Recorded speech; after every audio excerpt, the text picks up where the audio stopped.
Welcome back to EtherealArcs. Fang Yuan walks the demonic path alone. 500 years of experience, no allies, no hesitation. If you missed any previous episodes, all links are in the description. The climb continues. Chapter 126. Demise of the Wood Charm. Admit defeat. Fang Yuan's words were still lingering in the crowd's ears. Instantly, almost all the rank 2 Gu masters below the rock building looked at Fang Yuan with surprise. Fang Yuan ignored them. He held his arms and stood on the spot with an indifferent expression. Admit defeat. He directly admitted defeat. Did I hear that wrongly? He is Fang Yuan. He doesn't even have the guts to come out. Haha. We recognize Zhongli's power. He is indeed strong.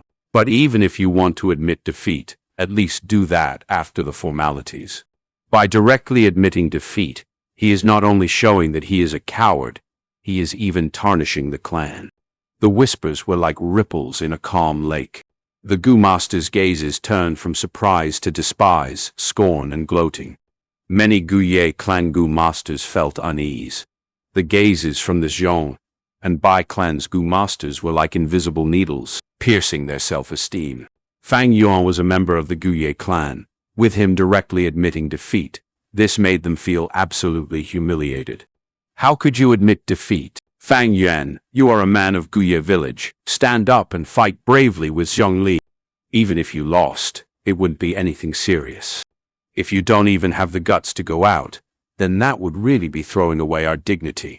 Some Guye clan Gu masters shouted and urged Fang Yuan to take the challenge. Fang Yuan was indifferent. To him, these words were like dogs barking. The so-called name, face, and honor was only a pie painted on a paper, shackles used by the higher-ups to bind the organization members. These Gu masters were also dogs on a leash. Zhongli gazed at Fang Yuan and suddenly laughed. I am truly disappointed.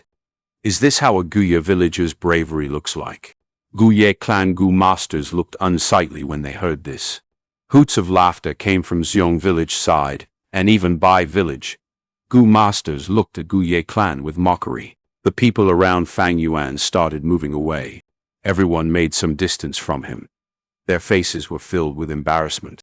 Soon, there was no one within 5 steps from Fang Yuan. Fang Yuan stood alone. My way or the highway won. His expression was calm as opposed to the surroundings. Others fancied a courageous reputation, but Fang Yuan scoffed at it. This made others loathe him. Because Fang Yuan loathed fame, he was rejecting the society's values. Denying this system of values was rejecting the people who lived their lives following these values. Others naturally wouldn't deny their own values, otherwise they would feel that they were living in a wrong way. Thus, they had subconsciously started to reject and boycott Fang Yuan. A weak-hearted person would be defeated by such rejection, and they would change themselves to suit the public. However, Fang Yuan needed such rejection. He had too many secrets on him, and so he needed to be solitary. At the same time, these people weren't worth being friends with. In his memories, Qingmao Mountains, 3 villages barely survived the wolf tide, but the accident 2 years later would totally destroy them and turn the entire Qingmao Mountain into a desolate area.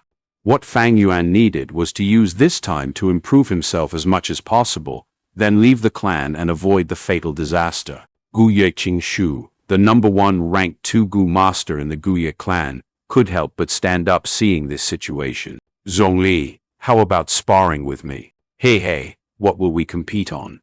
Zhongli was smiling, but his expression was serious. Guye Qingshu didn't look at Zhongli. He slightly raised his palm and silently moved his primeval essence. His eye watchfully looked at the green vine that was slowly growing out from his palm. He calmly said, "Let's compete on your strength. If you can break away from my green vine's binding, I will admit defeat. Is that okay?" Hey, good suggestion. Let's do it that way. Zhongli grinned, his eyes revealing a bright light. He inwardly thought, I already have the strength of a bear, and combining it with the strength increase from Grand Bear Gu, I possess the strength of 2 bears. Although Green Vine is tough, I have absolute guarantee of breaking it away with the strength of 2 bears. Zhongjiang won against Bai Bingyi, and if I defeat Qing Shu, it would give us great reputation. Qing Shu gently smiled. Without speaking, he extended his two hands. Two green vines grew out from his palms. Like two nimble green pythons, the two vines climbed up Zhongli and twisted around his body. Zhongli's hands were at his waist. The green vines coiled around both his arms and instantly made a dozen circles around them, tightly binding his hands with his back. The Gu masters on the scene could take their eyes off this contest. "Please," Qing Shu said to Zhongli. Zhongli opened his eyes. He tightly clenched his fists and started putting strength. Every muscle on his body seemed to stand out like lumps on a huge rock. Strength of a bear. Boo! The green vines started to snap under his enormous strength. "Ha ha ha, brother Qing Shu. It seems the winner of this contest belongs to me." Zhongli was using his strength to break free, but he still had enough energy to make a conversation. "Senior Qing Shu." Fang Yuan was nervous, and his hands were sweating. The other Guye clans, Gu masters, were also the same. Guye Qing Shu was the number one among them, and if he lost the contest, the Guye clan would have thoroughly lost their face this time. Not necessarily. Guye Qing Shu smiled, his eyes showing confidence. When he finished speaking, the green vines on his hands started changing. The originally green-like jade color suddenly changed to a dark green color. At the same time, the vines also became thicker, and green wide leaves started growing on it. Zhongli's face changed. He sensed the green vine's coiling strength had increased by more than 10 times. What made him more apprehensive was that those green vines which he had broken away from started growing and reconnected with the broken areas. Grand Bear Gu. He sensed the situation going bad and immediately used the Grand Bear Gu in his aperture. Immediately, his hair started stiffening up like steel needles. The muscles on his whole body enlarged, and he seemed to have become much taller and bulkier. Strength of 2 bears. The green vines gave creaking noises, but it was still able to resist this terrifying strength, firmly confining Zhongli. Zhongli's face became very red, and he brought out all his strength to break the green vines. But finally, he was only able to snap one green vine and couldn't continue anymore. "I lost."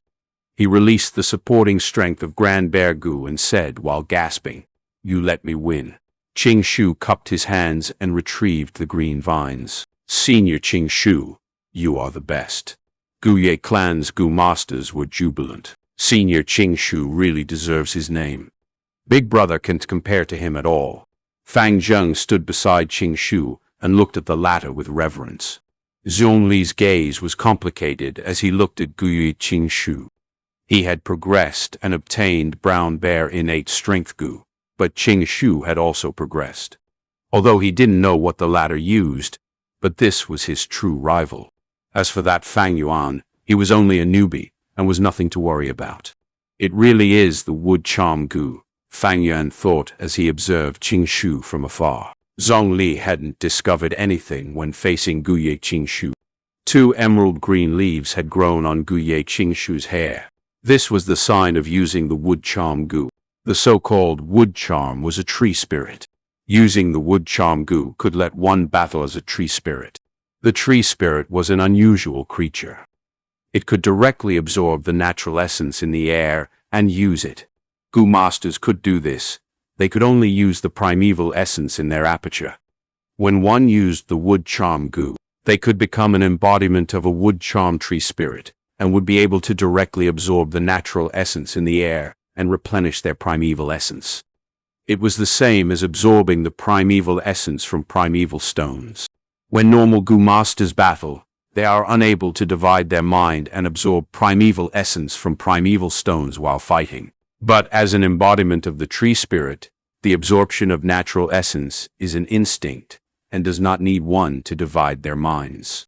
This meant that the Gu masters who used wood charm Gu were experts in war of attrition.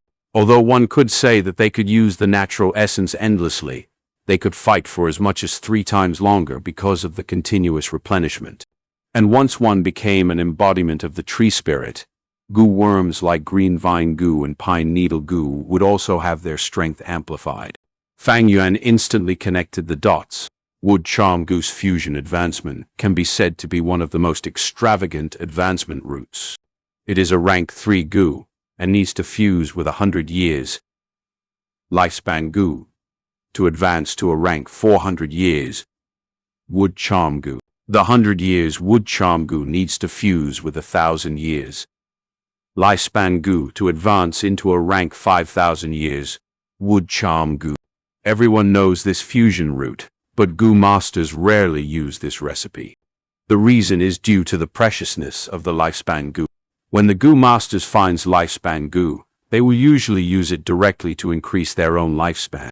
In this world, a human could live for at most 100 years if they didn't encounter any accidents or illnesses. 100 years was the lifespan limit of the humans. But a lifespan goo can increase lifespan. 100 years. Lifespan goo can increase the lifespan of a person by 100 years, and 1,000 years. Lifespan goo could increase it by 1,000.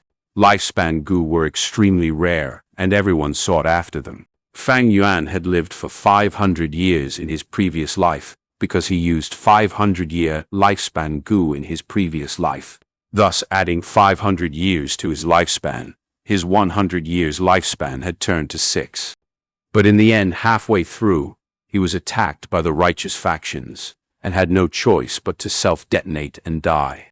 Lifespan goo represented long life, and could let people live for long, but it didn't mean undying. The wood charm goo is powerful, but has its weakness. Goo masters can use it for a long period. If they use it for too long, the wood charm goo's strength will affect their body, and will transform their body to that of wood, finally changing the body into a wooden corpse. In my previous life, Guye Qingshu had died in this way. Thinking of this, Fang Yuan's eyes flashed. Ordinarily, powerful goo worms had huge side effects and needed to be used with other goo worms. Otherwise, there would be harmful influences on the goo master's body. Zhong Jiang's roaming zombie goo was best used with the bloodline goo. If not, the blood in his body would decrease when used for too long, and he would change into a true zombie. The Zhongli group returned to their camp. They first won against Bai Bingyi, then met defeat against Qingshu. Even so, the group still received a lot of applause and praises. Mo Yan, I challenge you. Come, Zhong Jiaoman, I will fight you. After the Zhongli group, the whole scene suddenly became noisy. Many goo masters continuously came out and challenged the powerful opponents in their minds, demonstrating their bravery. The alliance slope turned chaotic, and all kinds of brilliant and varied goo battles were occurring. The true goo battle had started. Chapter 127. So-called morals and relationships, long chapter. Only until evening did the goo tournament come to an end. On the alliance slope, the goo masters from all 3 clans were no longer as divided as earlier. Goo masters plastered the slope, and only 3 densely packed groups could be vaguely seen remaining. Goo battle sparring was both a form of venting and also compromise. In this world where the greatest value is strength, only with strength comes respect, and that forms the basis for cooperation. After Zhongli challenged Fang Yuan, no one else came to look for him. Fang Yuan was only a newbie, and did not have much interactions with the other 2 clans' goo masters, not to mention any animosity. As for his own clansmen, they would not challenge someone from their own clan in this situation. Especially after Fang Yuan admitting defeat, it caused other goo masters to lose interest in him. Towards this lazy, cowardly opponent, what value is there in winning? Not wanting to be trampled on, there are 2 ways. One is to become strong until no one dares to step on you. Another is to turn into dog shit, something no one would want to step on. Fang Yuan did not care about dog shit or the reputation of the strong. He always acted unscrupulous and only cared about the results. Without anyone challenging him, it made his life easier. The surrounding people's contempt and disdain, he treated it like air. If he could not endure even these gazes, what right did he have to pursue the demonic way? The alliance gathering ended successfully, and Guye clan, Bai clan, and Xiong clan all reached an agreement. First, declaring the rules. The three clans will temporarily put aside their grudges and resist the wolf tide together. In times of danger, they will assist each other. At the same time, internal killing is prohibited, and an investigating battle group will be set up. Once they find any murders, the murderer will first be chased out of the clan. Then the three clans will bring judgment together, making them pay with their lives. If the murderer escapes outside, their families' lives will be forfeited. Even if the goo master dies, goo worms retrieved from their corpses have to be given to the clan, and if it is used secretly, they will be charged with murder. After the goo worm is submitted, they can exchange it for merit points. Secondly, setting up the battle merit board. With a small group as a unit, every moment will be showing the battle achievements of the groups from all three clans and their rankings. A lightning wolf's eyeball is exchanged for 10 merit points. Merit points can be used to exchange for goo worms, primeval stones, and other resources. The appearance of the battle merit board naturally inspired the hot-bloodedness of the goo masters. The result of the goo battle sparring could not explain the true strength of both parties in actual combat. For example, in the case of Zhongjiang and Bai Bingyi, other than the water drill goo, Bai Bingyi naturally had other attacking methods, but Songjiang's shadow bond goo only had an effective range of 10 meters. Furthermore, the results of any battle are swayed by many external factors. Goo battle sparring lacked a convincing element, which the battle merit board can provide as a fairer method of competition. The goo masters from the three clans wasted no time in hunting lightning wolves, fighting for a better ranking on the battle merit board. This was not just for one's own glory, but also for the reputation of the clan. Especially the top three positions in the merit board, it showed intense competition. Almost every day, the top three would have some sort of change. Very quickly, a month passed. Winter left and spring came, causing all living beings to grow once more. After a battle, Fang Yuan stepped on the remaining snow, regulating his breathing as well as observing the battlefield around him. On the battlefield, there were over 10 lightning wolves, all dead. Wolf blood and minced corpse could be seen everywhere, and the air emanated a smell of thick blood. How? At this point, wolf cries could be heard from a distance not too far away. Fang Yuan's expression changed slightly. With his experience, he knew that a pack of wolves were heading this way rapidly. If it was any other goo master, after an intense battle, without enough primeval essence in their aperture, they might have thoughts of retreating. But Fang Yuan did not care about this. He squatted down and began to gather the eyeballs from the wolf corpses. His movements were fluid and highly efficient, but even so, after he was done extracting, he was already half surrounded by the wolf pack. This was a mid-sized wolf pack with around 100 crippled wolves, their greenish wolf eyes showing a ruthless expression as they stared at Fang Yuan firmly. Fang Yuan kept the wolf eyes well before standing up with a smile. Next, his body flickered like water ripples, and he vanished on the spot. The wolf pack that had come to assault him were instantly riled up, and some of the crippled wolves stood in their tracks, showing a hesitant feeling. After all, they were wild beasts. Seeing such a magical scene, it was hard to comprehend. But this is also because the Lightning Wolf King uses its wolf eyes to observe, and not its nose. Lightning wolves are fantastical creatures of this world. Their vision is sharp like an eagle, but their sense of smell is no better from humans. My stealth scales goo counters these lightning wolves perfectly, but it cannot hide from a dog's nose. Fang Yuan was clear in his heart. Stealth scales goo was successfully refined by him before the goo battle tournament. It was like a fossilized carp, gray throughout, lying in Fang Yuan's primeval sea, letting the liquid essence flow around its very realistic fish scales. The fish scale goo that Fang Yuan lacked was naturally obtained by trading the black boar goo with Qingshu. With this stealth scales goo, Fang Yuan could retreat from under the lightning wolf's nose. In these few days, this situation had already occurred many times. Normally, wolves or hounds had very sensitive noses, but lightning wolves were different, They were very fast, but without clear vision, they would knock into a tree or the mountain rocks. But nature is fair, as when it bestowed the lightning wolves with its sharp vision, it also took away their sense of smell. However, the lightning crown wolf was different. Even with the stealth scales goo, Fang Yuan could travel freely among the normal wolf tide. But in front of a myriad beast king like the lightning crown wolf, he had nowhere to hide. That is because the lightning crown wolf's eyes had the lightning eye goo residing in it. This goo allowed the ability to see through all sorts of cloaking.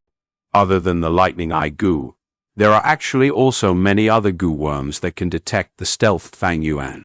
For example, the snake communication goo. It can detect heat. The beast language goo can allow a goo master and wild beasts to converse and obtain information.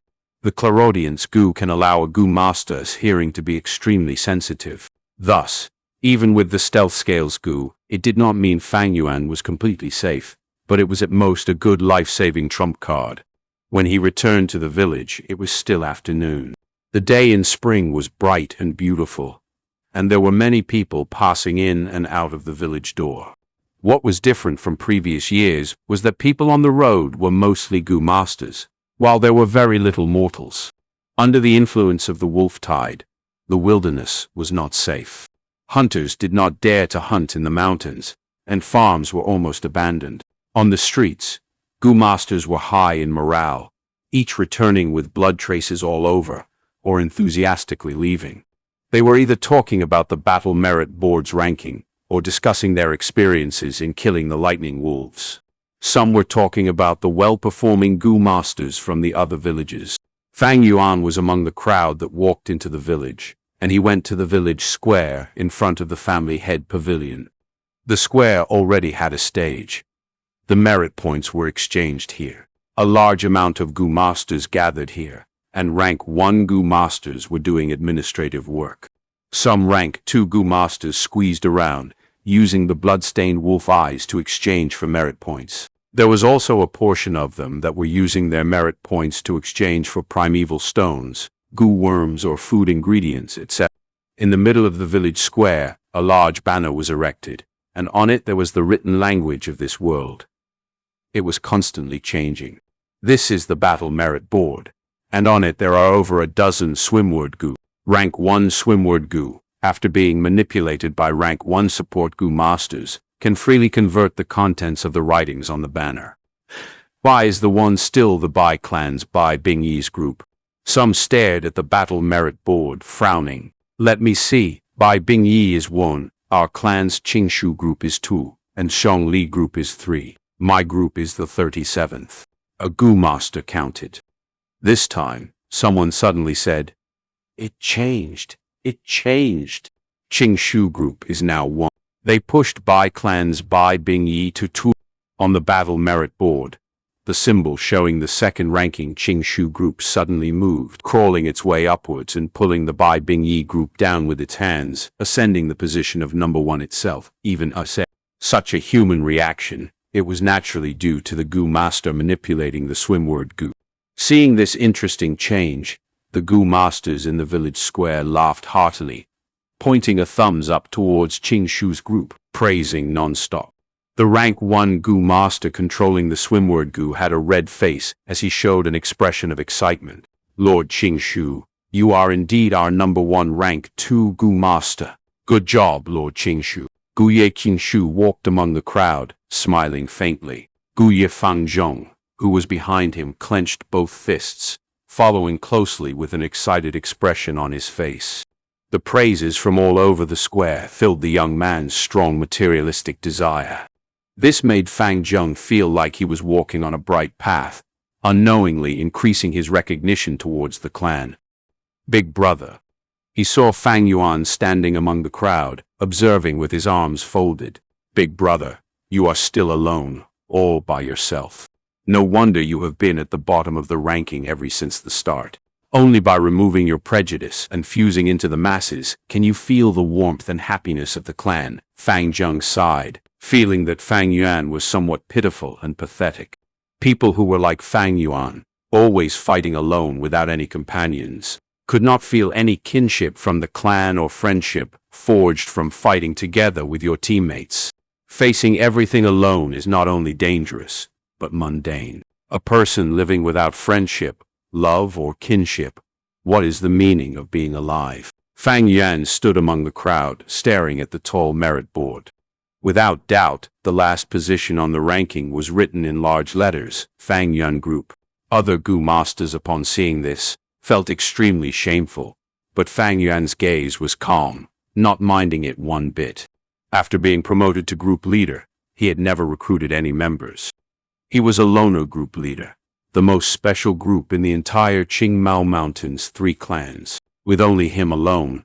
Of course, his daily hunting results could not compare to other groups. Of course, with Fang Yuan's current abilities, if he tried hard, he would definitely not be last place. But this was pointless to Fang Yuan. He did not need much merit points, living resources, or Gu worms food. He had stock for everything. He had planned to exchange for a fish scales Gu earlier, but now he no longer needed to. Right now he was hunting lightning wolves daily just to put on a show to fulfill the quota, and secondly accumulate some merit points to exchange for moon orchid petals. After all, his moonglow Gu needed this food. Half a month soon passed, and the spring atmosphere intensified. Trees started to grow leaves, and wildflowers on the roadside bloomed. Under the warm spring winds, Gu masters sang in battle, and the battle situation was getting better and better. Fang Yuan walked on the pavement, seeing everyone's happy faces, their exchanges of praise like courageous acts and the likes. Of course, there were also some Gu masters who were in deep worry, showing an unhappy expression. These Gu masters were mostly the elderly, as with their rich life experiences, they knew that the real wolf tide was coming in summer and autumn. Fang Yuan realized in his heart, what caused this current situation is due to the 3-clan alliance. Thus people have reduced their caution of each other, and this enabled Gu masters to be more invested in resisting the wolf tide. Secondly, the lightning wolves exterminated were only the crippled wolves. Thirdly, with the coming of spring, many wolves are busy mating. When summer comes, the truly energetic and healthy wolves would attack from all directions, causing great damage and deaths to the 3 clans. Thinking of this, Fang Yuan's eyes shone with cold light. In this year's wolf tide, the intensity was like never before. It reached a danger level that was unforeseen. Even the clan higher-ups greatly underestimated the severity of this wolf tide. In his memory, most of the Gu masters died, and the trump cards of the 3 clans were nearly fully expended. Fang Yuan had never thought of warning the higher-ups. One is that even if he did, they might not listen to his suggestion, and even emphasize on where he got the information, which he is unable to explain. Secondly, there was no point in telling them. It is a fundamental difference in strength. Thirdly, and the most crucial reason, warning the clan did not fit his biggest interest. I would rather let the world down than be let down by the world. What kinship, friendship, love, these are but an ornament in life. How can they compare to a man's great ambition?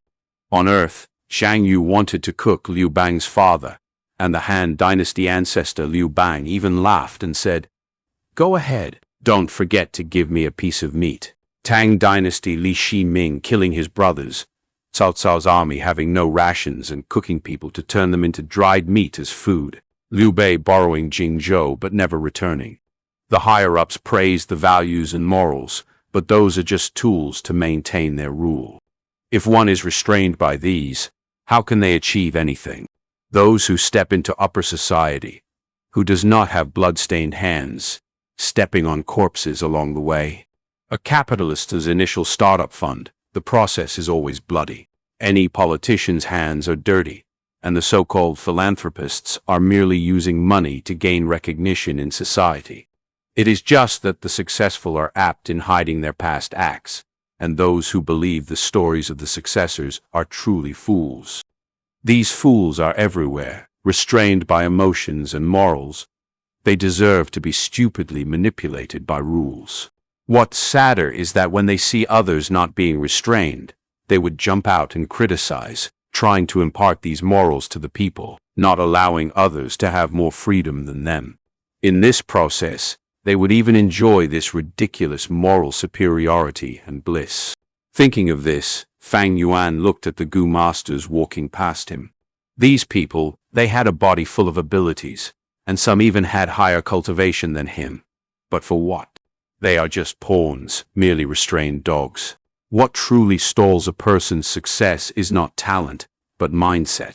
Any organization, once a person is born, would impart their morals and rules, constantly brainwashing.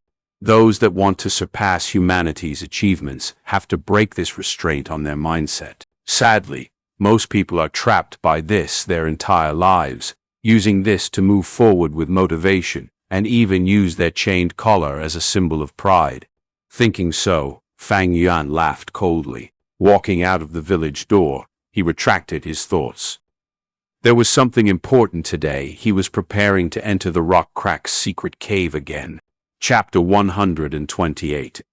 If not for the harshness of the winter, how could we look forward to spring? A faint red glow pervaded the stone forest, the petrified growth sprouting out from the ceiling towards the ground like upside-down trees. It was a sight to see. It has been over a month since I last came here. Fang Yuan thought helplessly.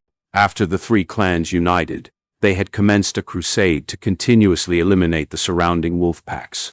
Because of the constant traffic for the war effort, goo masters made up an almost ever-present flow moving nearby the stone-cracked cave. In such a situation, even if Fang Yuan possessed stealth scales goo, there was a danger of exposing himself. Despite the risk, Fang Yuan was very careful in the way he did things. 500 years' worth of life experience had nurtured enough patience in him. He kept rein over his desires and made sure not to make movements around the stone cave during this period. When spring came, the crippled wolves had been successfully rooted out, and there were few goo masters left roaming around. Only then was he willing, and Fang Yuan circled around the village before using the stealth scales goo to come back. A month had passed by, allowing some stone monkey groups to repopulate, and they had moved to the stone pillars he had cleared before. Fortunately, the number were quite few. Fang Yuan spent some time killing the monkey groups and advancing towards the central area of the stone forest. Under the shadow of the huge stone pillar, an obvious artificial cave entrance appeared before his eyes. Some crude rock stairs extended downwards from the cave mouth into the darkness. Fang Yuan used the white jade goo to cover his whole body with a layer of faint jade light and carefully descended down the stairs. His left hand held a fire torch, whereas bright moonlight shone on his right palm. The moonlow goo was already activated. It was completely dark underground, and even the fire torch could only illuminate 5 steps ahead. An illumination-type goo would be a lot helpful in such situations. Unfortunately, Fang Yuan was not so affluent. Step by step, he walked on for a long while before reaching the end of the stairs. A crude artificial stone door was in front of him. Golden Centipede's cave is precarious. Earth communication is the way to avoid the disaster. Fang Yuan lifted his fire torch, which illuminated some characters carved on the stone door. Earth communication. Golden Centipede. Fang Yuan's eyes gleamed, comprehending the meaning. If this is what I think it is. He crouched down and touched the ground. The soil was wet. There, something. He was happy. He began to dig the soil, and indeed, he found an earth treasury flower. He carefully uncovered the petals and took out a goo worm from the heart of the flower. This was a special goo. It resembled a human ear, but much smaller. It was yellowish-brown and looked shriveled and dull. He felt it in his palm. It was shriveled like marinated radish and carried some warmth. Dozens of roots like the ginseng roots grew out from its sides. This was a rank 2 grass goo, Earth Communication Ear Grass. Looking at the Earth Communication Ear Grass, Fang Yuan's gaze flashed. This Earth Communication Ear Grass usage was to scout. It had appeared in a great time and was perfect for Fang Yuan. Earth Communication Ear Grass had a great advantage. It could scout up to 300 paces. This range was among the best of rank 2 investigative goo worms. It was easy to feed too. Its food was the ginseng roots. There were many forested mountains in the southern border. There were far more ginsengs here than in Earth. Hunter families would occasionally pick some when they went to hunt in the mountains, especially when ginseng is easy to store. As long as it is completely dried and sealed up properly, it could be kept for a long time under room temperature. Moon orchid petals wilted in a few days, but ginseng could be stored for a long time. Goo worms need to be nurtured, used, and refined. These three aspects are broad and has many mysteries within them. Earth communication air grass is easy to nurture, but using it is rather troublesome, Fang Yuan pondered. He held the earth communication air grass and poured primeval essence, instantly refining it. Earth communication air grass was very outstanding and could compare with many rank 3 investigative goo worms. However, heaven was fair, and using the earth communication air grass didn't end with just refining. It still needed a certain price. Just like the zombie goo and wood charm goo, which needed to be used with other goo worms, there was a consequence. If used for a long time, the goo master's body would slowly corrode and turn into a true zombie or tree man. Many goo worms can be used by merely refining them. They still need some special prerequisites. This earth communication flesh ear goo is also the same.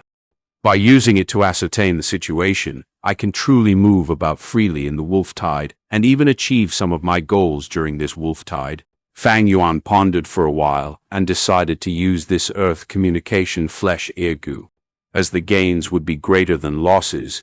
Even if he had to pay the price, it was nothing for the sake of his future. No matter which world, how could one gain anything without paying a price? Fang Yuan coldly smiled and put the earth communication ear grass in his aperture. He gazed at the stone door deeply, then turned around and left. If he did guess wrong, there would be a great danger in the other side of the stone door. Only by using the earth communication ear grass could he be able to avoid it. Fang Yuan exited the secret cave and leisurely circled the village. After making several rounds, hunting several lone wolves, and taking their eyeballs, he returned. He was still the last in the battle merit board.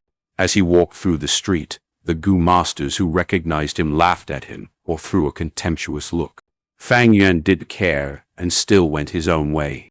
After several days, he used small battle merits to exchange for ginseng roots, properly feeding the earth communication ear grass and recovering its vitality. Most of the clan's attention was on the wolf tide. No one paid attention to Fang Yuan. If it was before, uncle and aunt might have brought him some troubles, but they had made no more movements ever since Fang Yuan sold the family assets to them. Difficult to do openly, easy to do secretly. Soon, Fang Yuan smoothly completed some preparations in the dark. Tonight, the moon was bright and stars were few.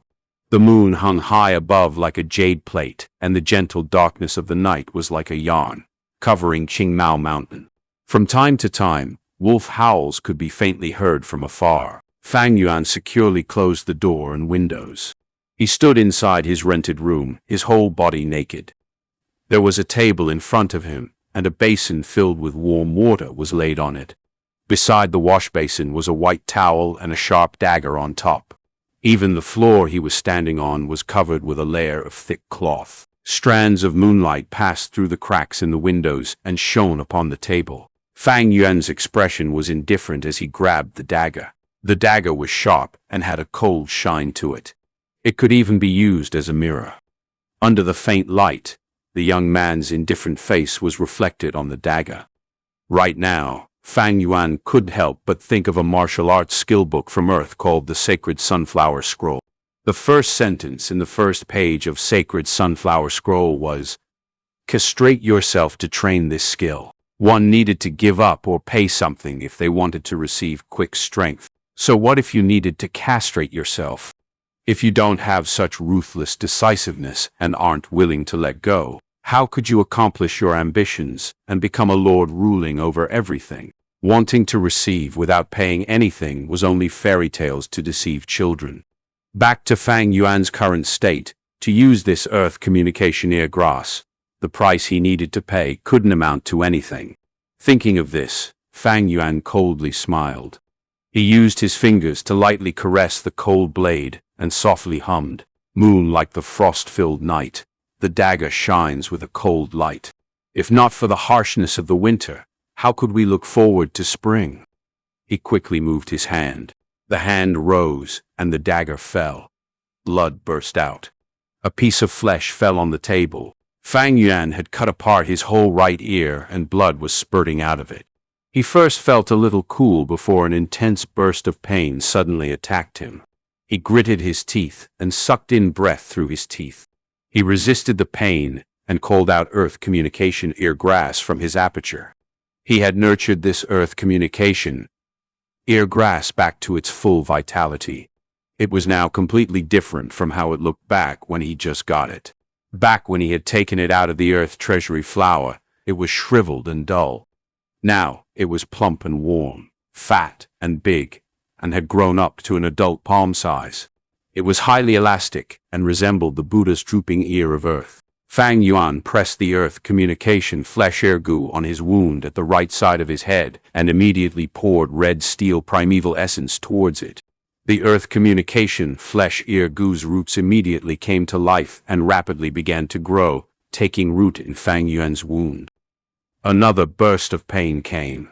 Fang Yuan felt like dozens of earthworms were drilling towards his brain from his wound. This feeling was painful and also nauseating. Generally speaking, goo masters would use some goo worms to numb their nerves in this stage. But Fang Yuan wasn't in that situation and could only rely on his iron willpower to forcefully endure it. In the end, his body was that of a youth, and Fang Yuan, who endured this pain, couldn't help but feel his body starting to sway. More and more roots extended, entered his wound. Slowly, the Earth Communication Ear Grass glued together with the bloody wound, becoming Fang Yuan's new right ear. Finally, there was no more blood flowing out of the wound. There was even a scar.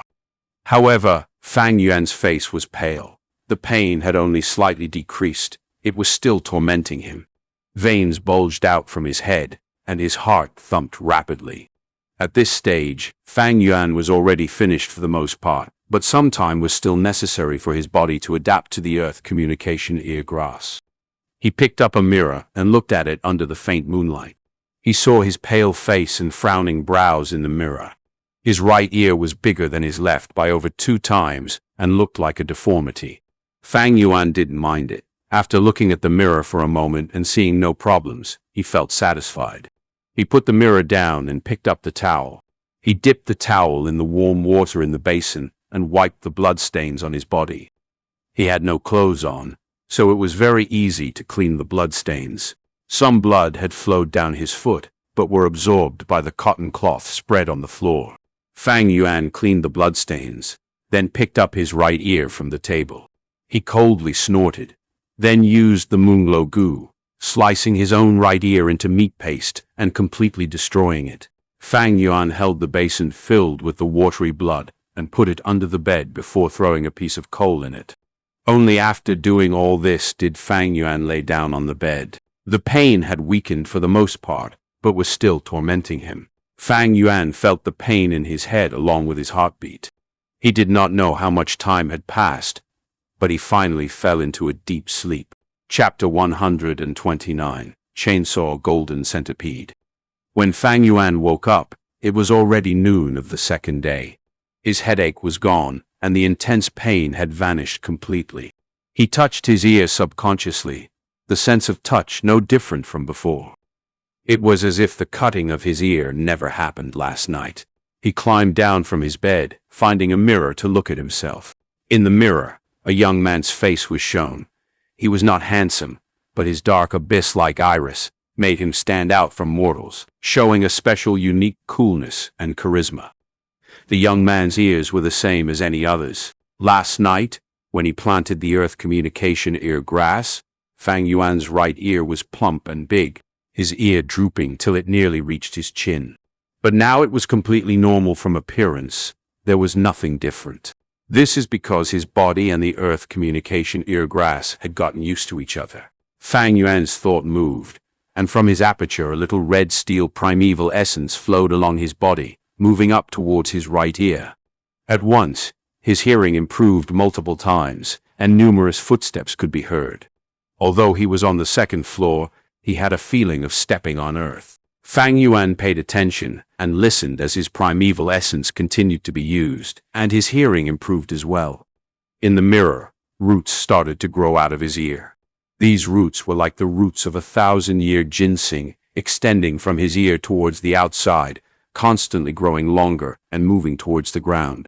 At the same time, his right ear had the notion of becoming fatter. Fang Yuan stopped using the earth communication ear grass, and a second later, the roots growing out of his ears retracted, and his right ear became normal again.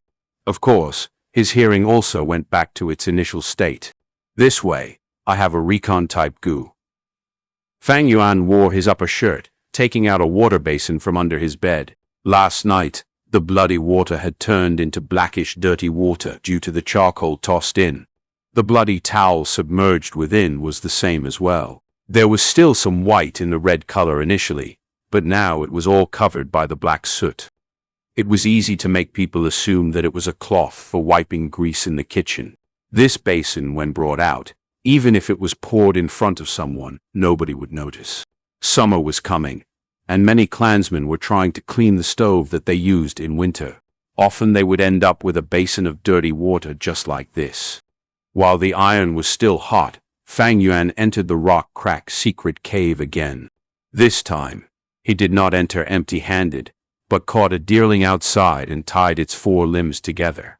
He used a steel contraption to bind its mouth, and then used the stealth scales goo to hide his presence and brought it to the rock door. He did not open the door in a hurry, but activated the earth communication ear grass. The roots extended from his ear, and his hearing ability amplified. Dong dong dong. Firstly, he heard a light sound, the sound of slow heartbeat. As the roots grew longer, the heartbeat became louder, and the sources of sound also increased. Fang Yuan did not need to think to realize that these heartbeats were coming from the jade eye stone monkeys in the rock forest. He shut his eye and he could imagine in his head the owners of these sounds hiding in their caves, curling into a ball and sleeping. But this was not what he wanted to find out. He continued listening, his right ear already becoming slightly fat, the ginseng limbs growing out of his ear almost 1/2 meter long, the roots having sentience. They extended to the rock door and stabbed in rather shallowly. At this moment, Fang Yuan felt that his hearing had a gigantic boost. With him as center, he could hear the numerous noises of a 300-step radius. This was the earth communication ear grass true usage. What he did in the village was merely a test. If the earth communication ear grass roots did not touch the ground, for a rank 2 recon goo, it was at a very average level. But once the roots are in the ground, its range would drastically improve.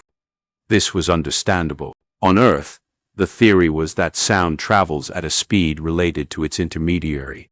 Sound in the earth or in water, the speed of transmission was far greater than through air. In ancient China, some soldiers in war, when sleeping, would use a wooden quiver as their pillow. Once any cavalry attacks, the soldiers would hear the noise from the earth and be awakened in time. If they waited for sound to travel by air, they would not have time to react.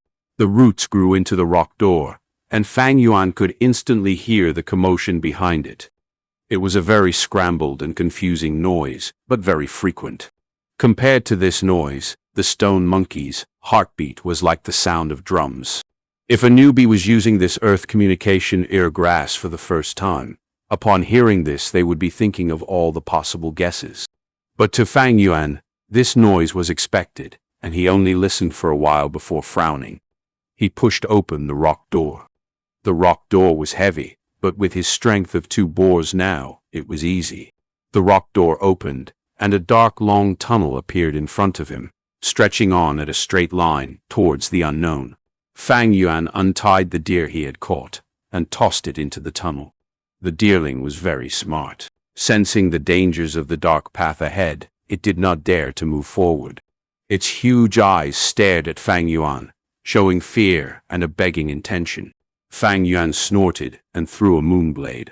This moonblade was controlled to be small, slicing vertically, and inflicting a light wound on the deerling's body. The blood gushed out from its wound, and under the pain, the deerling's fear towards Fang Yuan won, and it rushed into the dark tunnel. Darkness soon engulfed it. Fang Yuan activated the earth communication ear grass again. This time the roots grew into the walls. His hearing amplified, and first he heard the deerling's footsteps, its heartbeat, and some other noise. Golden Centipede's cave is precarious. Earth communication is the way to avoid the disaster. Fang Yuan knew in his heart that these noises were the movement sound of a centipede. In his ear, he could hear the deerling's cries. Evidently, it had gone into the cave and met the centipede. Fang Yuan could see the image in his mind, the flustered deerling attacked by a centipede swarm, completely engulfing it. The deerling turns around in fright, and as it kicks its young hooves, it felt the sense of death approaching and gave cries for help. Uncountable number of centipedes climbed onto its body, and the deer laid on the ground, rolling and struggling. Only after a while later, its heartbeat stopped. The centipede army started to consume the deerling meat on its body. Fang Yuan's gaze shone as he heard a special sound. This sound was like a buzzing, like the turning on of a chainsaw. It was full of arrogance, dominance, and wildness. If a newbie heard this, they would be confused. But with Fang Yuan's experience, he could guess the identity of this sound at once. Rank 3 Wild Goo Worm, Chainsaw Golden Centipede. This was the Worm King in the centipedes, the true killer in the centipede cave. Fang Yuan could completely imagine. A meter over in length, the breadth of 2 fists, coiling and slithering around the cave. On the 2 sides of its body, there is a row of sharp saw-like teeth. As it moved, the chainsaws also moved around rapidly, just like an electric chainsaw. The Chainsaw Golden Centipede's arrival caused the centipede army to quieten. It came ferociously, and wherever it went, the centipedes gave way, showing the half-body remains of the deerling. It climbed to the deerling's body, opening its mouth and consuming the deer blood and deer meat, and when it got to the bones, it coiled its body up and used the chainsaws to lightly grind against the bones, turning it into powder. Even the white jade goo's defense cannot endure this Chainsaw Golden Centipede's attack. It seems that the flower wine monk's intention is to make me use this earth communication ear grass and avoid the centipede. But I have the Spring Autumn Cicada, so to subdue this Chainsaw Golden Centipede, it is not impossible. Fang Yuan had a thought in his head. He was overjoyed at this prey. The Chainsaw Golden Centipede was an outstanding goo worm.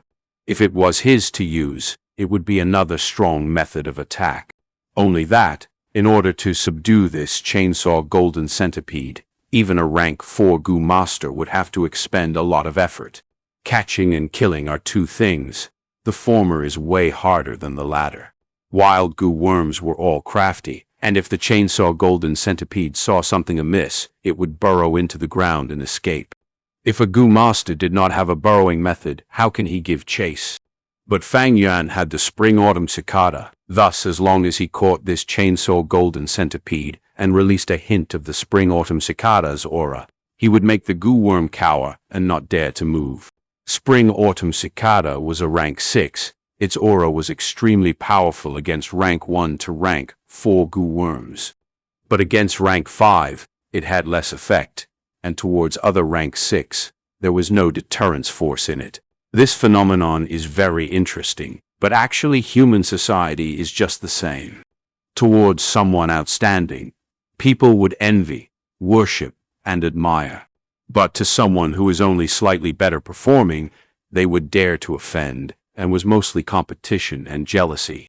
I am only at rank 2 middle stage now, hence to subdue this rank 3 Chainsaw Golden Centipede, it is possible but still too early. Fang Yuan assessed.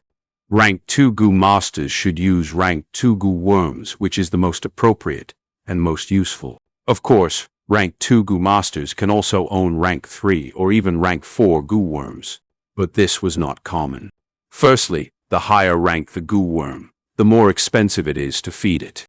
Secondly, they become harder to use and require more cost when activating. Like a baby trying to wield a large hammer, if it forcefully tried to, It might pull a muscle due to the hammer's weight and smash its own leg. The deerling has already alerted the entire colony. It would take 10 days to half a month for these centipedes to calm down. After my testing, the thought in my heart has been affirmed, but I have no chance to strike yet. Why don't I slow down and give it some time? This matter cannot be rushed. Fang Yuan left his thoughts here and closed the rock door again. He then left using the stealth scales goo. Chapter 130. Clansmen are still more reliable. Dark clouds covered the sky, casting shadows over the entire Qingmao Mountain, seemingly signifying the coming of a storm. On a remote mountainside, a dozen robust lightning wolves drew back the corners of their mouth and made low roars. They had surrounded Fang Yuan. These wolves had a healthy body and were not like the crippled wolves. Any other rank 2 Gu master would be desperate if they were caught in such besiegement alone. However, the situation was quite opposite right now. Fang Yuan was standing on the spot, his expression calm. Instead, these lightning wolves that were surrounding him were slightly nervous and afraid. The battle had already continued for a while, and the ground was soaked with blood. Several lightning wolves had collapsed on the ground, and the silence showed Fang Yuan's battle accomplishments. Kill. Fang Yuan shouted inwardly. He took the initiative to attack even though he was the one surrounded. His foot pushed the ground as he pounced towards a lightning wolf on his left side. This lightning wolf immediately shrunk back a small step in fear, but then its vicious personality was stimulated. It made a powerful jump and attacked Fang Yuan. It opened its mouth in the air, revealing the many sharp wolf teeth that filled its mouth. Fang Yuan laughed loudly. He didn't evade but just swung his right arm. Whoosh! An eerie blue moonblade flew horizontally through the air and struck the lightning wolf's open mouth. There was only a ripping noise. This unfortunate lightning wolf was instantly cut apart into two, from its mouth to tail, by this moonblade. Boiling blood spurted out and poured like a rain of blood. Fang Yuan's whole body flashed with white jade light as he charged through the blood rain and rampaged within the wolf pack. The lightning wolves reacted. They attacked him from all sides. They opened their mouths and tore at him but were blocked by the white jade goo's defense, causing their own teeth to be broken. Their claws were also of no use. Fang Yuan punched and kicked, and the lightning wolves were sent flying under his enormous strength of 2 boars. Some lightning wolves had their skulls directly smashed and died on the spot. Fang Yuan grasped the upper hand in this battle. But good things don't last forever, for his primeval essence was being used quickly. Fang Yuan's aptitude was only C grade, and his cultivation was at rank 2 middle stage currently. The primeval essence in his aperture was not even 50%. He looked at his declining primeval essence, but there were still several lightning wolves remaining. He had no choice but to use stealth scales goo. His body gradually disappeared like the ripples in the water. In a blink of an eye, there was no more trace of him. The lightning wolves were at their wits' end, and they gave off furious howls and started searing the area but didn't find anything. Fang Yuan had not gone far. He gazed at the lightning wolves' movements while absorbing primeval stones to recover his primeval essence, and also maintaining the concealment of the stealth scales goo at the same time. Lightning wolves had extraordinary eyesight, but their sense of smell were not sharp. The stealth scales goo just so happened to be their bane. When Fang Yuan's primeval essence recovered to 30%, the lightning wolf pack finally retreated unwillingly. Fang Yuan did have a movement goo worm, so if the lightning wolves really retreated, he would definitely not be able to catch up to them with his speed. Thus, he removed the concealment of the stealth scales goo and became visible. The lightning wolves saw Fang Yuan, and as if he had killed their fathers, they rushed at him. Fang Yuan sneered. He waited till the lightning wolves were in front of him. Then he suddenly struck with his right hand. His right fist was covered with a layer of faint white jade light, which was extremely hard. The punch ferociously struck a lightning wolf's lower back. Crack! A crisp sound was heard immediately, and this unlucky lightning wolf was sent flying by Fang Yuan, its lower back fractured. It fell on the ground and crazily struggled while letting out miserable howls, but it could no longer get up. Fang Yuan had recovered sufficient primeval essence, and with his formidable fighting strength, he killed 4 more lightning wolves in a few moments. The remaining several lightning wolves lost their fighting spirit and looked at Fang Yuan with fear. They whimpered and then tucked their tails and escaped. Fang Yuan did chase after them. He could compare to these lightning wolves in speed. Chasing was pointless. The ground was filled with wolf corpses, and they were all Fang Yuan's spoils of war. But Fang Yuan was cautious. He did hurry to take out the lightning wolves' eyeballs. Earth communication, grass. He got down on his hands, his right ear close to the earth. Roots grew out from the ear and pierced the soil. His hearing strength amplified instantly. He could scout anything within a 300-step radius. Many sounds entered his ear, but there were no sounds of wolf packs or the sounds of other Gu masters moving about. It is safe for the moment. Fang Yuan let out a breath of relief. He took out a dagger and began to dig out the eyeballs of the lightning wolves. He only handed over a small part of these eyeballs and hid the rest. If he handed all of them, it would no doubt attract suspicions and even result to secret investigations. Fang Yuan wanted to prevent such inconveniences as much as possible. Fang Yuan immediately left after digging out all the eyeballs of these lightning wolves. When he had killed 2 more wolf packs like this, the sky was already covered with thick dark clouds. Strong wind blew, blowing through the pine forests, creating a green wave in the mountain along with the rustling of the leaves. Hoa! Faint howls of large numbers of lightning wolves echoed within the wind. Fang Yuan's expression slightly paled. According to his previous life's memories, today was the day the wolf tide truly broke out. He used the earth communication ear grass again, but did hear the rapid advancement of the lightning wolves. He wasn't surprised, but instead became calm. This meant that there was at least over a 300-step gap away between him and the lightning wolves. This distance, along with his own speed and the knowledge of the topography, sufficed to let him reach the village safely. These lightning wolves are cunning, choosing to attack in such weather. The noise from the strong wind and the sounds from the pine forest will mask their movements to a great degree. Fang Yuan sighed inwardly, then ran towards the village with his greatest speed. After running for hundreds of meters, he bumped into a 5-person Gu master group. "Hey, you are Guye Fang Yuan." A young Gu master in the group raised his eyebrows when he saw Fang Yuan and greeted him in an odd way. This Gu master was Guye Peng, Fang Yuan's classmate. During the academy period, he had suffered from Fang Yuan's bullying and extortion. Fang Yuan indifferently glanced at him before brushing past him without pausing, not giving him a chance to speak again. "Bastard!" Guye Peng was stunned. Then a stifled feeling rose up in his heart, and his speed slowed down.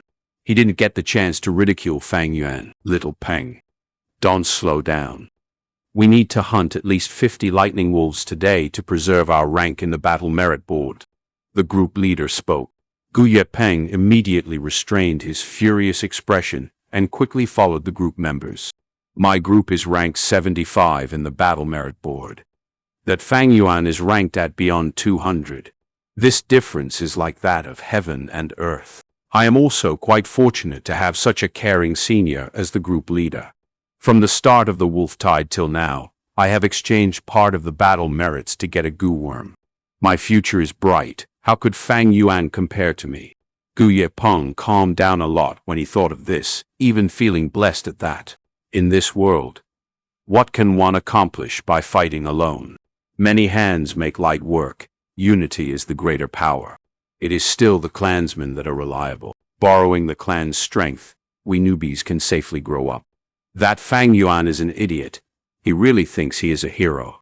He resolved the problem of the rank 5 river-swallowing toad only by luck, and he is putting on airs. Although he has become a group leader, he has recruited any group members. Serves him right to be ranked last. Haha. Anyway, with his eccentric personality, how will he recruit any group members? Guye Peng's movement became more relaxed. Strangely, all along the way, they hadn't run into any wolf packs. Guye Peng raised his head to look at the sky. It was afternoon, but the sky was already dusky as if it was evening. The wind blew, and the dark clouds densely covered the sky and moved rapidly, brewing thunder and rainstorm. However, Gu Yepeng was not afraid, a mocking smile appearing on his mouth as he thought, "Ha ha ha." So Fang Yuan was hurriedly rushing back because he was worried of this rainstorm? What a coward! What is there to be afraid of a rainstorm? Right at this time, the group leader's face suddenly paled. He opened his mouth and sucked in a deep breath. "Sir Group Leader, what happened?" Other four members naturally noticed this. In this Gu Master group, the group leader was in charge of scouting.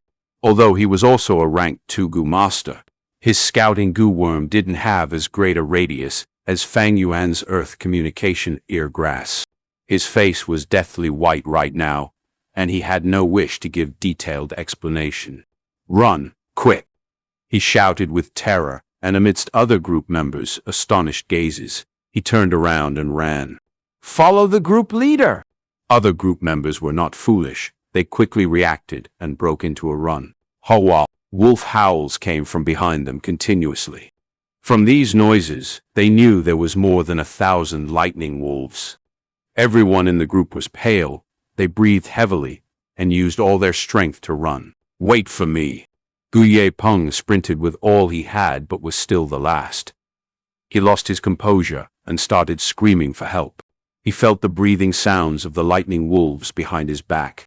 But what made him despair was the group leader, who normally showed great consideration to him, didn't even turn his head back. The teammates who used to pat their chests and speak of brotherhood and sentiments ignored his shouts. Gu Yepeng suddenly heard a wolf howl right next to him. In the next moment, he felt an enormous force pressed on his back and knocking him down. He tumbled on the ground. The fall had made him dizzy.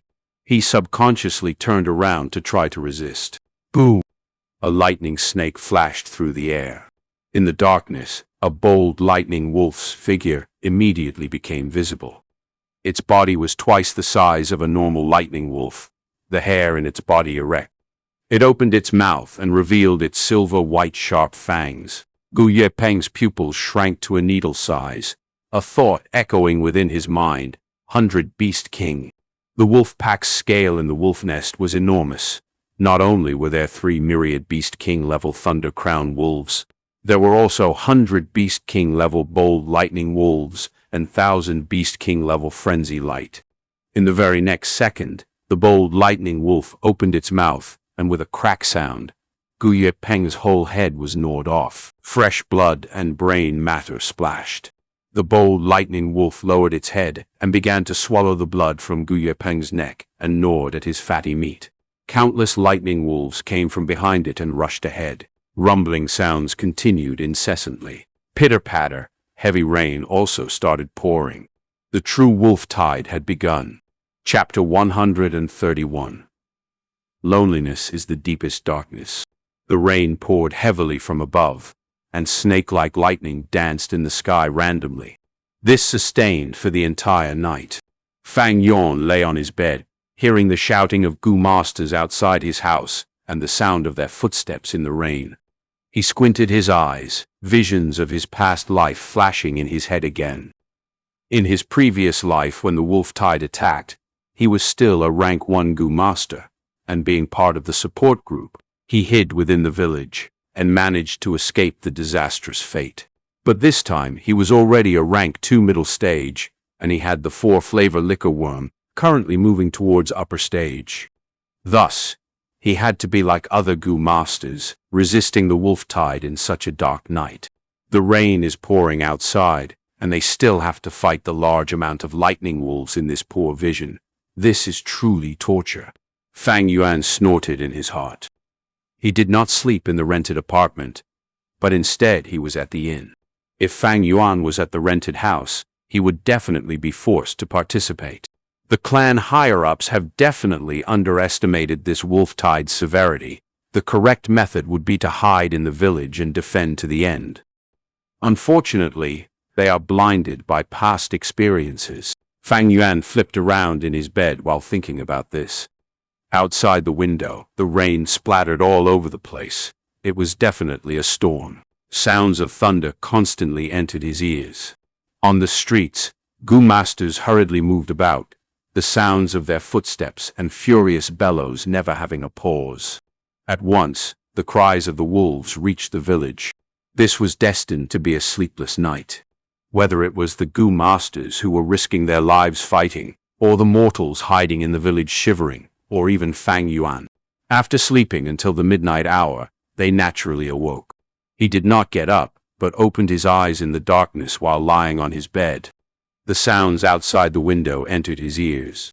People's life and death battles, he could imagine, along with the thunderstorm outside the village.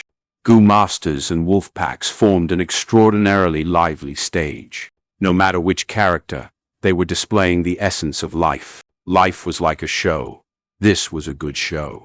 But Fang Yuan had no intentions of joining the act. On the contrary, he felt a sense of unexplainable loneliness, a loneliness with boundary. This was not because he was a transmigrator, reincarnator, or the fact that he carried an unspeakable secret, but because everyone was born lonely. Humans are like isolated islands, floating in the sea of fate. Human encounters are like the collision of these loneliness islands, and once they touch, there would be an effect. Sometimes, the islands would stick together in the name of interest, kinship, friendship, love, and hate. But eventually, they would separate, walking towards the path of destruction. This is the truth behind life. Unfortunately, people are always afraid of being alone. They crave the liveliness of human crowd, and they refuse to do nothing with their time. Because once they face loneliness, it meant facing pain and hardship. But once they can face this pain, people would obtain talent and courage. Thus, there is a saying, high achievers are definitely lonely. This is the feeling of being lonely. Every time I savor this, it strengthens my resolve to pursue the demonic way. Fang Yuan's gaze shone, thinking of the story of Ren Zhu. Legend says, Ren Zhu had obtained the Attitude Gu. Attitude Gu was like a mask, and without a heart, Ren Zhu couldn't wear it. Because before this, Ren Zhu had given his heart to the Hope Gu, and from then on he never feared difficulty. But if Ren Zhu wanted to use the Attitude Gu, he needed to have a heart. Ren Zhu was troubled, thus he asked Attitude Gu. He said, "Oh Gu, sometimes Attitude says it's all. Now that I have encountered a problem, you know it. Thus I am here to seek advice." Attitude Gu said, "This is not hard. Ren Zhu, you lack a heart. Thus you just have to find a new one." Ren Zhu was confused, asking again, "Then how can I find a new heart?" Attitude Gu sighed, "Heart is nowhere and everywhere. Finding a heart, it is both easy and difficult. With your situation, you can obtain a heart now." Ren Zhu was overjoyed. "Quick, tell me, how?" Attitude Gu warned him, "This heart is called loneliness. Human, are you sure you want it? Once you obtain it, you will face endless pain, loneliness, and even fear." Ren Zhu did not listen to his warning. He continued asking. Attitude Gu could not defy Ren Zhu's orders. Thus he said, "You only have to stare at the sky on a starry night and say nothing. Once you reach daylight, you will obtain the heart of loneliness." That night, it was a star-filled sky. According to Attitude Gu's instructions, Ren Zhu sat alone at the mountain peak, staring at the night sky. Before this, his life was very difficult, constantly struggling for survival. He had no time to admire this beautiful yet mysterious sky. But now, as he stared at the starry sky, his thoughts began floating, constantly thinking about himself, such a meager and weak being like himself, living a life of constant fear and insecurity. Sigh, although I have Hope Gu, Strength Gu, Rules and Regulation Gu, and Attitude Gu, to survive in this land, it is still difficult as ever. Even if I die tomorrow, it is not shocking. If I die, will the world remember me? Will anyone rejoice over my existence and grieve over my death?" Thinking of this, Ren Zhu shook his head. In this world, he was the only human. How can there be others? Even with Gu accompanying him, he still felt a strong sense of loneliness, heart of loneliness. At this moment when Ren Zhu felt lonely, His body suddenly had a brand new heart. The sun rose from the horizon and shone on his face. But Renzu felt no happiness, and instead felt an endless pain, despair, confusion, and even fear. He could not endure this loneliness and fear, for all he felt was the advent of darkness and apocalypse. Thus, he painfully cried, stretching out his fingers and digging out his eyes. His left eye fell onto the ground and transformed into a young man. He had golden hair and a strong body. Once he appeared, he kneeled at Renzu's feet, saying, "O Renzu, my father, I am your eldest son, verdant great son." At the same time, his right eye turned into a young girl, and she held Renzu's hand, saying, "O Renzu, my father, I am your second daughter, desolate ancient moon." Renzu laughed loudly, tears flowing out of his empty sockets. He said "good" 3 times and continued, "I have children now. I can finally endure the pain of the heart of loneliness. From now on, there will be people celebrating my existence and grieving for my death. Even if I die now, you will remember me." Only that. Finally, he sighed, "I lost both my eyes and can no longer see the light. From now on, you too shall observe this world for me." It rained the entire night. Only at dawn did the rain stop. Fang Yuan left the inn. Along the streets, the passers-by carried heavy and sad expressions. This night, the clan suffered great losses. The truth was, for the 3 clans on Qingmao Mountain, none of them escaped this fate. All had suffered heavy losses. Fang Yuan could tell from seeing the merit board. After a night, the battle merit board lost 25 small groups, all sacrificed in the wolf tide. Even if there was 1 or 2 survivors, they were either injured or crippled. The group Gu Yepeng was in was among this. The dozen over days after this, the situation worsened by the day. First, the 100 Beast King Bold Lightning Wolf had appeared, and then soon after, reports came in that there was the 1,000 Beast King Frenzy Lightning Wolf. Information like this caused the rank 2 Gu Masters battling to be frightened. If they met the Frenzy Lightning Wolf, they would need at least 3 groups to cooperate to deal with it. This is not including the normal wolf groups together with the Frenzy Lightning Wolf. The 3 clans had to send out their rank 3 elders to deal with the situation. In this situation, the Gu Masters' daily lives became very dangerous and long. Even with the stealth scales Gu, Fang Yuan had to be careful and meticulous. After all, he might encounter a Beast King class Lightning Wolf with a Lightning Eye Gu. The good news was that he had previously paid a price to be able to use the Earth Communication Eargrass. This investigative Gu's range was very large, allowing him to avoid the large-sized wolf packs. Eventually, the weather got warmer as July was at its end. Even though the situation was not optimistic, under the cooperation of the 3 clans, the situation was under control. Somewhere near the mountainside, 3 Gu Masters who had already experienced an intense battle were facing against a bold lightning wolf that had just arrived. The aura of death was impending. Damn it, insufficient primeval essence.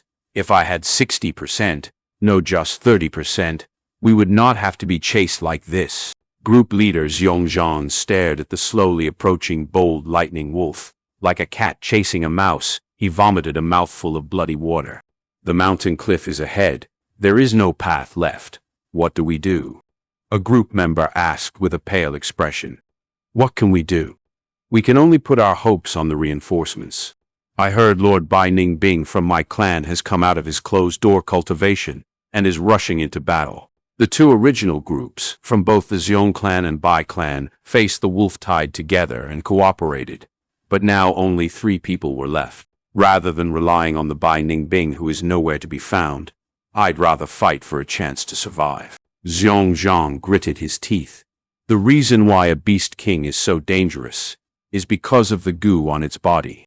I have a plunder Gu. It can forcefully steal a Gu worm from my enemy. But it needs to be sustained when activated, and I cannot move. During this period, you have to protect me. Okay.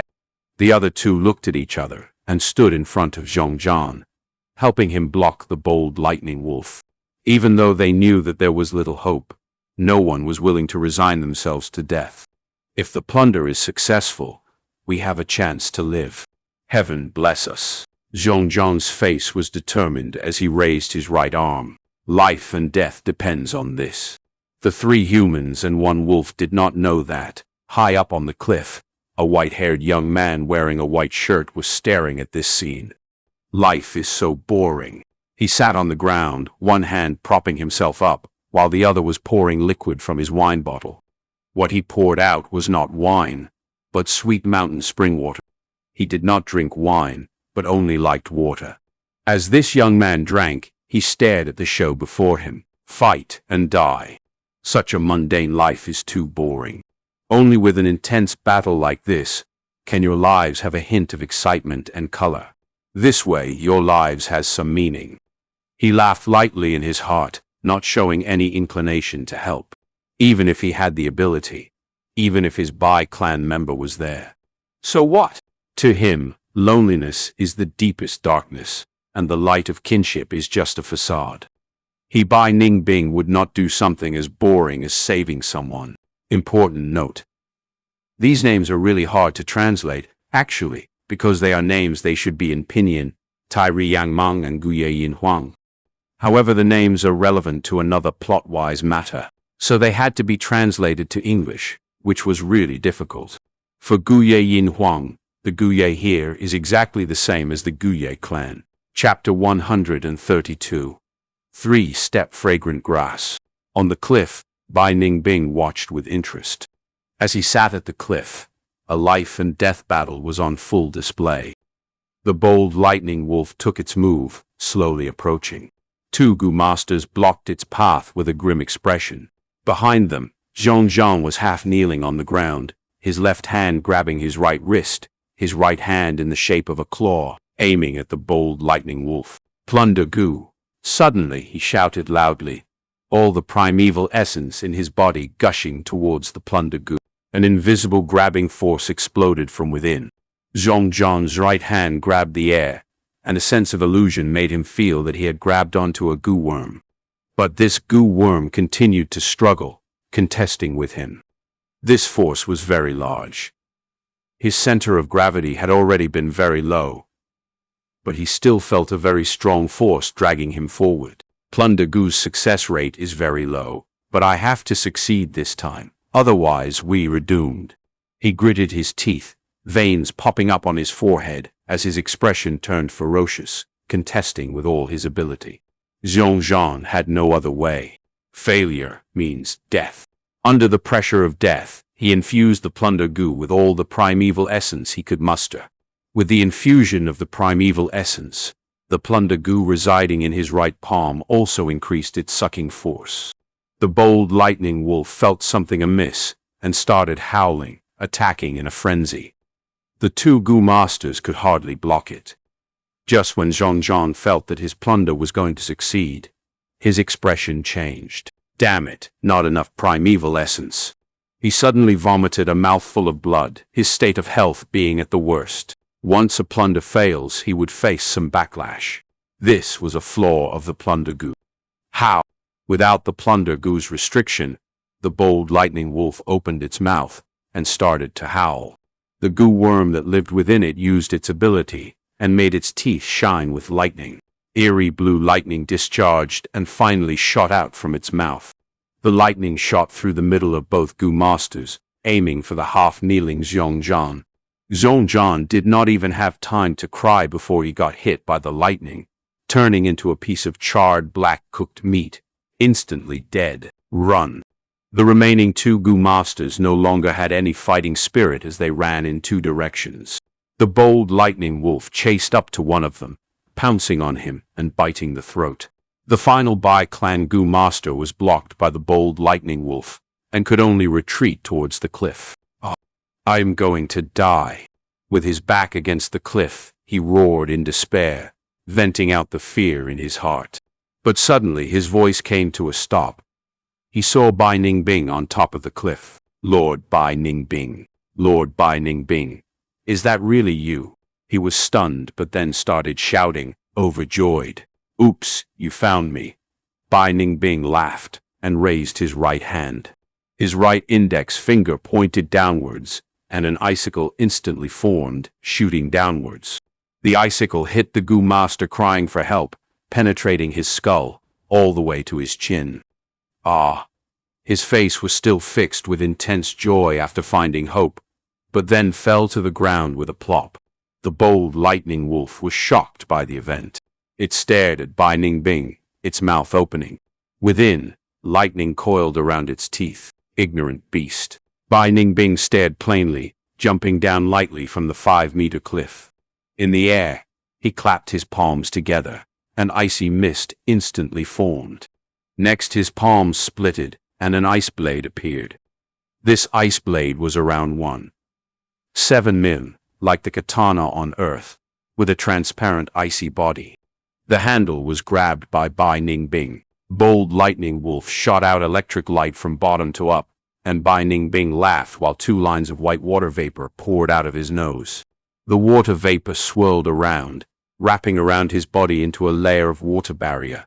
The water ball continued to rotate on its own, and the bold lightning wolf's lightning dissipated upon hitting this barrier. The water ball burst open, and the white-clothed young man appeared from within. Die! The young man's iris turned from black to pure blue, like 2 pieces of blue crystal, devoid of feelings and emotion. The light of the blade shone. Bai Ningbing landed lightly, and from his half-transparent white ice blade, a drop of blood fell. Meanwhile, the bold lightning wolf stayed still like a statue. A breath later, fresh blood poured from its neck as the large wolf head fell on the ground, rolling several times. As for the body, it collapsed on the ground. The lightning current goo that resided in its body shot out like lightning towards Bai Ningbing. Bai Ningbing flicked his wrist, and a light shot out from his blade. The lightning current goo, under his sword, exploded into a ball of eerie blue lightning current with a bang, perishing instantly. Bai Ningbing slowly walked towards Xianxia's corpse. The other goo worms, they are all ordinary. But this plunder goo is slightly interesting. From Xianxia's corpse, he extracted the plunder goo and held it near his chest. Even though the 3 clans have an agreement, after a goo master dies, if anyone after that obtains a goo worm that has lost its goo master, they need to hand it over. But Bai Ningbing did not care about this rule. Even if they found out, so what? He was the symbol of the Bai clan's rise, and the clan would definitely protect him. This, he was very sure of. Only, this wolf-tide is really boring. He used his hand to caress his ice blade, feeling the intense freezing sensation. Come to think about it, it is more fun competing with someone. He yawned, suddenly smiling. I wonder how Qing Shu, Zhongli and the others are doing. How much have they grown? After cultivating behind closed doors for so long, maybe they can give me a surprise, maybe. Days later, at the square where it was overflowing with people, Fang Yuan stared at a giant flag. On the flag, words were formed by the swim-word Gu. The content was about the resources co-supplied by the 3 clans. These resources were very broadly categorized, from food used to feed goo worms, rice and condiments for humans, oil and other living necessities, to goo worms themselves and primeval stones. But behind these resources, there was a number attached to them, corresponding to the amount of merit points needed to exchange for them. A wolf's eye was 10 merit points, and 5 merit points was for a bag of 500 grains of rice. Using 25 merit points could let a goo master exchange for 1 primeval stone. Undoubtedly, the arrival of the wolf tide brought about an opportunity never seen before during peaceful times. The battle merit board and this resource board urged on many goo masters, making them willingly bath in warm blood, hunting lightning wolves day and night. Especially recently, as the wolf tide intensified, the 3 clans brought out the savings they had and spurred on the goo master's battle spirit, also raising their battle capability to help the village survive this ordeal. Thus, the resource board had many things that were not commonly seen. Like now, Fang Yuan's attention was on this goo. 3-step fragrant grass goo, he muttered, staring at the description on the large flag. 3-step fragrant grass goo was a goo worm Fang Yuan needed, as it could assist with movement, raising Fang Yuan's running speed. Honestly speaking, these days, the resource board had many new goo worms. But only this 3-step fragrant grass goo was what Fang Yuan wanted. Except that this grass goo was not easy to get. It was not only the only one of its kind on the resource board, but the merit points required to exchange for it is also very high. If I use my true ability, I can definitely gather enough merit points to exchange for this 3-step fragrant grass goo. But if I do that, it would invite the suspicion of the clan, and that is not desirable. Fang Yuan thought silently. There is another way, and that is to produce a large amount of vitality leaves and sell these rank 1 goo to the clan, exchanging it for merit points. But this method is slow. By the time I get enough points, someone might have exchanged it already. Fang Yuan shook his head internally. This method had a flaw that would lead to failure. Then, what should he do? He stared at the resource board and the merit board, falling into deep thought. Towards the merit points, he had a clearer and deeper understanding of it compared to all the surrounding people. Merit points are basically a kind of emergency currency. During peacetime, primeval stones are the common medium of exchange. They were hard currency and had high commercial value in themselves, thus would never devalue. But with the wolf tide, the need for primeval stones surged, and it could no longer be used as a currency. Thus, an emergency currency was needed to take over. Thus, merit points were born. With an alternate currency like the merit point, it can prevent the economy from collapsing temporarily. Like on Earth, when there's a war, the government would print large amounts of paper money.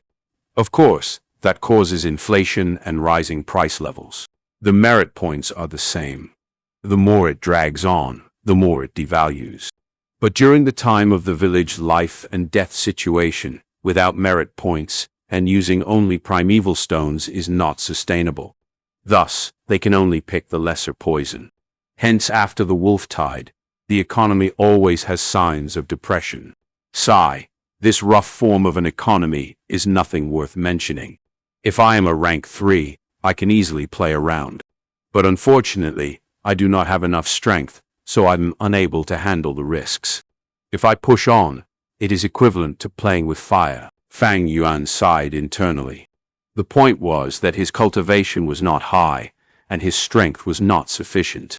Without strength, only having wisdom, it is useless. Thus, in Renzu's story, Renzu chose to deal with the strength goo, obtaining strength and giving up on wisdom. That is because strength is the foundation. Fang Yuan was still thinking deeply when he heard the discussions of the people around him. Do you guys know? Bai Ningbing struck again. Which unlucky goo master is it this time? It's Yongclan's Zhongli, that dejected-looking one. Sigh. What is this Bai Ningbing doing? Last time, injuring Shishan, and now attacking Zhongli. With the wolf tide coming, he is still fooling around.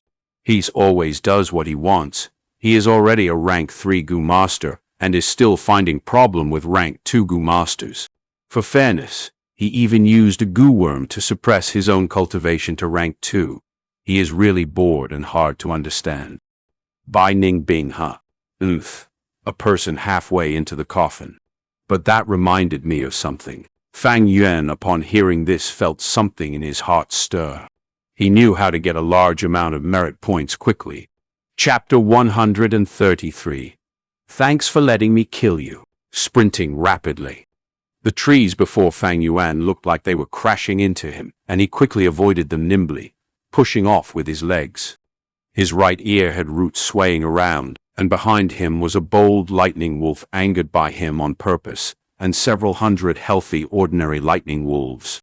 The lightning wolf's speed was faster than him, especially the bold lightning wolf. Its streamlined body jolted around in the complicated terrain, having an extremely fast speed.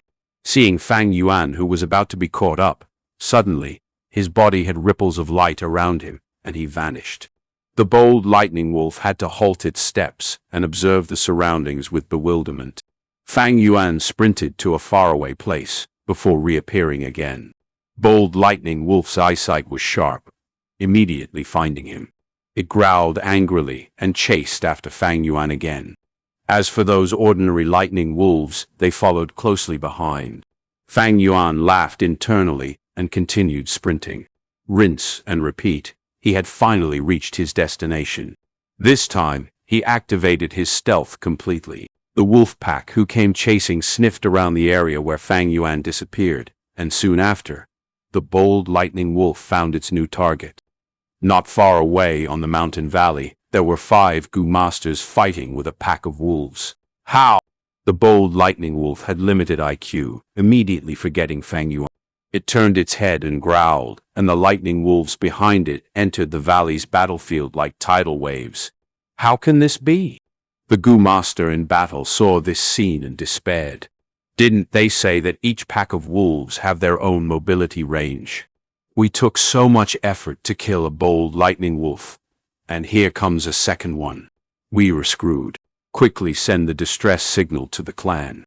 This new pack of wolves joined in, and the Gu master's pressure intensified, their tone showing a panicky and flustered emotion. The investigative Gu master shot out a Gu worm from his hand. This Gu worm was like a golden round ball, but had a pair of colorful feathered wings. It flew into midair and exploded, turning into a rainbow flame, observable from a 50-kilometer range. This was the Signal Gu, a rank 1 expendable Gu worm, often used to send signals. The signal has been sent. Everyone hang in there. Wait for reinforcements.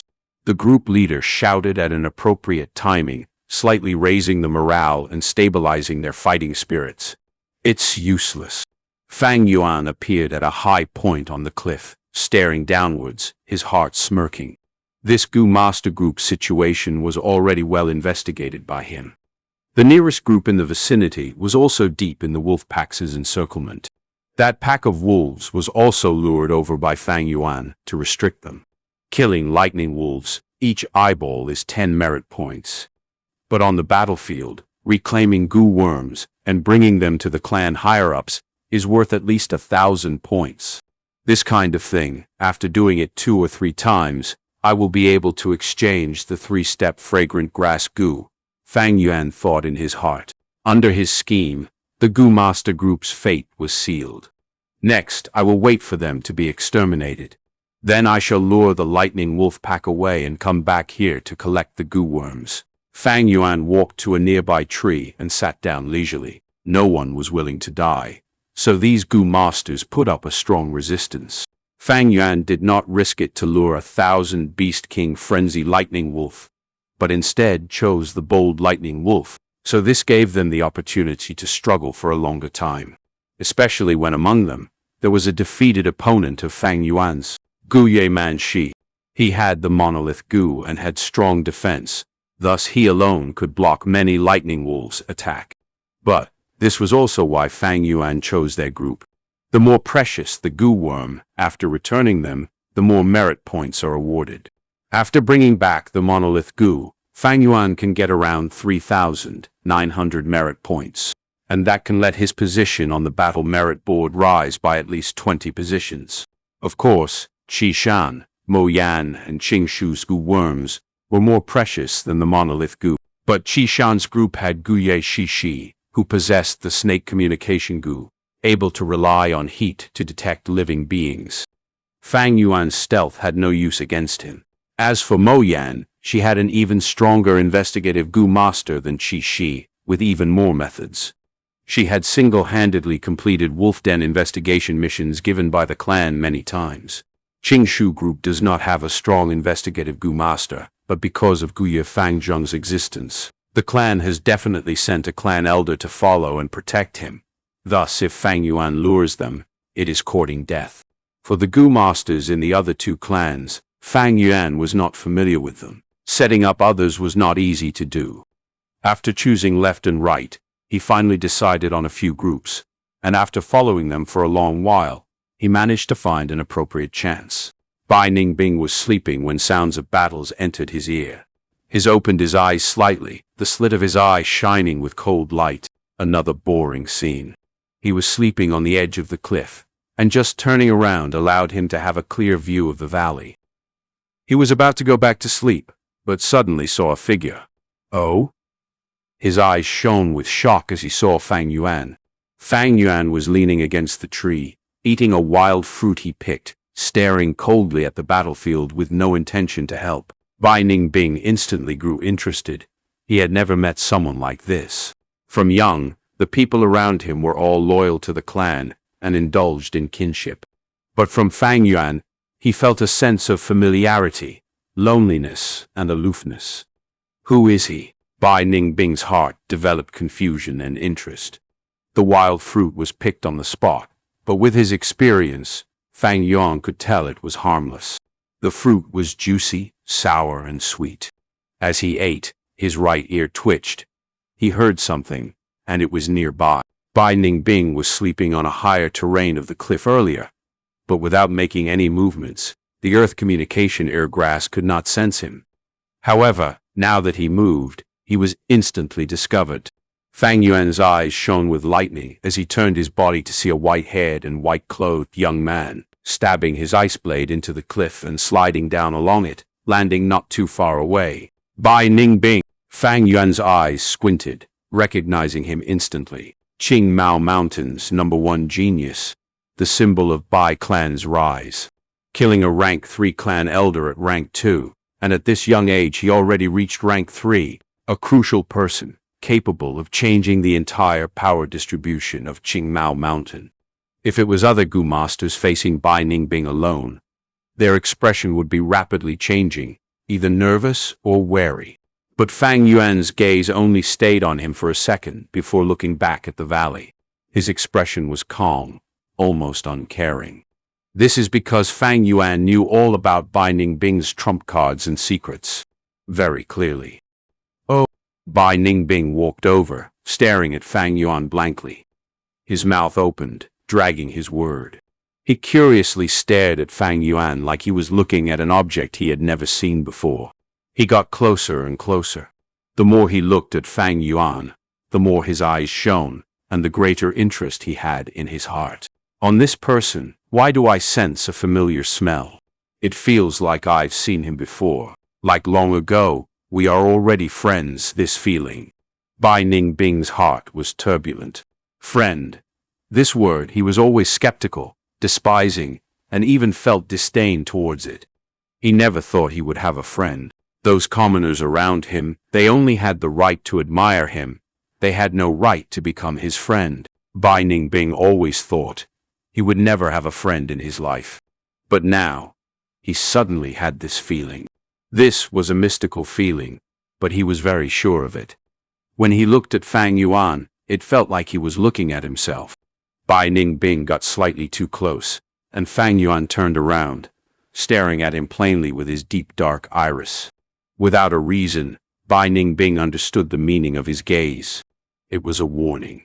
He halted his steps, slightly stunned, very impolitely staring at Fang Yuan while saying, you really are interesting. If the Bai clan Gu masters who were familiar with him heard this, they would go crazy. That is because, since his birth, Bai Ningbing had never praised someone like this. Fang Yuan ignored him, biting his wild fruit, and staring at the valley's intense fight. Bai Ningbing circled around Fang Yuan, observing him closely, as if he was looking at the strangest food on earth. He looked from every angle, even squatting down on the ground and looking up at him from the floor. His silky white hair, which was impeccably clean like a crystal, instantly laid on the muddy ground, but he did not care. His white robe dragged across the ground, and he paid no heed either. This moment, he was like a pure child, seeing his playmate, curiously staring at Fang Yuan with a longing expression, many times wanting to speak but could. Bai Ningbing felt that he had many things to say to Fang Yuan, but when he was about to speak, he felt no need anymore, because he felt that Fang Yuan understood. After being silent for a while, he asked, "The valley's battle is not interesting at all. What's there to look at?" Halfway through, his eyebrows raised, showing an expression of realization. "I see. You lured this wolf pack. You want to kill these Gu masters. But why did you not do it yourself? Oh, afraid of leaving evidence. You are too vigilant. From your aura, you already have rank 2 cultivation. If I were you, I'd just go ahead and do it myself. Suddenly, he chuckled like he had seen the most fun toy in this world as a kid. His eyebrows darted around. You are really interesting. Even the things you do are interesting. Hey, I am starting to like you. Fang Yuan retracted his gaze, turning around and looking at Bai Ningbing. He knew this person. That is because this person is also a natural demon. What is a demon?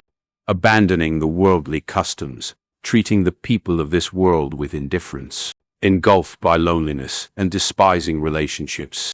This person was like Fang Yuan's shadow, except that Fang Yuan was deeper down the path, and Bai Ningbing was more pure. In simple words, they were kindred spirits. In his previous life's memory, after the 3 clans barely survived the wolf tide, this man murdered the 3 clans and caused the lustrous green Qing Mao Mountain to turn into a hellish ice mountain. Bai Ningbing. Fang Yuan sighed in his heart, saying slowly, "You were very lonely, huh?" Bai Ningbing's eyes widened, squatting on the floor, nodding continuously, empathizing and sighing. Yes, these days, life has been super boring. Some time ago, I killed a Zhong clan goo master, and that was somewhat fun. Getting this goo, look. Fang Yuan looked at the plunder goo in his hand, starting to laugh. So, you want to kill me? Bai Ningbing's eyes turned from black to blue crystal color as he jumped up and straightened his body. Ha ha ha. He raised his head and laughed thrice, staring at Fang Yuan with an excited expression. You do know. That's right, I want to kill you. Come kill me too. Life and death battles are the most fun. Meeting someone as interesting as you. I swear I've never done anything so interesting. He got more and more excited as he suddenly opened both arms, arching his head and sighing. I can feel that my life had never been so colorful. Thank you, although I don't know your name, thank you for letting me kill you. Hey. Chapter 134. Hunting Down. Do not worry, you are only a rank 2. I will not lower myself and take advantage of you. I shall restrict my cultivation to the same rank for your sake. So come, let's have a fair fight. Bai Ningbing roared with savage laughter. Facing the crazy Bai Ningbing, Fang Yuan easily maintained a languid expression. He met the heated glare in an equal manner, responding coolly. Wanna kill me? Then come. Nothing left to say, Fang Yuan took the first step, his body drifting away like a falling petal. Bai Ningbing's laugh came to an abrupt stop at this, his voice easily tainted with anguish. Don't you run from me. He instantly ran after, engaging Fang Yuan in a relentless chase. Fang Yuan ridiculed the disheveled master soundlessly, sprinting towards the mountain valley. Disturbed by the two barging into the valley's inner battlefield, the wolf pack reacted with fury, wasting no time in attacking Fang Yuan and Bai Ningbing. The goo masters who had already been forced into the valley and lost one man noticed the spectacle, the remaining 4 revealing a relieved expression when they saw the wolves become distracted. Hang in there, guys. Reinforcements are here. One even shouted loudly, blatantly trying to encourage the wolves against the newcomers. Why is there only 2? Another asked, clueless while they saw the muffled figures of Fang Yuan and Bai Ningbing. But as they got closer, Gu Yamanxi's face turned weird with realization. It's him. It was impossible for him to not remember Fang Yuan, along with a sharp feeling of fear mixed with shame. It was this man that had defeated and publicly humiliated him. Those cold, merciless eyes dug out the deepest nightmare in his heart. He would never forget that terrifying event and the fiendish man who accompanied the memory. He had once sworn to himself that he would buck up and reclaim his pride. But now, faced with Fang Yuan who was here to salve him, Gu Yamanxi felt very complicated internally. Wait, the second person is... They all were able to recognize Bai Ningbing, and showed collective signs of shock at his appearance. Bai Ningbing. Gu Yamanxi's eyes widened. He did not expect in the least to suddenly see Bai Ningbing appear under such a situation. Scumbag, stop right there. Behind him, Bai Ningbing was continuing to shout vehemently. Fang Yuan paid no attention, however, and transversed among the wolf pack. His body was glowing with a white jade light, protecting him from the rabid lightning wolves' bites and scratches. But because each assault made contact, his aperture's primeval essence dropped quickly in turn. Not far away, Bai Ningbing's nose had flared and was blowing out water vapor, forming into a round shield of condensed moisture, enveloping his body. As each of the numerous lightning wolves hit this seemingly water shield, though, all of their kinetic force, built up by their charge, was simply dispersed by the water flow, and they were quickly sent flying away after with the Re. Logically speaking, Bai Ningbing's performance now wasn't that impressive, though. He was already a rank 3, even though, according to him, he had already seemed to have suppressed his cultivation personally, using only rank 2 strength to deal with Fang Yuan. Even with rank 2 strength, Bai Ningbing's speed was slightly faster than Fang Yuan's, and he had more primeval essence, but with the interference of the wolf pack, his distance with Fang Yuan started to increase. The crucial deciding factor was the difference in physical strength between the two. Fang Yuan had the strength of 2 boars, while Bai Ningbing's strength was of a slightly lower quality. Fang Yuan could also endure the wolf pack's attacks and continue moving forward. Bai Ningbing's water shield, although it is able to mitigate some of attacks, could not open a path forward for him, unlike Fang Yuan. How? One especially bold lightning wolf began to pay attention and was drawn to Fang Yuan and Bai Ningbing. It howled, commanding the ordinary lightning wolves around it to give way, opening a path for it instantly. The lightning wolf wasted no time and spread its limbs, charging towards Fang Yuan. Seeing this scene, the 4 trapped Gu masters all showed expressions of worry. As for Bai Ningbing, still behind Fang Yuan, upon seeing this new development, laughed loudly. But the next moment, Fang Yuan's body disappeared right before Bai Ningbing's eyes, vanishing from his vision like a fleeting ripple of water. His laughter cut off abruptly at the sight, the other Gu masters in the valley being left similarly speechless. The bold lightning wolf howled angrily after having lost track of Fang Yuan, but did not reduce its speed while charging towards Bai Ningbing to take its fury out on him instead. This prompted a smile from Bai Ningbing, his lips curving once more in amusement. Hey, this is really interesting. You really are interesting. Ha ha ha. Then I shall start my meal with this appetizer. As he finished speaking, his eyes transitioned, changing from black to a shade of blue, the same color as that of the sky. Taking a stance, he propped one leg up like a flamingo, holding out the ice blade, and started to rotate. Quickly picking up speed, the ice blade carved out many waves of sword traces, maneuvering and slashing the air to form a scene similar to a tornado. The bright sword waves congealed into a blizzard storm, and quickly engulfed the wolf pack. Numerous lightning wolves were torn to shreds by the act, becoming pieces of minced meat flung about by the storm. But not much blood ended up splattering against the surroundings, as it had almost all been completely flash-frozen by the icy blizzard storm already. The bold lightning wolf howled, showing its ferocity against the storm. The goo worm in its body started to work as well, causing golden sparks of electricity to flicker throughout its rugged coat. The hair on its body stood on ends, golden electricity flowed like chains, coiling around its body and limbs. Altogether it formed what looked to be a modest chainmail. Its 4 paws sprinted, and it streaked like a golden shooting star, rushing into the ice blade storm. Bah! A thunderous explosion sounded through the valley as the ice blade storm came to a stop, a broken piece of the ice blade flying in the air, and with a swoosh, stabbed into a mountain rock above. The white mist dispersed around the area. The bold lightning wolf laid on the revealed ground, its heart pierced through by an ice blade. Such a fatal attack ended its life almost instantly. Bai Ningbing laughed as he retracted the ice blade in his hands, gloating in his victory.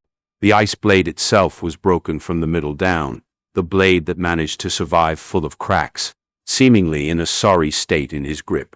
But Bai Ningbing did not care as he stretched out his left hand and wiped the blade.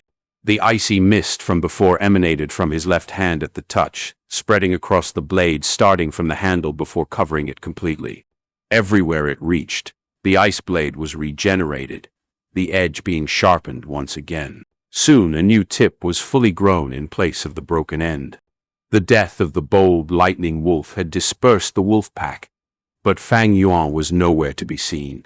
We will definitely remember Lord Bai Ningbong's act of saving us.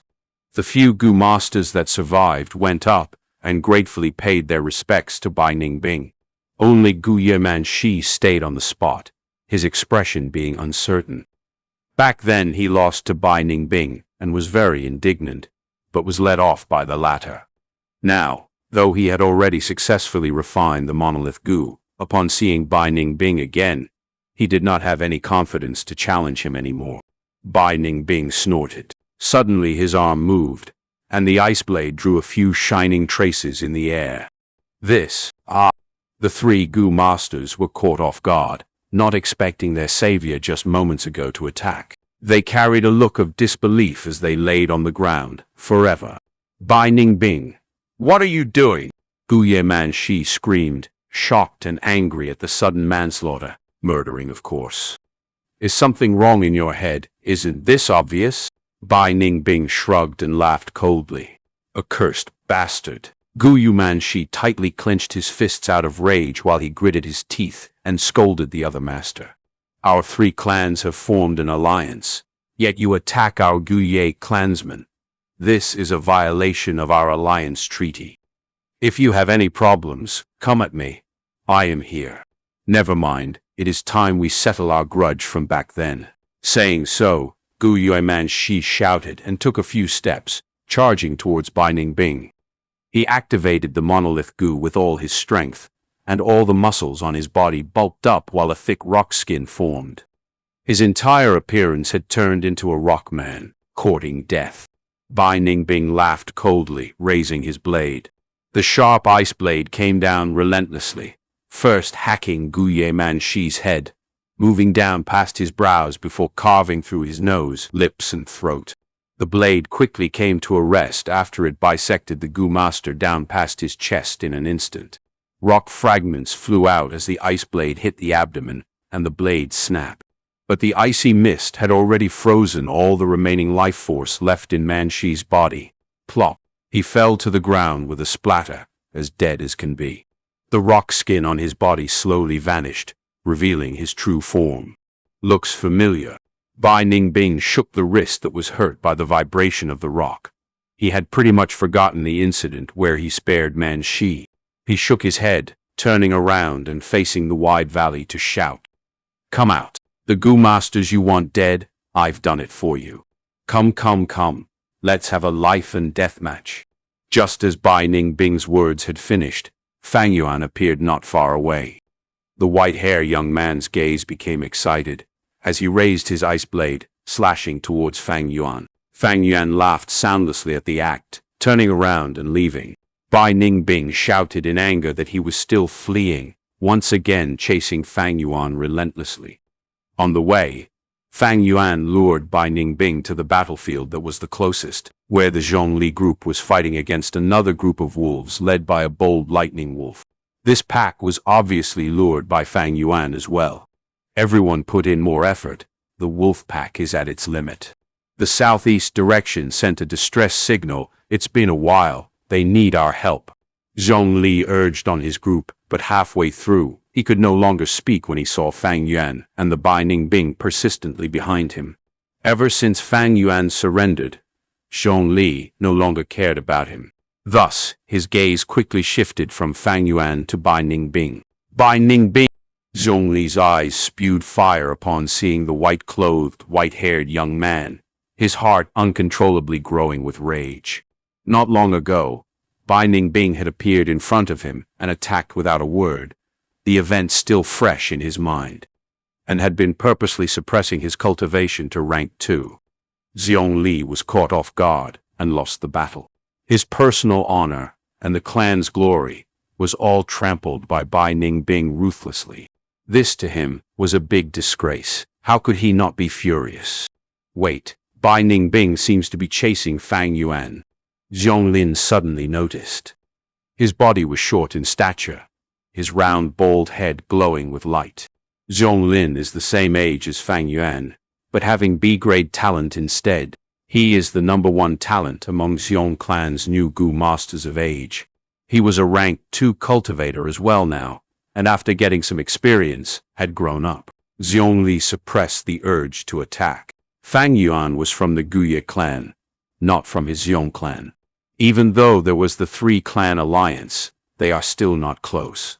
Since it is an outsider fighting, it is best if one does not get involved. The Zhongli group was about to watch on the sidelines, but how could Fang Yuan not expect that? One sentence from him changed their perspective in an instant. Fang Yuan quickly got close to the Zhongli group, shouting in a frightened voice. I saw the plunder Gu on him, protect me. Bai Ningbing is trying to eliminate all witnesses. Chapter 135. Northern Dark Ice Soul, 10 Extreme Talents. What? Zhonglin was stunned. Plunder Gu? There is only one person that has this Gu worm in Qingmao Mountain, and that is my cousin Zhongjiang. Zhongjiang's face turned gloomy. Zhongli closed his eyes, fierce light flickering in them. Others might be afraid of Bai Ningbing, and even he was afraid. But this fear didn't represent his weakness and cowardice. In his heart, long was there already thoughts of sacrificing himself for the clan. He had the resolution to fight to the death with Bai Ningbing. Bai Ningbing is the plunder Gu in your possession. He stepped forward and faced Bai Ningbing, letting Fang Yuan brush past him. Bai Ningbing laughed coldly. So what if it is? Zhongjiang's face was as gloomy as water and asked, Tell me, how did my cousin die? Why is his Gu worm in your hands? Zhonglin also asked, Bai Ningbing, I respect you as my senior, but you secretly seized our Zhong clan's Gu worm and did hand it over. This is an open violation of the alliance treaty. After he spoke, he raised a signal Gu in his hand. With a bang, bright fireworks burst in the sky. The colorful light from the fireworks shone upon Bai Ningbing's face. He laughed. I have never cared about the dogshit alliance treaty. I only saw someone using the plunder Gu and thought it was interesting, so I collected it. Zhongjiang was unable to hold back his anger when he heard this. He gave a furious shout and charged towards Bai Ningbing. Bai Ningbing, you looked while my cousin fought to death and did not help. You bastard! The 5-person group was an integral whole. For personal or private reasons, the Zhongli group were irreconcilable with Bai Ningbing. The fight was hard to avoid, the scene immediately turning chaotic. On one side was Bai Ningbing facing the Zhongli group's attack.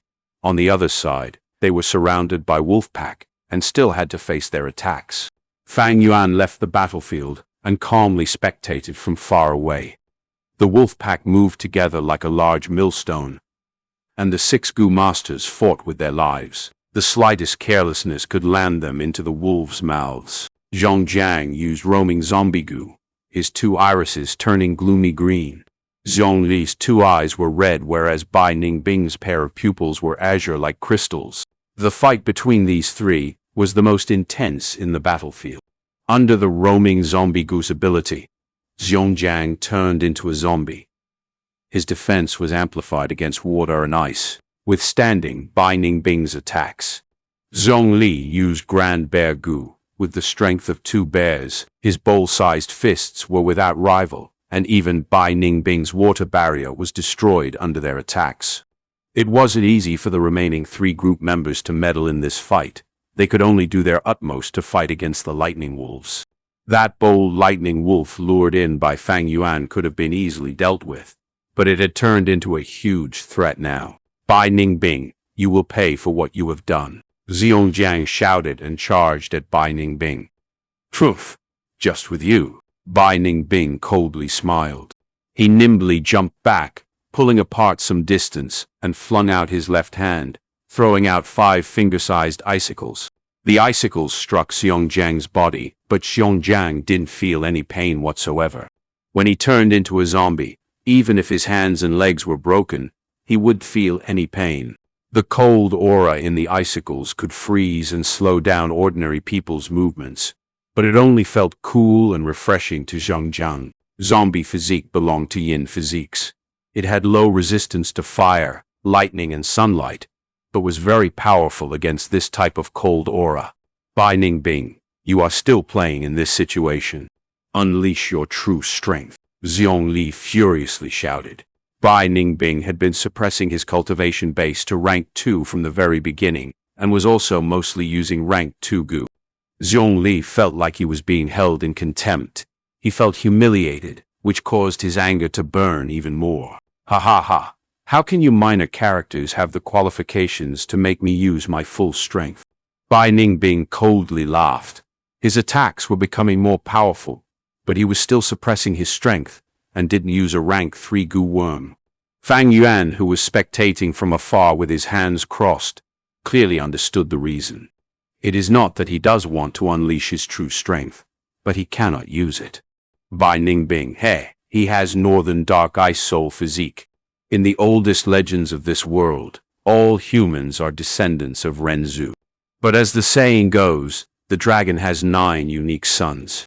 There are no 2 absolutely same people, and even twins have differences. In this world, the difference that is of the biggest concern is aptitude.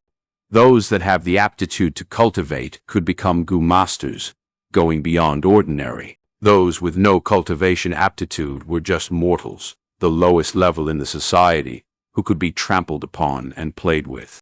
Cultivation aptitudes were divided into 4 grades: A grade, B grade, C grade, and D grade.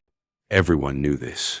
But actually, there were still more outstanding aptitudes above a grade. This was a secret. Clans would never carelessly spread this, and only after reaching a certain status in society could one know this secret. Zhongli and the rest naturally didn't know. Even elders and clan leaders might not know. But Fang Yuan, who had reached rank 6 in his previous life, shedding his mortal body and becoming a Gu immortal, naturally was aware of this. There were 10 types of aptitudes above a grade, and they were collectively called 10 extreme physiques. Before Renzu died, he gave birth to 10 children. The eldest son, Verdant Great Sun. Second daughter, Desolate Ancient Moon. Among the 10, there was one named Northern Dark Ice Soul. Renzu's legends, whether real or false, alluded to many secrets in Gu Master's cultivation. Renzu's 10 kids individually represented 10 types of ultimate aptitudes. Fang Yuan recalled. Any one of the 10 extreme physiques is superior to a grade aptitude. The most excellent, a grade aptitude, can only store 99% primeval essence in their aperture. But any one of the 10 extreme physiques holds full 100% primeval essence in their aperture. However, everything exists in balance. The 10 extreme physiques which holds 100% primeval essence is too perfect, and heavens won't easily allow their existence. For instance, in Renzu's story, his 10 kids didn't have a long life. In reality, it is difficult for the Gu masters who hold 10 extreme physiques to grow and mature, almost all dying an untimely death. Of course, if they can really grow to become a rank 6, they will be able to sweep through same-stage opponents, and even perform miracles such as fighting a higher rank. Bai Ningbing, who possesses Northern Dark Ice Soul, is the same. With 100% primeval essence, his aperture is too stressed out and has the risk of collapsing any moment. To decrease this risk, Bai Ningbing must cultivate and use primeval essence to nurture his aperture walls and increase its strength to be able to support the 100% primeval essence. Thus, his cultivation speed is outstanding and shocking. However, high cultivation means higher quality primeval essence, which subsequently increases the pressure on the aperture, instead increasing the risk. Bai Ningbing is like a victim in a lone boat in the sea. He doesn't have fresh water and can only drink the seawater to relieve his thirst, but the seawater is salty and will absorb the original moisture content of the body The higher his cultivation is, the nearer he is to destruction. Yet he cannot choose not to cultivate, since being from Bai village and the one upon whom the clan's expectations lies, he will also face assassination from Xiong and Guye village. This forces him to continue to grow stronger. Being the possessor of the Northern Dark Ice Soul, he clearly understands his situation. Knowing he does have much time left and his death being certain, he has thus formed this temperament. Fang Yuan sighed when he thought of this. This was clearly an irony. Excessively excellent aptitude didn't lead a Gu master to have a meteoric rise, but would be the main culprit behind their deaths. Too much is as bad as too little. People need to drink water and eat food, but if they eat and drink excessively, they could die. From another angle, no matter which world, there is no true perfection. There is no perfect love, no perfect work. Excessively perfect will just lead to destruction. In Fang Yuan's previous life, 3 years after the Wolf Tide, Bai Ningbing's cultivation inevitably reached rank 4 realm. His aperture could support the burden from the primeval essence and ultimately, it exploded.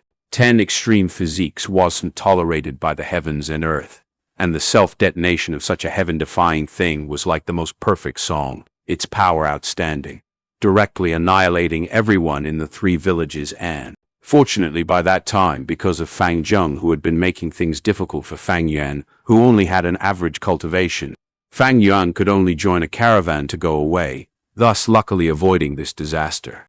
To delay his death, Bai Ningbing used Gu worms to dilute his rank 3 silver primeval essence into rank 2 red steel primeval essence of his own accord. He also rarely used rank 3 Gu worms at the same time.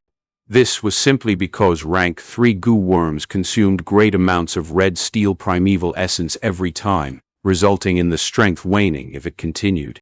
Instead, it was better to continue using rank 2 Gu worms, which would be of much more help to Bai Ningbing in battles. This was the real reason Bai Ningbing suppressed his cultivation. If not, having strength but choosing to bind one's own hands and feet, landing in a dangerous state, was something only a brainless retard would do. Bai Ningbing was smart and intelligent.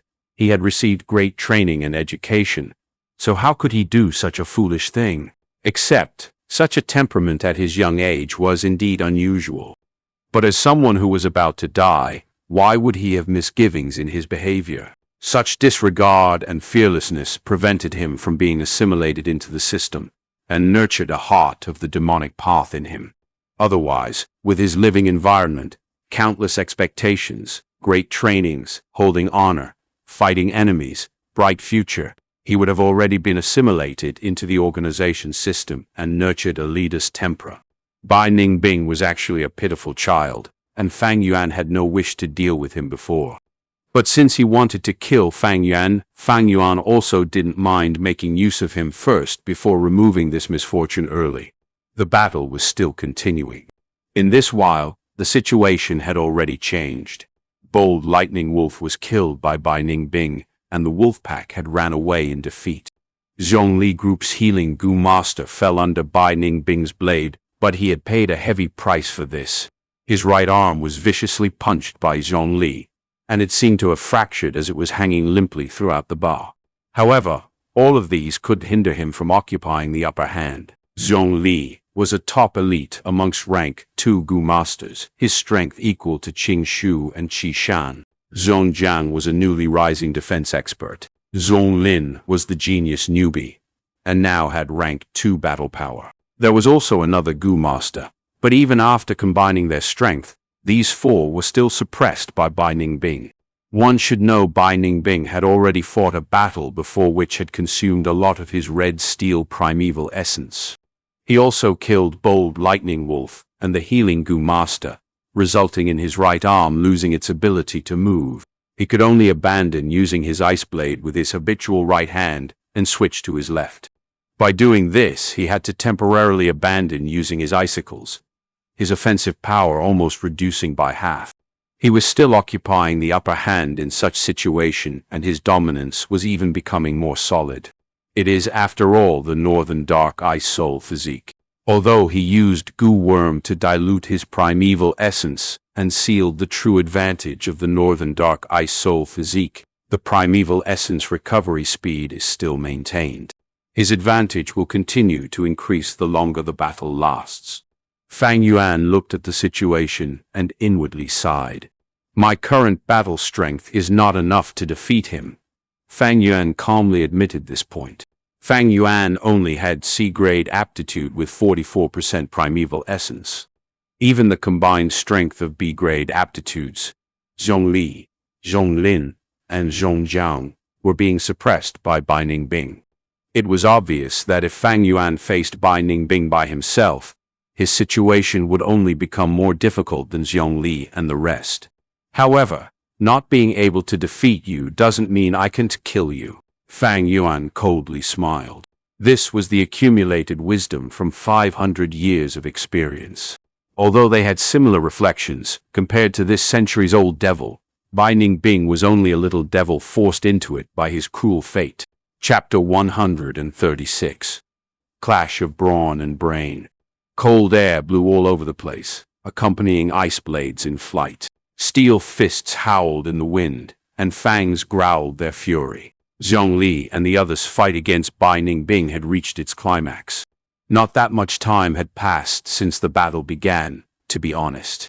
But as the pressure from Bai Ningbing intensified, Zhongli and the others started to feel that time dragged on longer with the difficulty he posed. Zhongjiang's face was dim as water, Zhonglin's forehead dripping with cold sweat, while Zhongli maintained a serious gaze. At this point, even Zhongli had to suppress his anger and admit Bai Ningbing's formidable strength. Even though Bai Ningbing suppressed his rank 3 cultivation and only fought with rank 2 gu worms, he displayed strength that was able to suppress their entire group. But even then, the truth was that Bai Ningbing had not even given it his all. This was not intentional to prove a point, rather, it was a precautionary measure against Fang Yuan. To Zhongli and the others, their motive was simple. It was to arrest or kill Bai Ningbing. But to Bai Ningbing, the situation was more complicated. He needed to fight back the Zhongli group on one end, while simultaneously being on guard to prevent Fang Yuan's sneak attack on the other end. He had seen Fang Yuan using the stealth scales gu with his own eyes. Thus in battle he needed to make sure to divert some of his attention to prevent Fang Yuan's attack. But till now, Fang Yuan had not made a move. Did he leave? Impossible. Although it is our first meeting, he is not the type to retreat. He will definitely act. He is just biding his time.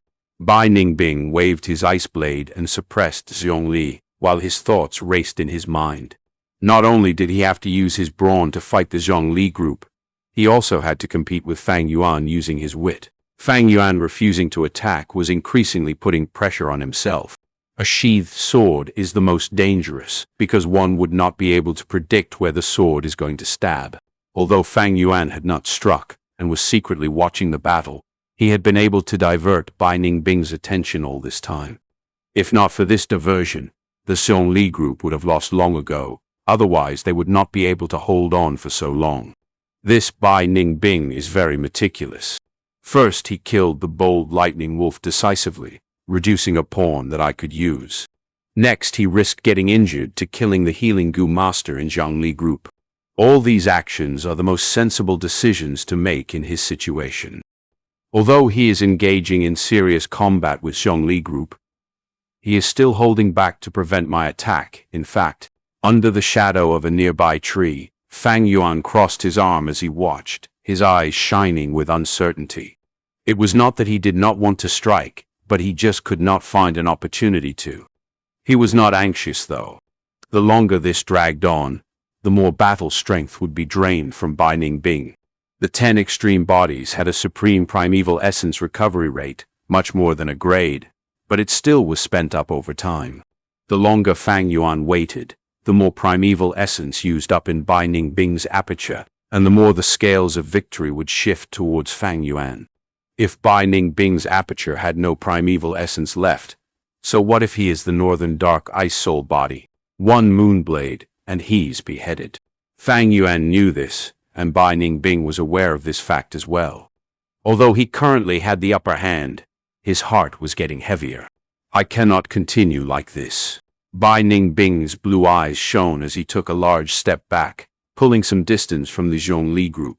Next he gulped, his throat expanding like something had risen from his stomach into his mouth. His jaw was raised high as he opened his mouth in difficulty. An icy blue-colored small bird popped out of his mouth, its head raising above his white teeth. It looked around, and soon found a locked onto a specific gaze. Jumping out of Bai Ningbing's mouth, the small, icy bird flapped its wings strongly, flying towards Zhongli. The small blue bird was cute like a pigeon, but Zhongli and the others' faces lost their color upon seeing it. Rank 3 bluebird ice coffin goo? Get away from it, quickly. The Zhongli group frantically tried to dodge around, but this blue iceberg was not like the Moonblade. Once sent out, it was locked on to the target. Boom! It smashed into the support goo master in Zhongli group before promptly exploding. Frosty air blew all over the place, and the piercing blue light from the explosion lit up the entire battlefield. The next second, the blue light dispersed, and a partially transparent block of ice was revealed, a cold, watery blue in color. The goo master was visibly sealed within the ice block, his face still retaining the fear and anxiety before death, but he had lost all signs of life. Even though Bai Ningbing was already a rank 3 goo master, once a rank 3 goo worm was used, his suppressed rank 2 primeval essence in his aperture would be rapidly used up. At the same time, it cannot display the true power of a rank 3 goo worm. Moreover, once used, during the following period, the enemy can make use of this opportunity to attack. But Zhongli's group of 3 were frozen in shock instead, startled by this bluebird ice coffin goo. Bai Ningbing did not follow up the attack, and instead turned around and left, attempting to leave the battlefield. This was a wise decision, for if he continued, the situation would become more disadvantageous for him. Damn it, Bai Ningbing, don't run if you have guts. Big brother Zhongxin was killed by him. Kill him. Take revenge for brother Zhongxin. Zhongli group cursed loudly, but could not catch up. Originally, the 4 of them were barely enough to form an encirclement, but now that they had one less person, their blockade was easily broken by Bai Ningbing. Seeing that Bai Ningbing was about to leave the battlefield at this time, a moonblade flew out from among the bushes, and a person leapt out and quickly following after. Bai Ningbing's ice blade waved and dispelled the moonblade. But his abdomen was hit by someone, throwing him back by 3 large steps. During this period, Zhongli and the others were sobered from their stupor, getting close and surrounded Bai Ningbing again. Bai Ningbing ignored the 3, staring at the newcomer instead, chuckling. So you finally appeared. It's Fang Yuan.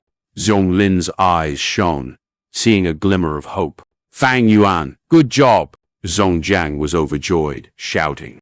Zhongli stayed silent. Although he seemed rash, his thoughts were more meticulous than anyone else. Fang Yuan did not strike earlier, but suddenly appeared. Was he watching the battle all along? The thought of this possibility brought him unease. Fang Yuan smiled mildly, showing a victorious appearance, but his heart sank. Bai Ningbing's act of retreating was to force him to appear. Fang Yuan was clear of his intentions, and saw through it. But so what if he did? He had to show up. Zhongli's expression was also taken into account, and he had expected it. Rest assured, everyone. He opened his mouth. I've informed the clan. Just hang in there for a little longer. Reinforcements are coming. Zhongli was relieved at once. Zhonglin, Zhongjiang's battle spirits were ignited, and Bai Ningbing suddenly laughed loudly. Ha ha, so he's called Fang Yuan. Such an interesting guy. I only want to kill you even more now. I'm afraid you are not capable enough to achieve that. Fang Yuan's eyes shone with cold light, taking a step forward. Bai Ningbing, the heavens want you dead. You are finished. Zhongjiang gritted his teeth, running into Bai Ningbing.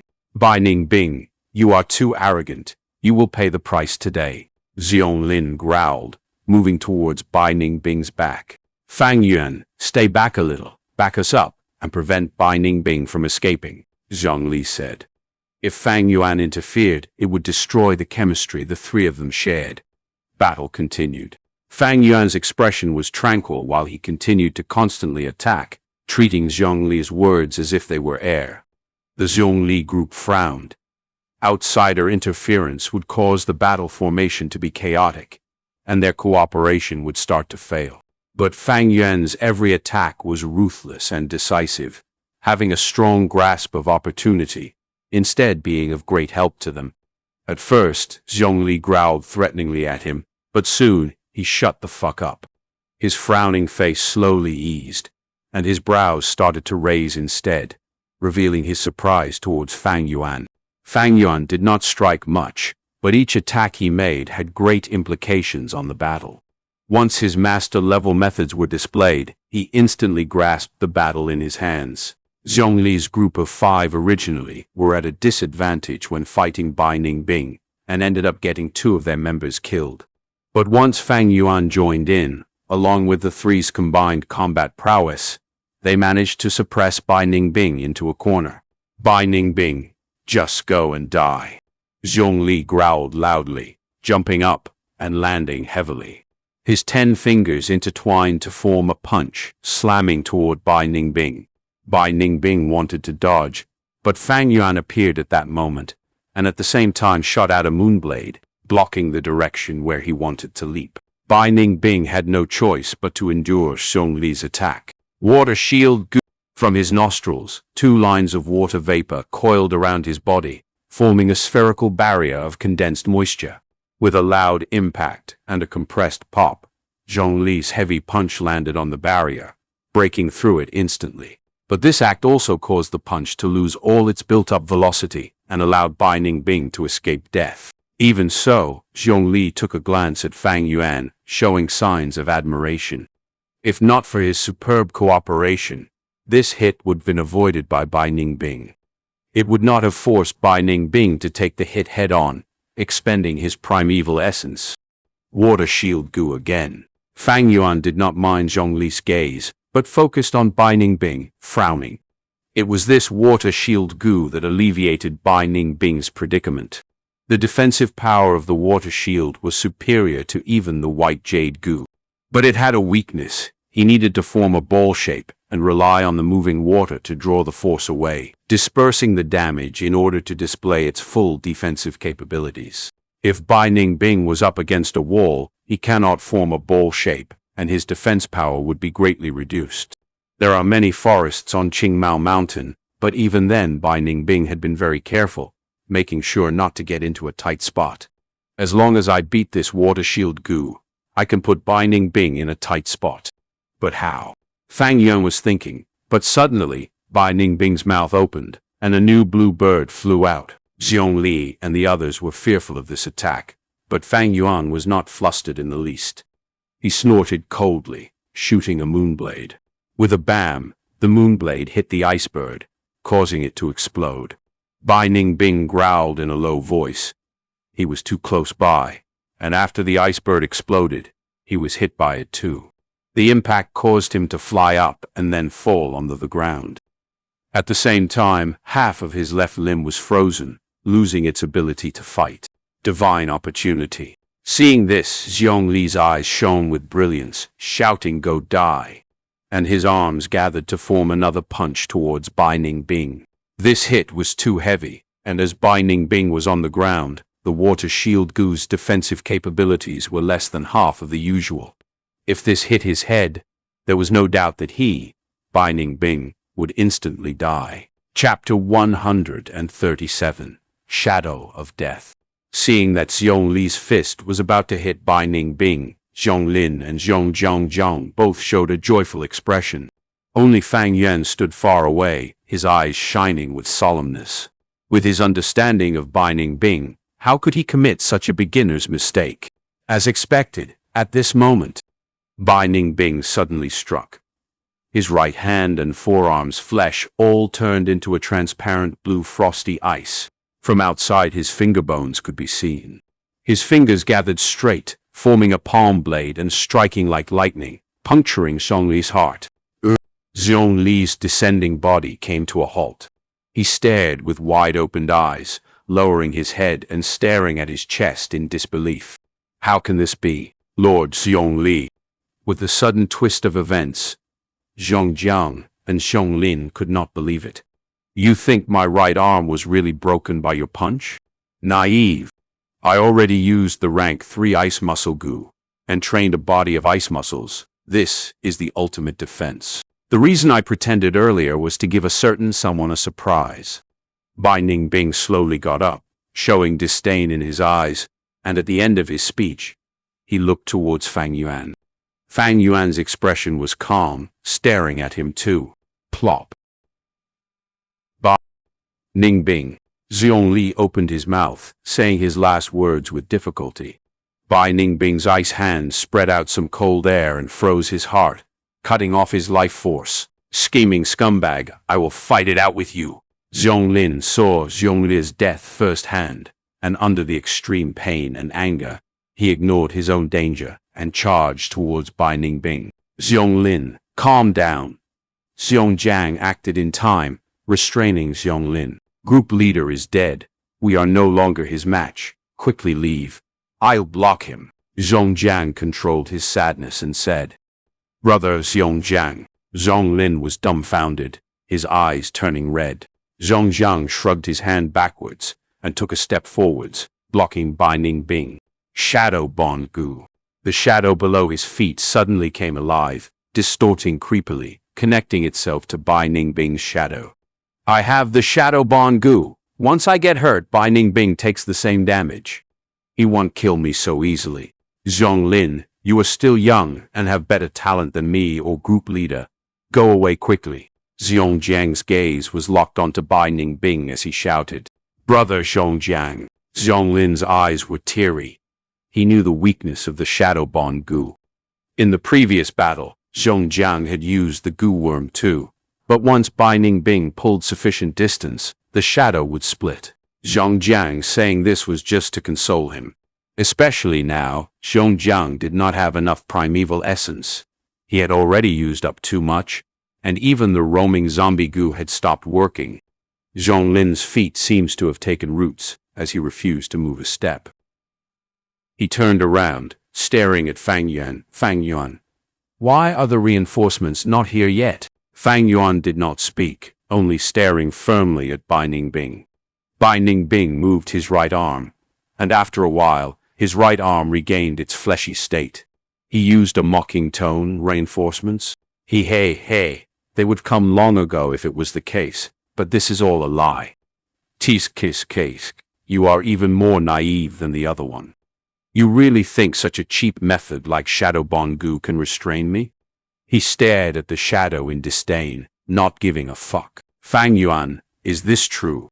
Zhonglin clenched his fist, eyes speaking fire as he asked furiously. Fang Yuan did not care about him, but stared at Bai Ningbing, his mouth curling into a smile. That move earlier, it expended your primeval essence, right? By now, how much primeval essence do you still have in your aperture? Zhongli used a defensive goo worm, but it was weaker than Fang Yuan's white jade goo. The result was that his defense was penetrated, but such an attack is clearly not owned by a rank 2 goo master. According to the earlier situation, Fang Yuan guessed that Bai Ningbing used the rank 3 frost demon goo. This goo's ability was strong, renowned among the rank 3 goo, but overuse harmed the user. Joint problems were just a light symptom, but if serious, one's muscles could be frozen and damaged. Thus, it needed to be used with other goo worms. Bai Ningbing had said earlier that his muscles had become ice muscles and could take the cold of the frost. Thus, when used together with the frost demon goo, they complemented each other. This was still Bai Ningbing using rank 2 primeval essence to forcefully activate a rank 3 goo worm, so it had to have high consumption, but he needed to use such a method to break the stalemate. Bai Ningbing's expression changed. The move earlier had caused a great consumption of his primeval essence, and Fang Yuan saw through it. Thus, after killing Zhongli, he did not strike again, but used the talking time to recover. He laughed heartily, nodding, and confessed, "Not bad. My primeval essence is running dry. I left my right limb unused to lure you to attack. But you did fall for it. Hey, the real battle is just starting, is it?" Fang Yuan squinted. If Bai Ningbing denied it, he would attack without doubt. But Bai Ningbing confessed, showing a look of fearlessness. Either that Bai Ningbing knew he was going to die, showing no fear towards death, or he probably had other strong trump cards and had great confidence in surviving. Ordinary Gu masters only had 3 to 5 Gu worms. Even Qing Shu and Qi Shan were as such. But there are exceptions. For example, Fang Yuan, with the Moonlo Gu, White Jade Gu, Stealth Scales Gu, 4-flavor Liquor Worm, Spring Autumn Cicada, Earth Communication Air Grass and 9-leaf Vitality Grass. He had 7 Gu worms in his possession. Bai Ningbing was the Bai clan's hope and had the Northern Dark Ice Soul body, an absolute genius. From the start of his cultivating journey, he had received the full support of his clan, his wealth definitely greater than Fang Yuan. Up till now, he had displayed over 6 Gu worms. Fang Yuan was sure that he had others. And these Gu worms allowed him to be calm despite being in this position of having little primeval essence. Actually, the most troublesome kind of opponent is like him, not only having talent, but not fearing death, and having large amount of Gu worms in hand. With these 3, it greatly affected a Gu master's battle in terms of victory or loss. Especially Gu worms, with a strong or special one, it can allow a Gu master to overturn the situation. Bai Ningbing's Frost Demon Gu was a rank 3 Gu worm, so even with Fang Yuan's White Jade Gu defending, he could be penetrated. This is also why Fang Yuan had not engaged Bai Ningbing personally. Fang Yuan had used Gu Yaman Shi, Xiong Li, and others to fish out Bai Ningbing's secrets. After all, only knowing one's enemy can one be assured of victory. In comparing talent, Fang Yuan was only a C grade. Compared to Bai Ningbing, it was a world of difference. Bai Ningbing started cultivating earlier and had the clan's assistance, and he had more outstanding Gu worms in his possession than Fang Yuan. In terms of temperament, his fearlessness towards death made him almost invulnerable. The difference between the two was that Bai Ningbing was strong, and Fang Yuan was weak. This is the truth. He had to accept it and understand it. But battles are interesting because the strong might not necessarily win, and the weak might not always fall. Fang Yuan wanting to win against the odds, it was not impossible, but he had to use all of the methods he had and make use of all the strength he could gather. Gu Yaman Shi was just the beginning, and Zhongli group is not the end. Thinking so, Fang Yuan struck. With a moonblade, a head flew away, and blood spewed.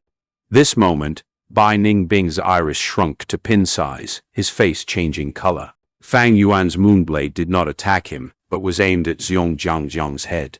Zhongjiang did not expect Fang Yuan's betrayal.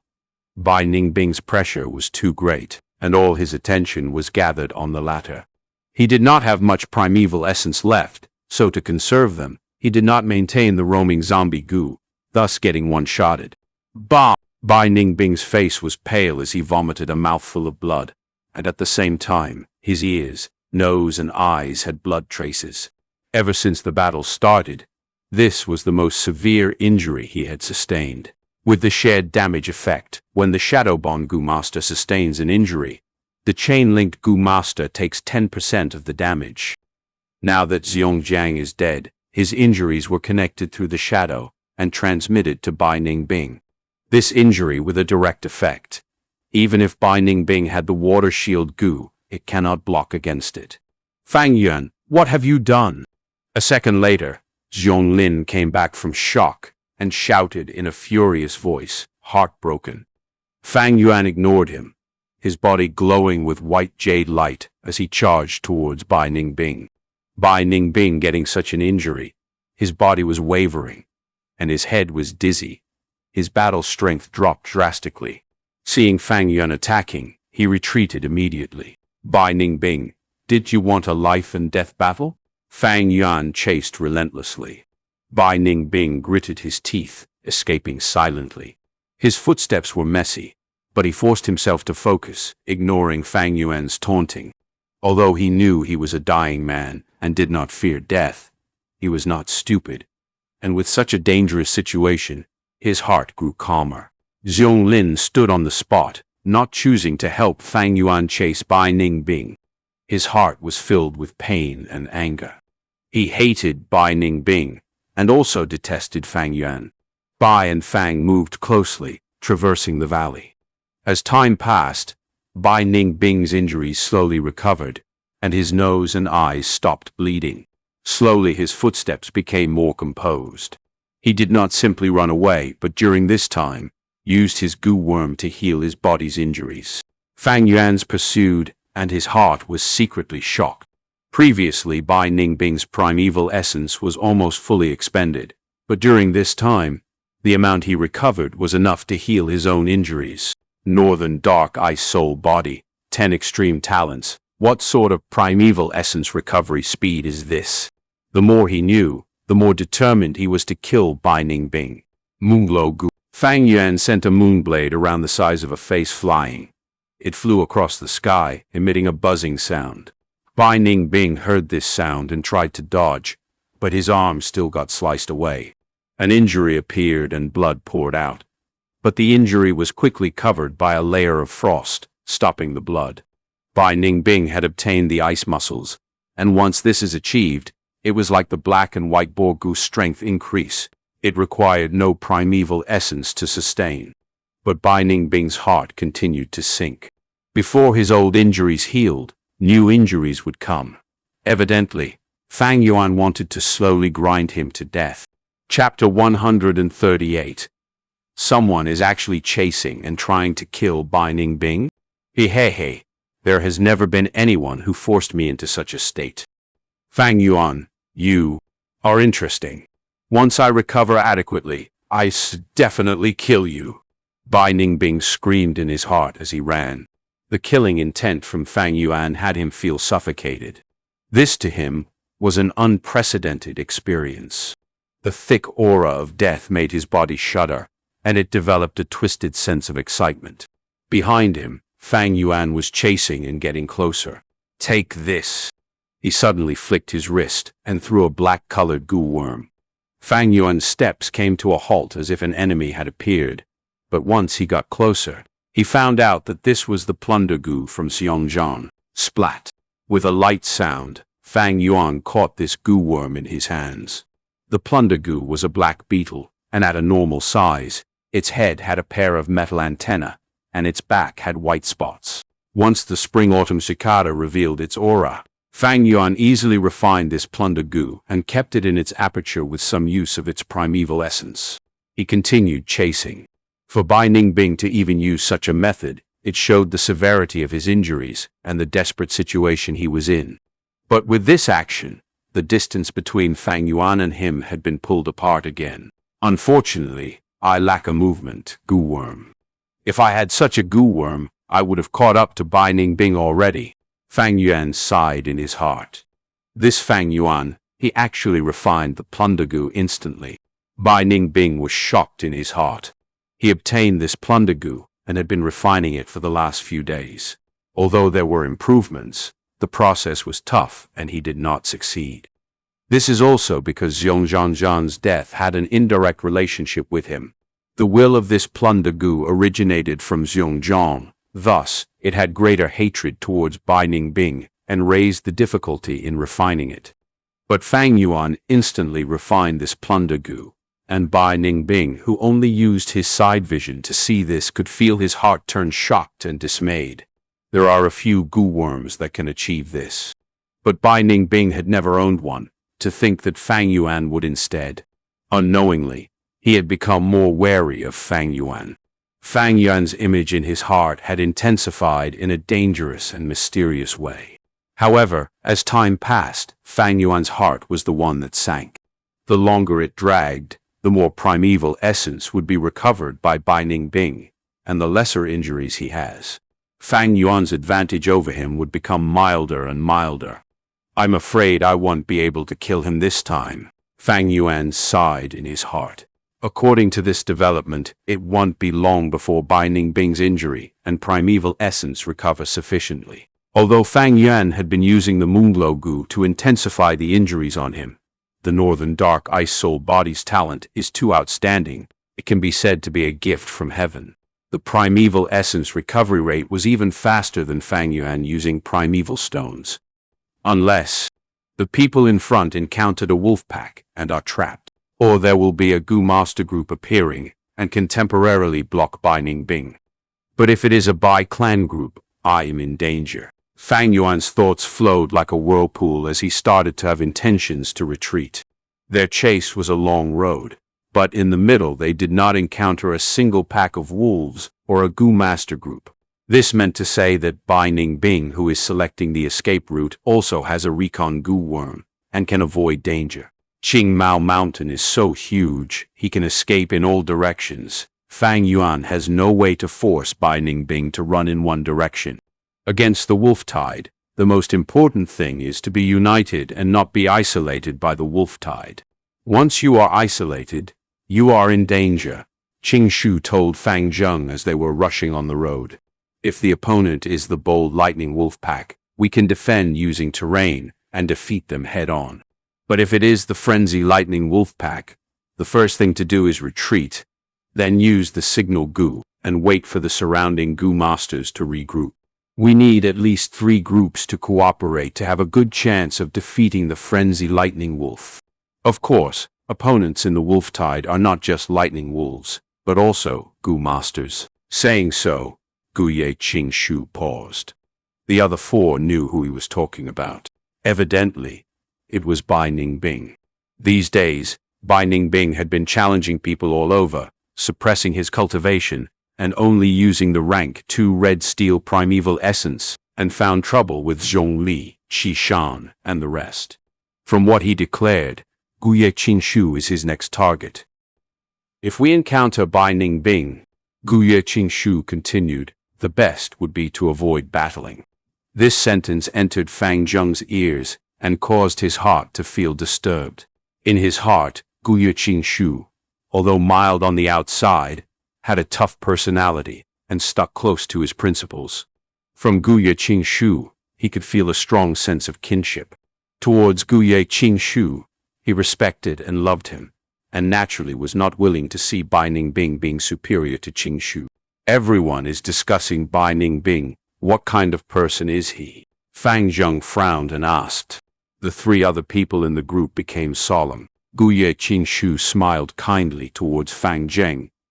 He is Qingmao Mountain's #1 genius. Fang Zheng, listen well. You are still young and have a great talent. You might be able to surpass him in the future. So before you fully grow up, avoid direct conflicts with him. Remember the story I told you before? Lowering your head and raising it. Sometimes, people have to lower their heads. Fang Zheng looked towards Qing Shu, and when they made eye contact, he could not help but nod and respond. I understand, Brother Qing Shu. Please be rest assured. Good. Qing Shu was still speaking, when suddenly the Recon Gu Master interrupted. Not too far away ahead, there is a Gu Master rapidly moving. Everyone's expressions changed. The healing Gu Master Gu Ye Yao Hong's expression was solemn. Must be a small group that got scattered by the wolf pack. Let's go save them. Fang Zheng said instead. Could it be Bai Ningbing? Doesn't he travel alone usually? It could be him or not. But if it really is a Gu Master that got lost, no matter which village, they are our alliance mate. We have to go save them, Guye Qingshu said, turning direction and charging towards the Gu Master. The 4 around him followed closely. But quickly, the Recon Gu Master spoke. It is not a Gu Master. Behind the first Gu Master, there is another one. It's actually 2 Gu Masters, huh? It seems that the situation is just like Sister Yao Hong had said. It should be a group that got separated by the wolf packs. Guye Fang Zheng sighed a breath of relief. Guye Qingshu's expression was unchanging, but the other 3's expression became more relaxed. At this point, if one was observing from a higher point of view, they would see Qingshu's group, Fang Yuan and Bai Ningbing, getting closer along the mountain road.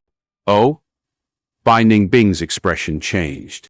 He had a recon Gu, and he felt that a group of 5 Gu Masters were approaching. He quickly changed his direction. Although he had a recon-type Gu worm, it could not detect the identities of the people ahead. Every Gu worm had one ability. Thus, it had pros and cons. Taking Fang Yuan's Earth Communication Eargrass for example, it can hear noise and is most sensitive to footsteps, but it cannot discern information like male or female. And if a Gu master uses the silent step Gu, they can conceal their footsteps, and he would not be able to detect them. Not knowing who it was, to play it safe, Bai Ningbing chose to avoid them. But this time, the situation was different. Qing Shu's group was full of elites, and their recon Gu master was a professional as well. There's someone.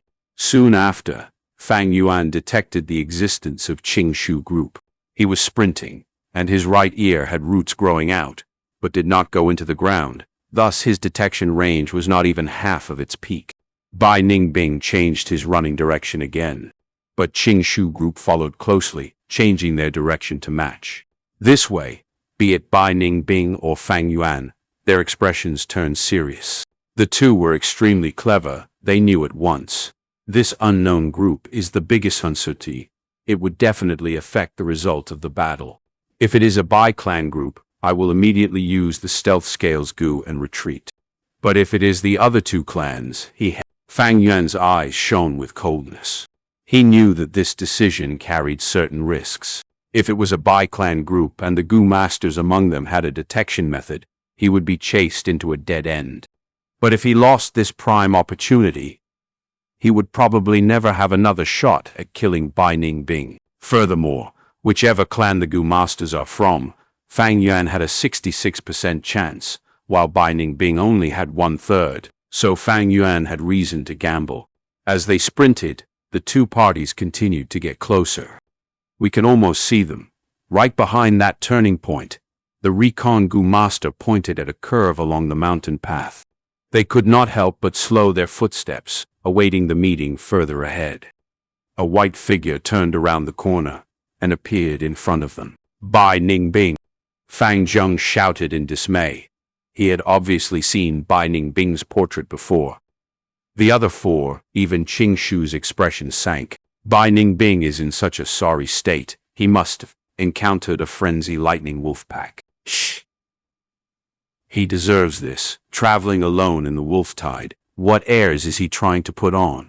Everyone at once did not go up and meet with him. Bai Ningbing's movements and expression showed signs of escaping. This caused Qing Shu group to feel happy internally. But at this moment, Fang Yuan shouted from over the corner, Bai Ningbing, why are you running? I must kill you today. Saying this, he was trying to test water. Using the earth communication ear grass, he knew that around the corner, there was an unknown group of 5. If it is a Bai clan group, this proclamation would invite their intense rebuttal. Around the corner, Qing Shu and the others heard this and their eyeballs rolled wide. What's going on?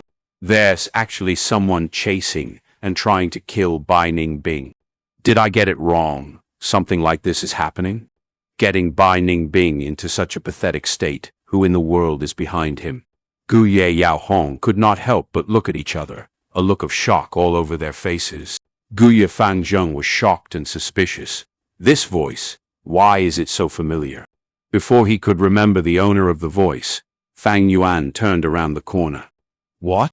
Gu Ye Qing Shu's serious expression turned into dumbfoundedness. The other 4 stared with their eyes wide opened.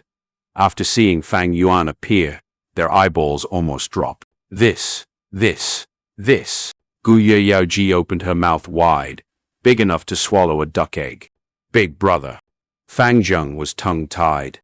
It's him? Even Gu Ye Qing Shu with outstanding composure was shocked beyond words. Chapter 139, Broken Arm. Who was Bai Ningbing? The #1 genius of Qingmao Mountain, someone who could single-handedly change the structure of the 3 clans, whose cultivation speed left everyone dumbfounded, dimming the luster of even a-grade geniuses. No one doubted his future accomplishments. Even his enemies had no choice but to accept the fact his talent was unparalleled. However, now someone was actually making this genius flee in such a wretched state. No one among the Qing Shu group expected this.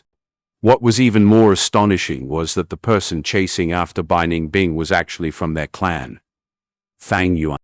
Regarding their impressions of Fang Yuan, they were mainly based around the arena battles and chasing away river-swallowing toad. And since the moment Fang Yuan had admitted defeat to Zhongli, his true strength was widely underestimated. When did Fang Yuan become so powerful? The Qingshu group found this difficult to accept. Fang Yuan turned around the corner. Guye Qingshu. His mind jolted when he saw the Guye Qingshu group. I won the gamble. Bai Ningbing, today will be the day you die, Fang Yuan thought. He shouted. Little brother, you were here. Great. Quickly stop Bai Ningbing. He is a heinous murderer who killed the Zhongli group and even our clan's Guye Manshi group. What? But our clans have signed a treaty. No, nothing is too excessive for Bai Ningbing. So it was like that. No wonder Fang Yuan was able to chase Bai Ningbing. The Qingshu group was shocked and came to a realization. It seemed that after Bai Ningbing had fought several intense battles, his fighting power had fallen to its lowest state, allowing Fang Yuan to luckily seize the upper hand. Am I really going to die here? No, I have just enough primeval essence to self-detonate the frost demon goo. I still have hope, Bai Ningbing thought in his mind.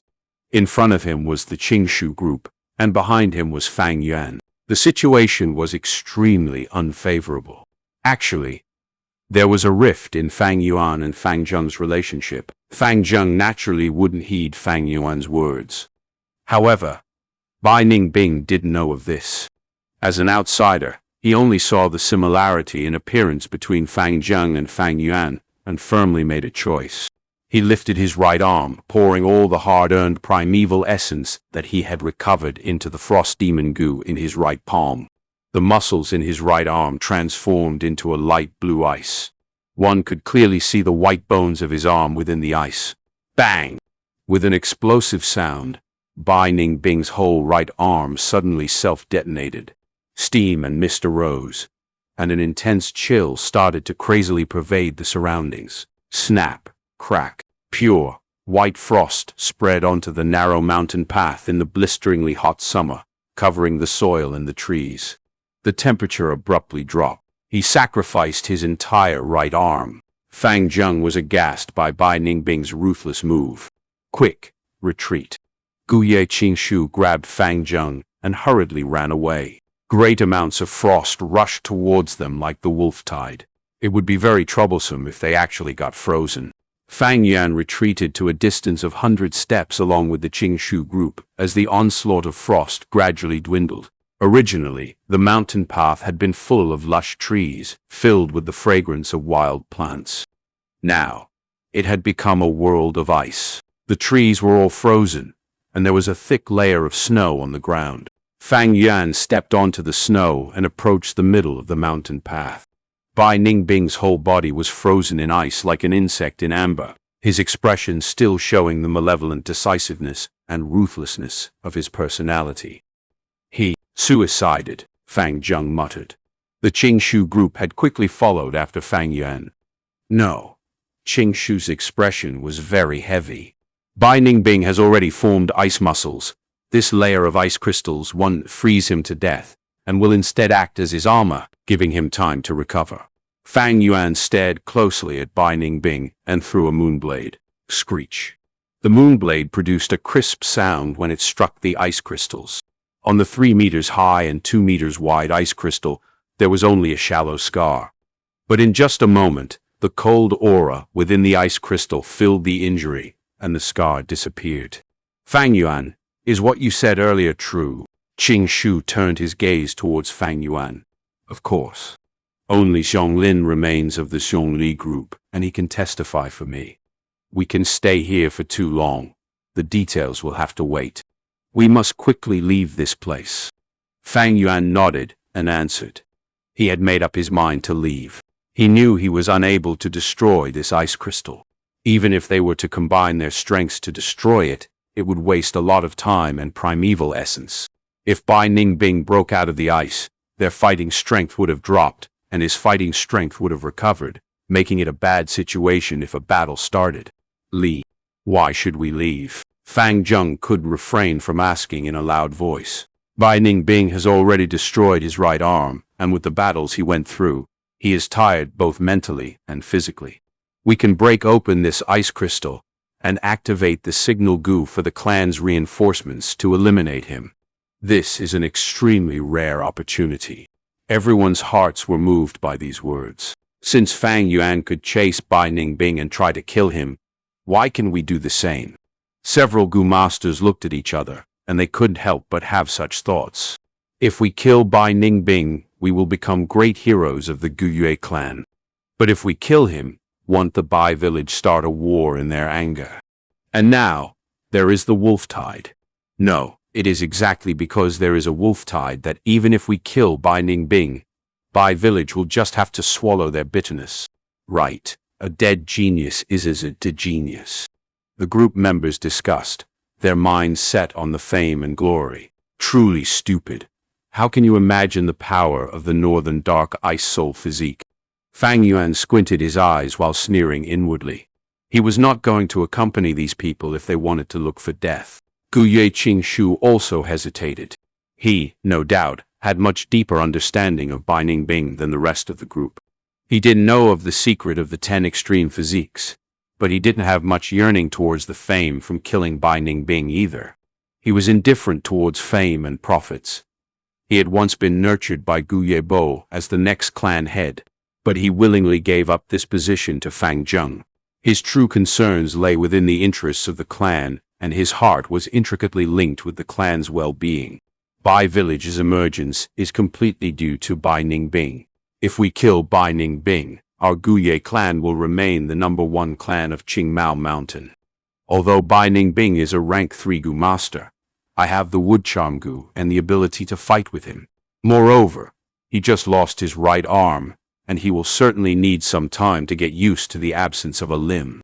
This can be the greatest disadvantage in a life and death battle, Qingshu thought. Guyue Qingshu's gaze turned resolute. Fang Yuan was observing Qingshu's expression the entire time. He realized what the latter had chosen to do when he saw Qingshu's expression.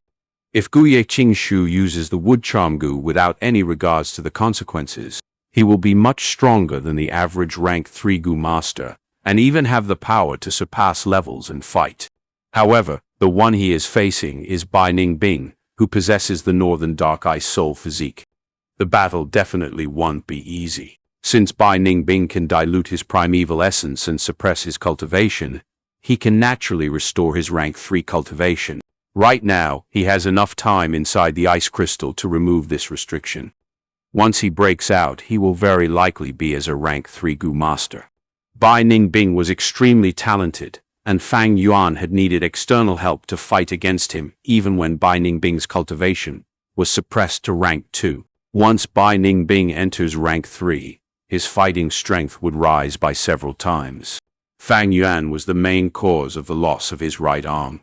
When the battle begins, Bai Ningbing's ruthless temperament will definitely target Fang Yuan. Moreover, Fang Yuan had some concerns and did want to reveal his true strength in front of Guyue Qingshu. Thus, Fang Yuan immediately expressed his intention to leave and left the battlefield, ignoring the urges of others to stay. He really left? Such a coward. Him leaving is good. If he were to meddle, it might instead destroy our tacit teamwork. Ha ha ha. It really frightened me when I saw him chasing after Bai Ningbing. Now, it seems Fang Yuan is indeed Fang Yuan, a coward who admitted defeat in the Gu battle competition. Quit it. Everyone has their own ambitions. At least he gave us intel on Bai Ningbing before he left. Moreover, he will inform the clan who will send reinforcements. As Qingshu gazed at the departing figure of Fang Yuan, his brows slightly furrowed. Group leader, you are too kind. There is no need to justify for cowards like Fang Yuan. Right. Although Fang Yuan is Fang Zheng's older brother, the way I see it, one is earth and the other is heaven. I have already stopped talking with Fang Yuan. Fang Zheng's face grew red. He felt ashamed at Fang Yuan's running away before battle. Fang Zheng, you leave too, Guyue Qingshu suddenly spoke. What? Fang Zheng's eyes were wide open. As the clan's only a grade talent, we can lose you. Bai Ningbing may have lost an arm, but the following battle will definitely be very dangerous. For the clan we can die, but you, Fang Zheng, must not die. The other 4 members were all moved. "Well said." A bright laughter echoed, and an old Gu master appeared. "Lord Elder." Fang Yuan promptly paid his respects. He recognized this man as a very senior clan elder.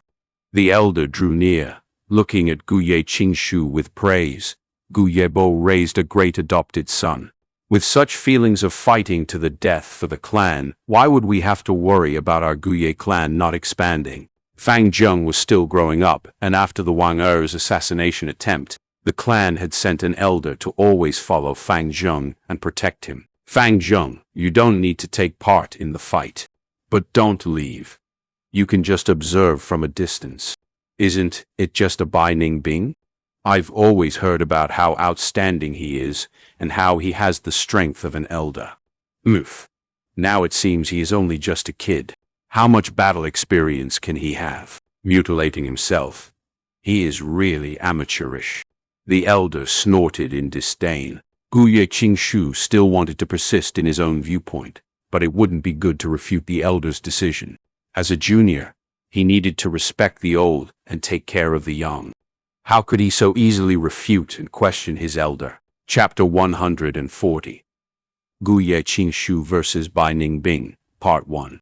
The time Bai Ningbing took to break out of the ice was shorter than anyone had imagined. With a loud crack, the ice crystal began to fracture, the cracks intensifying until it completely broke from within. The clan elder, Gu Ye Qingshu, Gu Ye Yao Hong, and the others, totaling up to 5 altogether, had surrounded him. Gu Ye Fang Yuan was standing far away on the mountain slope, staring at the battle from a higher ground while staying vigilant. Once a Bai clan Gu master group appears, he has to send out a warning immediately. "Bai Ningbing, you dare to kill the Gu masters in our clan, breaking the 3-clan alliance openly. Paying a life for a life is natural law. What else do you have to say?" the clan elder said with a haughty snort. Bai Ningbing did not pay him any mind, staying quiet and staring at his right arm instead. His left arm floundered in vain, grasping nothing as it was reaching for something that was even there in the first place. He started to frown, his face dim like water as lightning started to nurture between his eyes. "Actually forcing me to lose off my right arm. This guy is called Fang Yuan, right?" Listening to Zhongli and Qing Shu's words, he had already learned Fang Yuan's name. Muttering, Bai Ningbing's pair of crystal blue eyes was filled with extremely callous killing intent. His body emanated the oppressive aura of a rank 3 Gu master. As Fang Yuan had predicted earlier, with the capabilities to seal his own cultivation, Bai Ningbing was also able to release the restrictions on it. It was just that in the battle earlier, he did not have sufficient time to unlock it. Now, the white-silver primeval essence of rank 3 filled his aperture fully. The dense primeval essence placed great pressure on his surrounding aperture walls. Bai Ningbing knew that he was moving towards the path of destruction. A Gu master's aperture produced primeval essence, and the primeval essence in turn nurtures the aperture. The truth being, as long as the primeval essence exists within the aperture, it acts as a form of nurturing towards the aperture. It is just that this effect is not very evident, far less effective than the Gu master using the primeval essence to do so. This was similar to how a still seawater would still have a corrosive effect towards surrounding rocks, but this effect is less evident than the waves hitting on the rocks. But to the northern dark ice soul physique, after attaining rank 3, even if they do not expend primeval essence, as long as the primeval essence is stored in the aperture, the nurturing effect would be the same as if a Gu mast. This is the secret behind the northern dark ice soul physique's ability to raise a Gu master's cultivation at rocket speed. Moreover, this nurturing effect would become stronger as the primeval essence is refined. At rank 4, as long as primeval essence exists within the aperture, they would nourish the aperture, and the effect would be several times better than a regular Gu master, using primeval essence to nurture their aperture. With ordinary Gu masters, the higher their cultivation, the slower the speed of cultivation. However, the 10 extreme physiques were the opposite. The higher the cultivation, the stronger their aptitude, and the faster their cultivation, until they explode into oblivion. As an analogy, It is similar to a person in free fall. Dependent on the posture and qualities of that person, they would continue to accelerate as they descended, albeit dying a horrible death once they reached the ground. The 10 extreme physiques cultivation technique is falling from the highest point with the most suited conditions to fall faster than anyone else. As their cultivation gets faster and faster, it only gives them the temporary glory that they attain before they face the threat of death approaching. Like a meteor landing on Earth, moving toward its own destruction, the point where it shines the brightest comes only at the very moment where it burns up completely in the atmosphere. Earlier, the reason Bai Ningbing had diluted his white-silver primeval essence into red steel primeval essence was because of this. Right now, his aperture was completely filled with white-silver primeval essence again, and he could feel that every second, his cultivation was steadily rising and improving, actually forcing me to use the white-silver primeval essence, and even making me go as far as to sacrifice the frost demon Gu. Where is Fang Yuan? Bai Ningbing's killing intent intensified as he asked. His blue iris swept across the surroundings, but could not find a trace of Fang Yuan. The frost demon Gu that he sacrificed was a rank 3 Gu worm, one that he only managed to refine after 3 failures and consuming a large amount of resources. Now that it was gone, it is truly a waste. Although Bai Ningbing is rank 3, it only happened recently, and even with the clan's support, he could not hog all the resources to himself.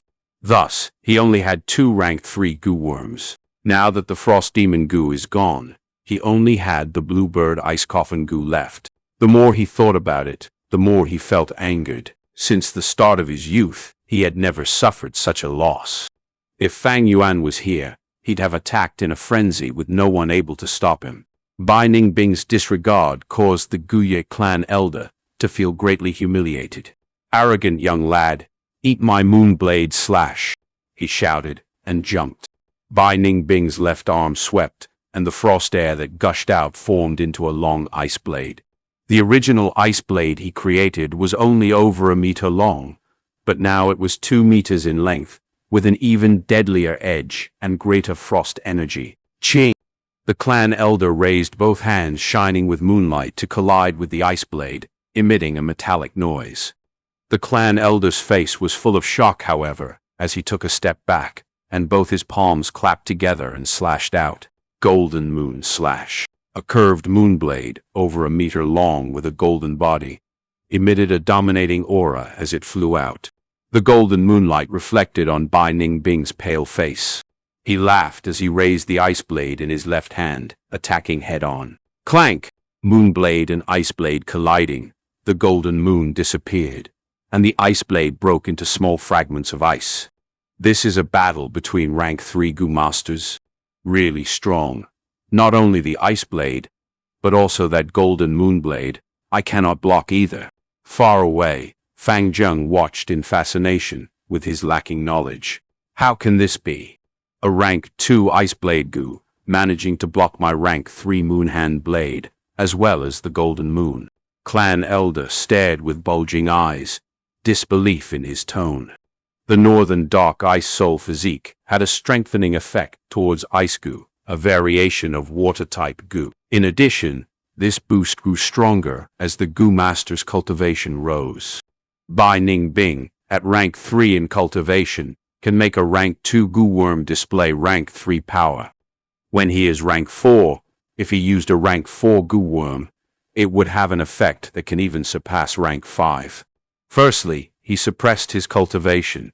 Thus, only the effect of recovering primeval essence remained. Now that his limiter was off, and he was back to rank 3, the Northern Dark Ice Soul physique's true ability was starting to show up. Old man, you don't know a lot of things. Bai Ningbing's feet paused, holding his ice blade horizontally, as he started to rotate. Hoo-hoo! The intense sound of the wind enveloped him as he became faster and faster. How? The wind seemed to have transformed into a beast howl, a 5-meter sword storm forming after a matter of minutes. The tornado-like winds were white in color, whipping out and causing the people nearby to have numbed senses. Quickly dodge. Even a clan elder, upon seeing this, did not dare to challenge it. He quickly avoided. But the other rank 2 Gu masters could not manage to dodge in time. The ice blade storm came at once, with a speed 3 times or even greater than before. As soon as the 2 male Gu masters were caught up in the storm, their cries came to a stop. In a matter of seconds, they were already minced to a paste by the ice blades and lost their lives on the spot. "Save me!" Guye Yaohong screamed in fear, seeing that she was about to be swept into the tornado and perish. Green Vine Gu. Guye Qingshu shot out green vines, which quickly coiled around Guye Yaohong's waist like snakes. Just as he was about to drag her back, the ice blade storm had already reached her, devouring her in one shot. Swish, swish, swish. The ice blades instantly went to work, cutting this female Gu master into 5 or 6 pieces. The icy air had already frozen her blood before she could bleed. Soon after, these pieces were further cut into smaller pieces, forming palm-sized frozen corpse fragments. Yao Hong! Seeing this scene, Qingshu grieved with sorrowful eyes. Sister Yao Hong. On the slope, Fang Zheng could not take such an intense scene, kneeling on the ground with a soulless gaze, tears overflowing from his eyes. "Damn it, Steel Shirt Gu." The clan elder took a deep breath as his body glowed with black light, looking as he was covered in a steel armor. He used both arms to cover his face as his legs sprinted, charging towards the icy blue ice blade storm. Chink, chink, chink. He charged inside bravely. In a few breaths' time, the ice blades hacked on his body numerous times, emitting a crisp sound. A moment later, the storm ended. Bai Ningbing and the clan elder faced each other. "Old thing, you are asking for death." Bai Ningbing's blue iris were purer, complementing his white hair and white clothes while standing still in the cold winds. His left hand's ice blade had already broken into 2. But this did not stop it from penetrating the elder's heart. Clan elder lowered his head, staring at his left chest, his mouth emitting a sound of helplessness and shock. Bai Ningbing let go of his right hand, abandoning this ice blade. He walked past the clan elder, steadily approaching. Behind him, the clan elder's face was covered with a light blue frost, and soon he collapsed onto the ground to never get up again. Far away, Fang Zheng saw this scene, and his irises shrunk to the size of pins, intense fear spreading throughout his body. This was out of his wildest dreams. A grand rank 3 clan elder actually died like this. This Bai Ningbing is so strong? Where is Fang Yuan? Tell me, and I can let you die peacefully. Bai Ningbing walked towards Guye Qingshu. Bai Ningbing. Guye Qingshu sighed deeply, staring at Bai Ningbing without fear. "You and I have fought over 10 times. You are getting stronger, and right now I have to admit that you have surpassed me. But your strength cannot cause me to betray my clansmen. Come, fight me." "Just you?" Bai Ningbing snorted in disdain, turning around to look at Fang Zheng, raising a brow. "That is Fang Yuan's brother." Guye Qingshu's expression changed, taking a big step out and blocking Bai Ningbing. "Don't think of finding trouble with him." Bai Ningbing's face sank. "You are quite an interesting opponent. Keeping you alive can add some color to my life. But my mood is very bad now. Don't take my patience for granted. Tell me nicely, which direction Fang Yuan went?" Guye Qingshu replied him in the most direct way with action. He closed his eyes and opened them again. Wood Charm Gu. Chapter 141. Guye Qingshu vs. Bai Ningbing, Part 2. Under the power of the rank 3 Gu worm, Qingshu's eyes turned into a jade green color. At this moment, his aura changed. From a vibrant human, it turned into a deep serene forest feeling. "Oh?" Bai Ningbing showed slight shock unknowingly. He pouted in dissatisfaction. "It seems that after a long time you've gained some interesting new skills." Icicle Gu. He willed the Gu, and 5 sharp icicles appeared out of nowhere. "Go." Bai Ningbing's ice hand pointed, and the icicle shot out. Pow, pow, pow. From Qingshu's palms, 2 vines grew out. The vines danced in the air like 2 snakes, dancing agilely, easily deflecting the icicles. The icicle changed directions, only scraping Qingshu's shoulder, and stabbed deeply into the ground, the hard mountain rock, and the forest that stood like a statue. Qingshu easily broke through the attack, causing Bai Ningbing's attack to be futile. Bai Ningbing laughed coldly. Your whipping skills got better. But I want to see, how many icicles can you block? Saying so, Bai Ningbing's eyes shone with a mild blue light. 10 icicles appeared immediately, floating in front of him before shooting towards Qingshu. After that, 10 more were created. Like this, over several times, it turned into an icicle rain. Swoop! The icicle tore through the air, emitting a sound that shocked people's hearts. Qingshu dodged while manipulating his green vine with both hands, dancing like a shadow. His whipping technique, after countless practices, had gotten to a level where he could command them like his fingers, fully in sync. But there was too many icicles. Qingshu was bound to miss some, and his shoulder was hit by an icicle. The icicle penetrated his right shoulder, and the tip appeared from behind him. Pin needle goo. Qingshu controlled the pain, sweeping his long hair.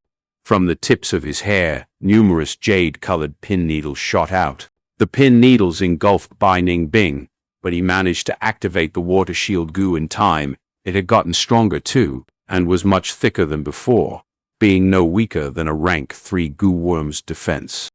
The pin needles entered the water shield and slowed to a halt before being purged by the water currents. But this also forced Bai Ningbing to stop his icicle attack. Seeing this opportunity, Qingshu ignored the pain and pulled out the icicle from his shoulder by force. There was no blood dripping out. One was due to the icicle's cold air, and the other was because his body was gradually turning into wood.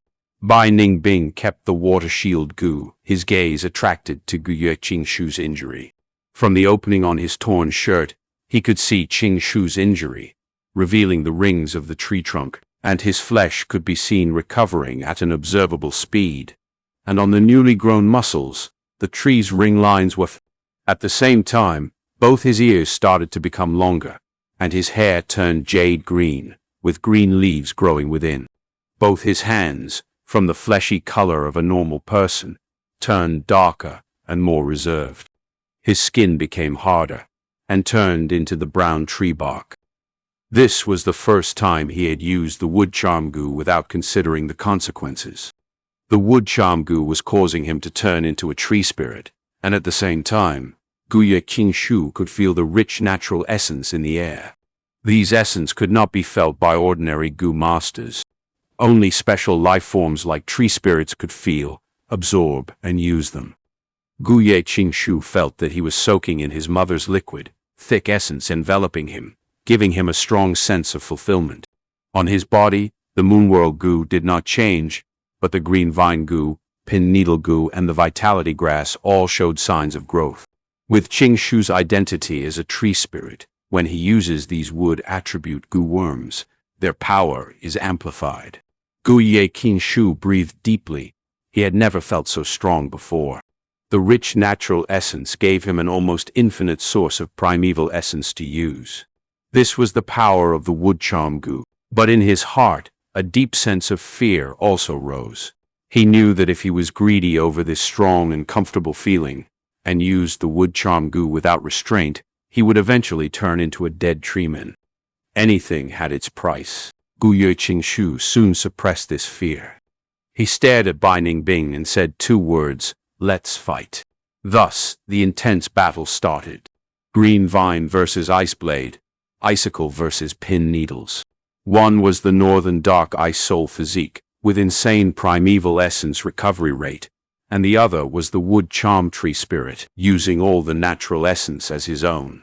This battle had far surpassed the realm of ordinary rank 3 goo masters. Fang Yuan stood on the slope, watching dumbstruck. He had never seen such an all-out intense fight. Normally speaking, goo masters have limited primeval essence, and they always have to keep 10% of it as reserves, carefully using them like thin ice. But now, be it Qingshu or Bai Ningbing, both were using it without constraints, as if they had an unlimited supply of primeval essence. The entire path was wrecked by their battle. Huge trees fell and were destroyed. Mountain rocks smashed to bits. After a long time, Bluebird Ice Coffin Gu, Bai Ningbing grabbed an opportunity and opened his mouth, and from within, an ice blue bird flew out.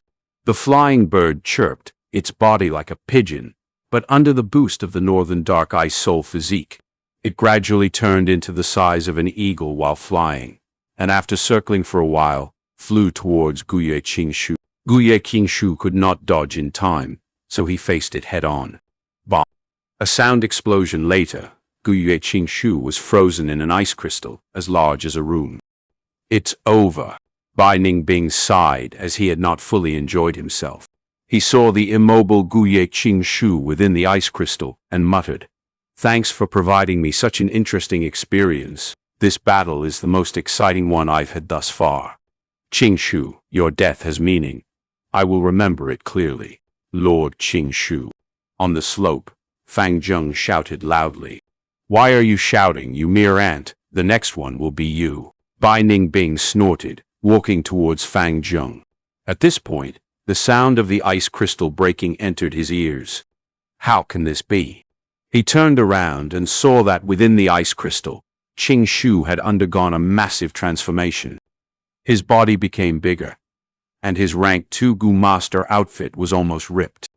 His hair turned into green vines, and palm-sized leaves grew on it endlessly, turning into a thick greenery.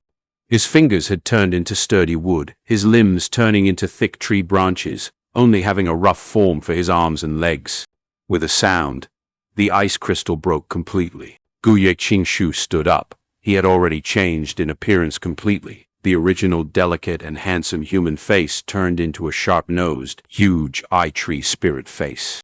He was 3 meters tall with a strong body, wearing tree barks as his armor, and on them were large amounts of leaves and vines. Bai Ningbing stared at his transformation in shock.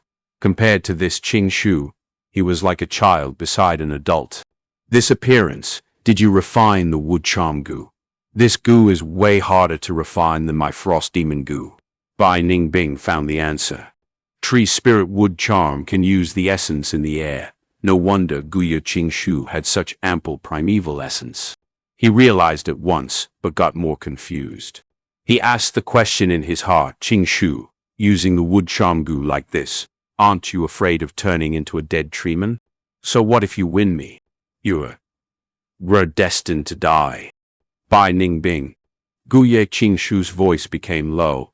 "I understand you like I understand myself. You and I are both orphans, adopted by the clan leader. Yet we walk on such different paths. A tree dying in a forest is nothing. For as long as the forest exists, numerous trees will continue to grow and rise up. Let's have our final battle, my nemesis." Saying so, hundreds of green vines assaulted Bai Ningbing like giant pythons. For the clan. What a fool! Bai Ningbing retreated in a rush. But the green vine's speed was faster than before by several times, quickly chasing up to Bai Ningbing. Bai Ningbing controlled his body and dodged nimbly. Green vines thick as an arm swept near his body, hitting the soil or the mountain rocks, causing the soil to fly and the rock fragments to scatter. Water shield Gu. Bai Ningbing could not dodge in time and created his shield. Qingshu had seen through the weakness of this Gu worm. He did not attack forcefully, but manipulated the vines to wrap around the shield. Next, he pulled back his strength, and the water shield came into contact. The surface water current moved quickly as it hit the green vines, causing water to splash everywhere. The water shield could not endure the strength of the green vine's restriction, and shrunk in size, on the verge of collapsing. Not good. If the water shield breaks, and I get entangled in the green vines, I will get killed by Guye Qingshu. Bai Ningbing in the water shield was sure of his situation. In the next moment, the water shield exploded. Bomb! An ice blade storm exploded from within, becoming larger and larger. Bai Ningbing purposely withdrew the water shield Gu's defense. Since defending couldn't work, he had to fight offense with offense. At once, the temperature fell and cold air emanated. The white ice blade storm flew towards Qingshu. The vines could not stop this tornado, and were cut into numerous segments by the ice blades. Nice timing. Guye Qingshu had no fear, his large body bravely entering the ice blade storm. With a bam, he knocked onto the white-color tornado. He opened both hands, wrapping around it. Crack, crack. The sharp ice blades cut through his body, and numerous leaves and tree bark were sent flying. The delayed sense of pain assaulted him as Qingshu growled in pain, but did not let go, using all his strength to grip the tornado. The ice blade storm was actually shrinking under his strength. Damn it! This maniac that does care for his life, Bai Ningbing scolded internally. In this situation there was no other way. He could only create more ice blades and rotate faster, competing with Guye Qingshu. The ice blades slashed on Qingshu's body and gradually became blunt, but under the ice blade Gu's power, they sharpened once again. The battle was at a stalemate, out of their control, and no one could hold back and stop. Either Guye Qingshu kills Bai Ningbing, or Bai Ningbing kills Qingshu. Pitting offense with offense, the battle was filled with bravery and intensity. Chapter 142. Guye Qingshu vs. Bai Ningbing, Part 3. Fang Zheng stood far away, not even daring to take a deep breath as he watched. The battle had reached the climax. The winner and loser will be decided in this showdown. Lord Qingshu, hang in there. Fang Zheng was so nervous his body was shaking. He knew that going over would only cause trouble. Thus he could only cheer for Guye Qingshu loudly. As if he heard Fang Zheng's voice, the ice blade storm got smaller, forcefully suppressed by Qingshu. Damn it, I can actually get into a situation where my primeval essence is insufficient. Bai Ningbing gritted his teeth, rotating slower as his primeval essence recovery could not keep up with his expenditure, getting into a helpless situation. The Northern Dark Ice Soul Physique's primeval essence recovery is very fast, but the recovery speed at rank 3 is still slightly inferior to the tree spirit's ability to extract natural essence. If Bai Ningbing could cultivate to rank 4, his recovery speed would greatly surpass the wood charm Gu. Except, in life and death battles, there is no if. Whether it's win or lose, the results have to be accepted. Eventually, the ice blade storm stopped, but Guye Qingshu also paid a heavy price. His arms were large like a horse carriage, and at the moment on his left arm, he had 2 fingers left and 3 on his right. Both his palms were sliced off by half due to the ice blades. But when his palms gradually gathered together towards the middle, new tree branches grew again rapidly from his palm, interweaving together. The 2 palms formed a wooden cage, trapping Bai Ningbing within. Damn it! Bai Ningbing gritted his teeth. His primeval essence was running dry. He could only be at Qingshu's mercy. We won. Far away, Fang Zheng jumped at this sight. Am I going to die? Bai Ningbing shouted in his heart, his eyes widening as he saw the 2 palms approaching. When both palms clasped together, he would be smashed into a bloody meat pie. But the palm's speed became slower and slowly stood in mid-air. Bai Ningbing was stunned momentarily, before realizing that Guye Qingshu's body had developed problems, instantly being overjoyed. Damn, I was so close. At this moment, Guye Qingshu's heart was filled with helplessness. His hands had lost all senses, completely turning into wood. At the same time, he gradually lost the connection to his intestines and lungs. The wood charm Gu's ability had corroded his entire body, bringing him to the brink of death. No, it cannot end like this. I can still use the green vine Gu. Guye Qingshu forced himself to focus and activated the green vine Gu. Numerous thick vines appeared and attacked Bai Ningbing through the openings of the cage. Bai Ningbing dodged quickly, but he had undergone several battles, and his stamina was greatly depleted. Furthermore, there was little space in the cage, and he could not move much. Thus, eventually a vine entangled onto his right leg and tripped him. It's over. Qingshu sighed in relief, as he quickly moved tens of green vines to follow up. At his moment of life and death, Bai Ningbing's aperture finally recovered enough primeval essence for his usage requirement. He used all the primeval essence without further thoughts, sending it all into the ice blade goo, and formed a new ice blade. The ice blade was sharp and cut off the green vine on his right leg. Bai Ningbing rolled in a sorry state, managing to avoid tens of vines. The green vines hit the ground and penetrated the thick earth. The soil flew around, and the green vines attacked once again. Bai Ningbing breathed heavily as he used the ice blade to defend desperately. The green vines attacked from all directions, as if he was walking on thin ice. A single mistake by Bai Ningbing would cause him to be instantly killed by the vines. But he was after all a top-tier genius. With the stimulation of death, he squeezed out all the potential in him, and his evasive actions became quick and clear. Although he was tripped sometimes by the green vines, he managed to avoid the danger and eventually kept his life. The green vines were cut by the ice blades, and their amount became less and less. It was not that Qing Shu did not want to activate the green vine goo and produce more vines, but it was because the surrounding natural essence had been almost fully absorbed by him. Although outside, there was still essence in the air gathering, the diluted essence in the air was no longer able to fulfill the green vine goo's needs. There was an even worse piece of news. The wood charm goo's strength had completely corroded Guye Qingshu's body and was starting to take over his consciousness. Guye Qingshu's consciousness started to become dazed, and he had intermediate blankouts. The aura of death was blowing on his face. Is it going to end? No. He was indignant, forcing his mind to focus and put in the last-ditch effort in killing Bai Ningbing.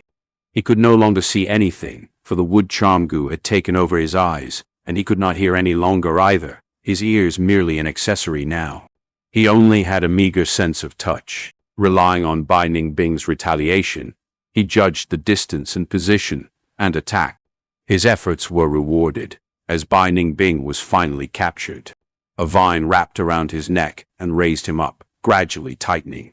Bai Ningbing could feel difficulty in breathing. It was no use even if he opened his mouth. Along with Qing Shu, they was progressing towards death. Fang Yuan breathed roughly. An intense battle had ended. On the floor laid 5 corpses with opened eyes. They were all Bai Clan Gu masters, relying on the stealth scales Gu to sneak attack, with the advantage of the Moonglow Gu and the strength of 2 boars along with his 500 years of experience. He displayed shocking abilities. Although he told Qing Shu he was going to return to the village, it was just an excuse. After leaving for a distance, he used the stealth scales Gu to hide himself, moving around the battlefield and going to the area where Man Shi and Zhong Li died.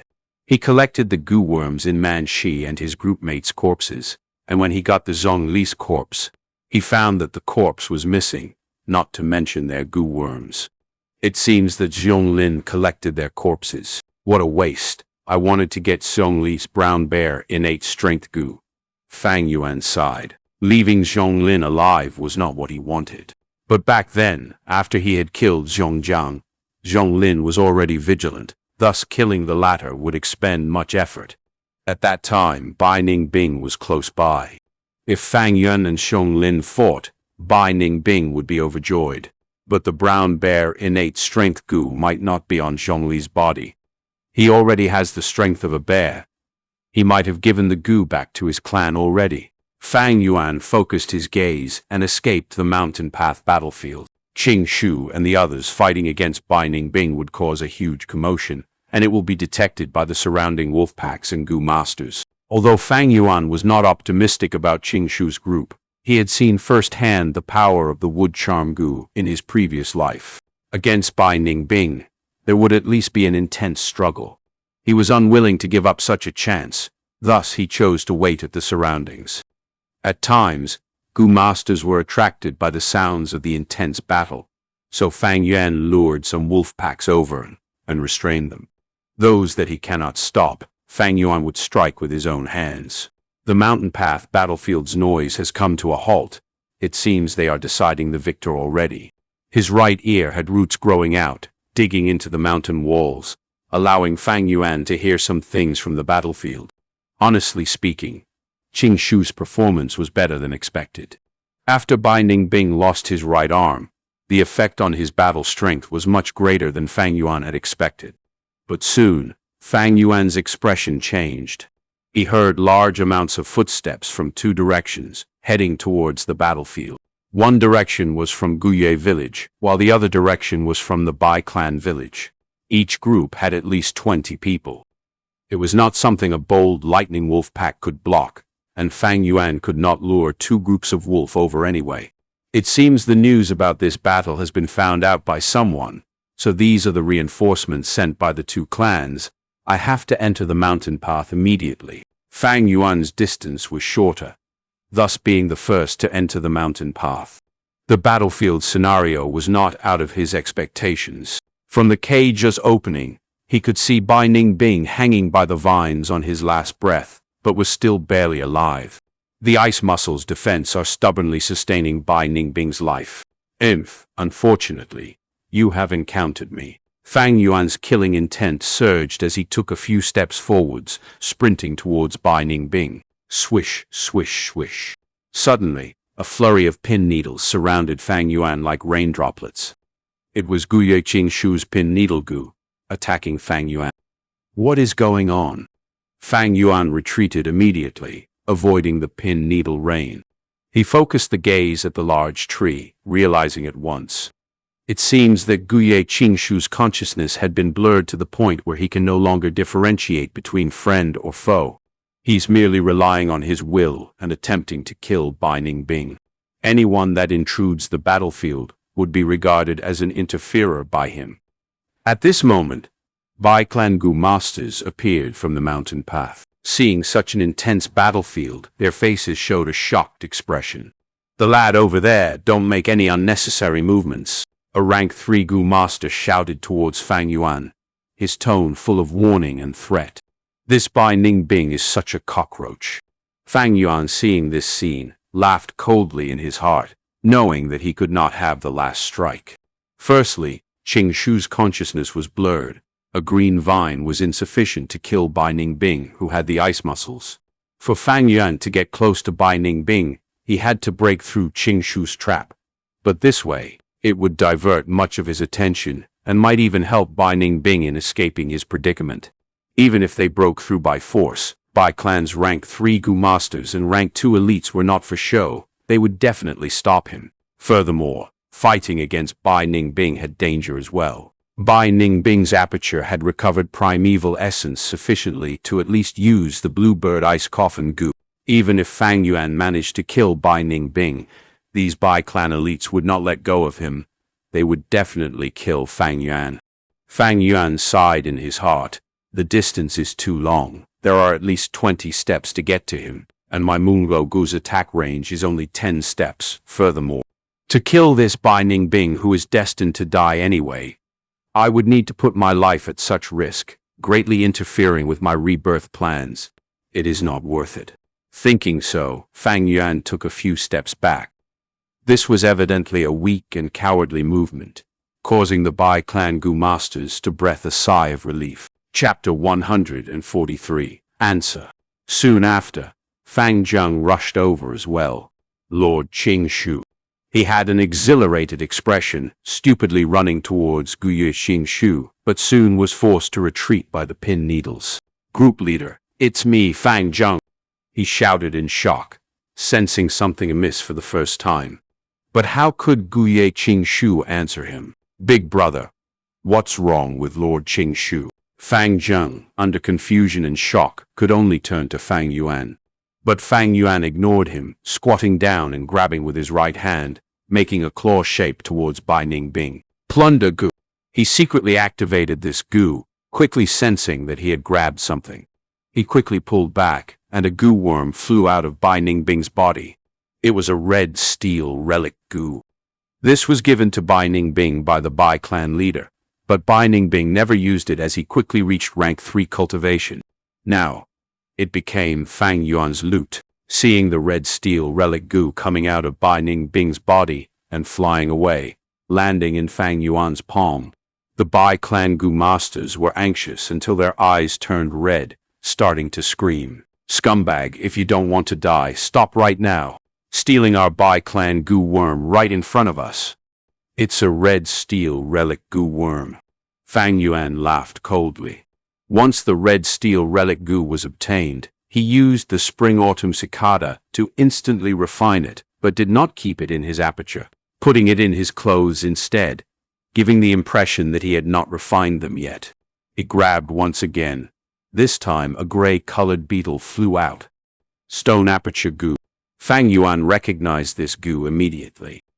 As his eyes shone, he refined it once again and kept it in his arms. Damn it, yet another goo worm. Stop him, stop him. He dares to do so openly. He does not hold any regard for our Bai clan. Save Bai Ningbing. Kill these guys. The Bai clan goo masters growled, running furiously from the mountain path.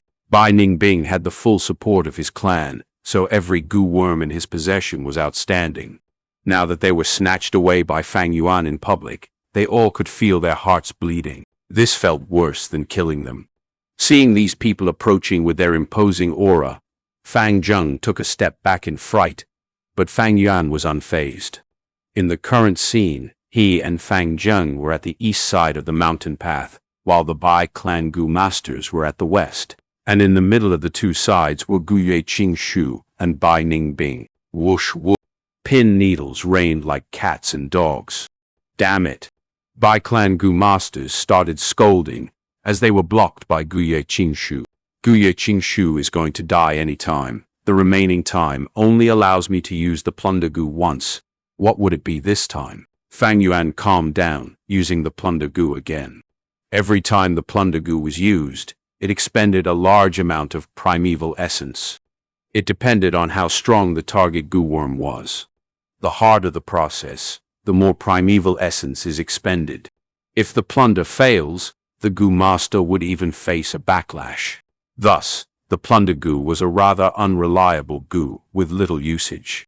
But at this moment, Bai Ningbing was almost dead. His consciousness was hazy, and he was almost at his limits. Plundering his goo worm was not hard at all. Among the goo worms in Bai Ningbing's possession, the most valuable is the frost demon goo. This goo was on par with the wood charm goo, allowing a person to transform into the frost demon.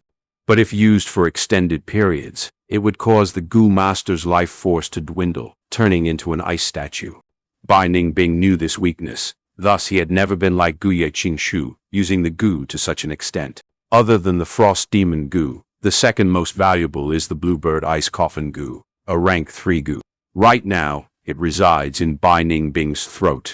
If he can plunder the bluebird ice coffin goo, it is the best scenario. But the plunder goo is only a rank 2 goo. Even if the goo master wills it, it does not have the ability to do so. Eventually, Fang Yuan caught Bai Ningbing's water shield goo. This was not bad at all. The water shield goo together with the white jade goo could provide Fang Yuan greater defensive power. The tree spirit that Guye Qingshu turned into was eventually felled by the Bai clan goo masters.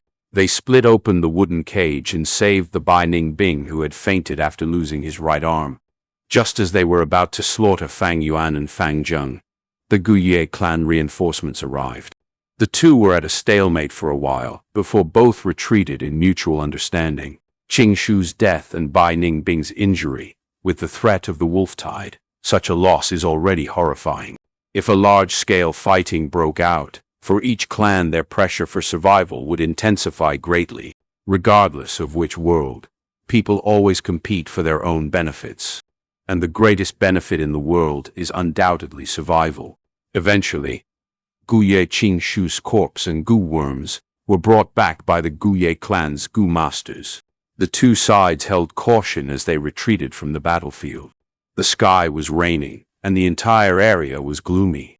A group of people stood at a slope behind the village. This was the graveyard. Every now and then, there would be a few more gravestones erected here. In this world, it was tough for people to survive, and whether it is due to external threat or internal cause, there would always be a few sacrifices. The clan elder's voice was low as it entered everyone's ears, making them feel even more down. We have the same surname, we come from the same clan, the same blood flows in our bodies. We are so close together in distance, yet we are forever separated by life and death. This pain aches in my heart. Wait for me. Someday in the future, I will lay beside you as well. Let us turn into ash and soil, as we support our future generations. On a newly erected gravestone, a group of people hung their heads low. Some were crying softly, and some were staring at the name on the tombstone as they were filled with sadness. The cruelty of death was like a white bony arm, slashing a bloody injury on everyone's heart, except that some were already numb from the pain, while others were still too inexperienced. Guye Fangjung was among these people, his drooping eyes staring at the tombstone with Guye Qingshu, these 4 words: dead. In his eyes, there was endless uncertainty. Yesterday's battle, the entire process and situation was still imprinted deep in his heart. His experience was limited. He did not understand Guye Qingshu's moving and tragic bravery, as well as his sacrifice. But now that the truth was in front of him, he could not accept it suddenly. Dead? That kind Lord Qingshu that always smiles, advises, shows concern, and takes care of me, is actually dead? Why did this happen? Why is it that in this world, good people die easily, while bad people live long? Is this a dream? Am I having a dream right now? Fang Zheng clenched his fists, and the realistic feeling of touch caused him to feel ever more upset.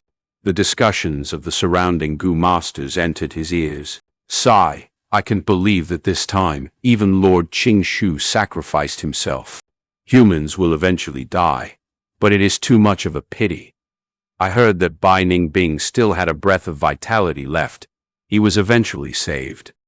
May he rest well underground, and bless us with the hopes of surviving this wolf tide. The crowd slowly dispersed, until Fang Zheng was the last one left. The young man's lonely shadow, facing the graveyard full of tombstones alone. Lord Qingshu. He suddenly kneeled on the ground, his tears falling on the ground. He was lost, he was regretful, he was in pain. Drip. Drip drop, drip drop. Bean-sized raindrops fell from the dark clouds, hitting on the ground, causing the leaves and tree branches to bend. The smell of the earth rushed into Fang Zheng's nostrils, and he wept in painful grief. The sound of his crying and the raindrops mixed together. His 10 fingers grabbed the soil, trying to retrieve Qingshu's life, but eventually he only had 2 handfuls of soil. It started raining, and Bai Ningbing lay upon a soft bed, staring at this rain blankly. His right arm, which was broken, was already taken care of, wrapped with a white bandage. His eyes also returned to black, but his cultivation was rank 3. He had no longer suppressed it to rank 2. When he woke up from his slumber, he suddenly lost all spirits, feeling extremely empty. He laid on his bed peacefully, his eyes opened for over 10 hours. He let the rank 3 white-silver primeval essence nurture his aperture. He couldn't bother to care about it. This rain triggered the deepest memories in his heart. It was under such a summer rain that he was officially adopted by the Bai clan leader. The clan leader's benevolent and hopeful gaze fell on him as the surrounding clan elders gave their words of congratulations, gushing in like tidal waves. The young him stood on the icy ground barefooted, and he stared at the rain outside the window, but all he felt was being lost and lonely. What is the meaning of living? This question troubled him for 20 over years, and could continue to trouble him until the problem of his self-explosion surfaced again. Is it for kinship, for the clan? Bai Ningbing unavoidably thought of Guye Qingshu. From young to adulthood, he had seen such a sacrifice many times. Sometimes it is a Bai clansman, sometimes they were from Guye clan or Zhong clan. He could not understand these fanatics. He was born as a cold and emotionless person. Guye Qingshu could not give him answers. Thus Bai Ningbing thought of Fang Yuan. The first time he saw Fang Yuan was sitting by a tree, eating a wild fruit he picked, emotionlessly starting at the battle below. He was excited until his body shuddered, shivering with excitement. The reason was that he saw himself from Fang Yuan's similar eerie abyss-like iris. But now that he thought about it, Fang Yuan's gaze had something more than him. That thing is the answer to his questions. The rain got heavier and thunder rumbled while lightning flashed in the sky. What is the meaning behind living? In the dark room, Guye Fangjung asked the same question. Guye clan leader, Guye Bo sighed. He stared pitifully at the young man who had lost his soul, and then looked outside the window at the rain. Fang Zheng's doubt was understandable. An unavoidable death always urges people to think behind the true value of existence. You know something? More than 10 years ago, there was another young man with a similar situation as you, and asked me the same question. Long after, Gu Yebo started to speak. That person is your clan leader, my adopted son, Gu Yeqingshu. Fang Zheng was momentarily stunned, raising his head. A pair of swollen red eyes, showing an intense urge for answers. Chapter 144. Sacrifice is common, and faith is undying. I said to him, a person has 1,001 reasons to live. Why are you alive? I cannot answer that. Only you have the answer. Go find it yourself, Gu Yebo said. Then clan leader, what is your answer for yourself? Fang Zheng blinked in confusion, asking. Gu Yebo laughed. In his eyes, Fang Zheng and Qingshu's images were overlapping. Gu Yeqingshu had asked the same question in the past. Clan leader thought for a moment, recalling the past, then repeating the same answer he gave back then. An organization is bound to have sacrifices. From the moment a person is born, death is imminent. Between life and death, humans are fragile, but one thing can warm the heart and shine upon our souls. That is love. This is my answer. Sacrifice is common. Gu Yeqingshu is he, Gu Yebo's adopted son, and after raising him for so many years, his current sacrifice brought great pain to this foster father. But as clan leader, he had seen far too many sacrifices. When one has the resolution of life and death, pain and grief becomes more acceptable. Fang Zheng lowered his head, keeping silent. It seems he was thinking. Clan leader laughed, taking a letter from the drawer in his desk. He handed it to Fang Zheng. This is Gu Yeqingshu's letter. It records the answers to questions he's been thinking about for years. I am handing it to you now. You can take a look. This is his answer. Undoubtedly, Fang Zheng's current heart had intense attraction to this letter. He opened it on the spot, and after seeing the first line, his tears could not help but flow out. It was Gu Yeqingshu's familiar handwriting. In his words there was his unique amicable aura. The starting paragraph recorded his perplexity and pain. Next was the situations that had given him some ideas through continuously thinking about them these past years. Fang Zheng looked at the letter and felt like he had experienced Gu Yeqingshu's entire life. He followed Gu Yeqingshu's footsteps until he finished the entire letter. At the end, this was recorded. The clan is like a forest, and we members are like the trees in the forest. The old trees extend their branches and shelter the young from rain and wind. When the young trees grow into large and tall trees, the old trees will turn into the nutrients in the soil, fertilizing the land and nurturing new trees. People will always die, and heaven and earth will not remember us. But new trees are the proof that the old trees have existed. Under this continuous testament, the clan forest becomes larger and spreads further, walking towards the path of prosperity and flourishment. People are bound to die. As Gu Masters, we cannot hide from impending death. Even rank 7 and 8 Gu Masters can merely live a little longer. Towards death, I feel fear as well. But I understand deeply, eventually. One day I Gu Yeqingshu will die too. I might die of old age, illness, or the battlefield. But at that moment, I can leave peacefully with no regrets. At the end of the letter, Lord Foster Father, the question I asked you before, I think I have found the answer. After seeing the letter, Fang Zheng wept soundlessly. In his mind, it was filled with memories of Qingshu. When he committed a mistake, Qingshu did not blame, but instead comforted him. When facing trouble, the gaze of encouragement was given, and when in a loss, the hands of Qingshu would warmly touch Fang Zheng's head.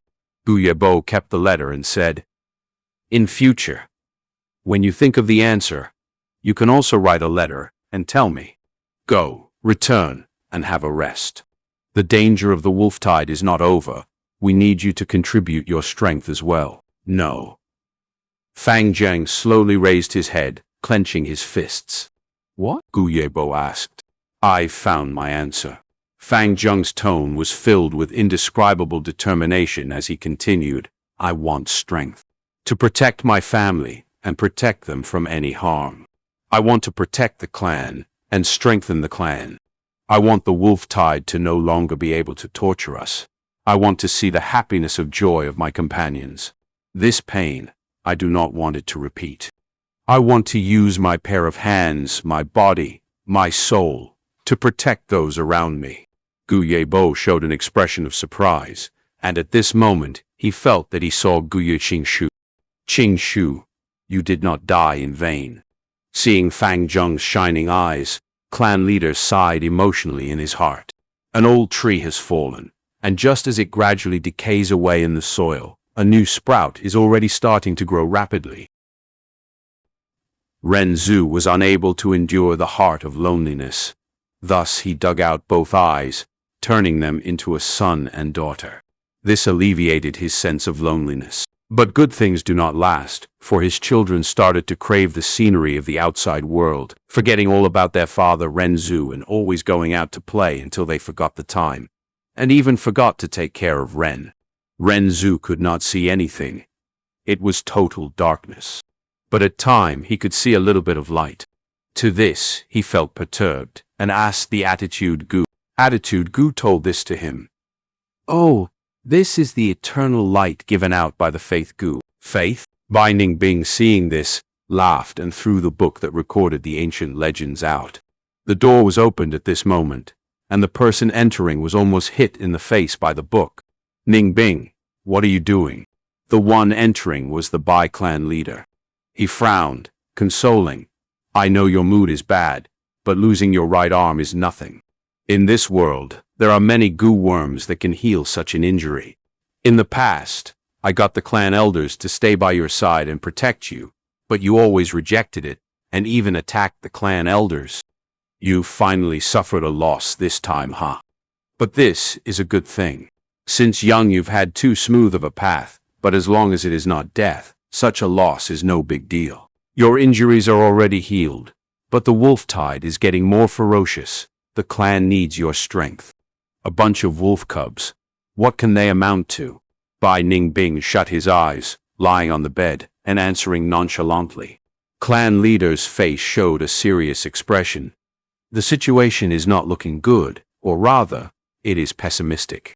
According to our reconnaissance, there are already 3 frenzy lightning wolf packs moving near the village. Your failure brought a great influence to our clansmen. I hope that tonight, you can come out and show yourself. As long as you are standing, it can greatly motivate our clansmen. Do you understand?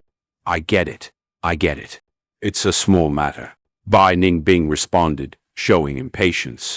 If it was any other person acting like this to the clan leader, they would have gotten heavily punished. But Bai Ningbing was different. Bai clan leader sighed helplessly, closing the door and leaving. When the room had only Bai Ningbing left, he opened his eyes, showing a gaze full of loneliness and perplexity. He did not tell the others about the problem with his body, and the premonition of death that he was feeling. From the clan's ancient records, he found out the name of the Northern Dark Ice Soul Physique. In that limited information, the 10 extreme physiques were also known as the Absolute Death Talents, for when the aperture walls reached their limits, the self-destructive power would be extremely great. It is true that the Bai clan leader had raised Bai Ningbing for many years, being so lenient to him. However, if the matter of the Northern Dark Ice Soul Physique was exposed, Bai Ningbing had no doubt that the first person to kill him would be this Bai clan leader. What's the point of a person being alive? In the past, when he considered this question, Bai Ningbing would feel lost, feeling emotions like boredom, frustration, and anger, all these negative emotions. But now, his heart felt a sense of peacefulness. People would grow up, not to mention a genius like him. In the past, he knew that he was going to die, thus in his despair he longed to live, and he felt a sense of fear towards death deep in his heart. But now, after he had almost died, he had gotten over it. Allowing the rank 3 white-silver primeval essence to nurture his aperture, he was no longer worried. After all, He was no longer afraid of death. Even though he was still lost about the meaning of living, he knew where the answer was. This answer was already in Fang Yuan's heart. This feeling was indescribable. It was like an instinct, but he was clear of it. Moreover, the stone aperture gu was in Fang Yuan's hands. "Fang Yuan, we will meet again," he lightly muttered, his eyes shining with a brilliant light, like the glimmer of a diamond. Stone aperture gu. In the rented house, Fang Yuan held the gu worm in his hands, falling into deep thought. Stone aperture gu was like a dice, cubic, and had a gray-white body, extremely sturdy. This gu was an expenditure-type gu, gone after one use. Its use was to turn a gu master's aperture wall into a sturdy rock wall. This act completely squeezes the aperture's potential and growth dry, allowing the gu master to reach peak stage cultivation.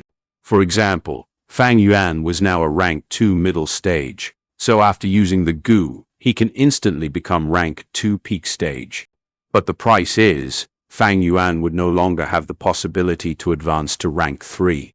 At the same time, he would lose the ability to regenerate primeval essence. Thus, he would only be able to use primeval stones to replenish them. The stone aperture gu was for some gu masters who were at their wits' end. For some gu masters' aperture that suffered an unrecoverable injury, developing cracks and can't be healed, they would have to use this gu. Or in special situations, the gu master has no hopes of advancing and need to raise their cultivation quickly to live.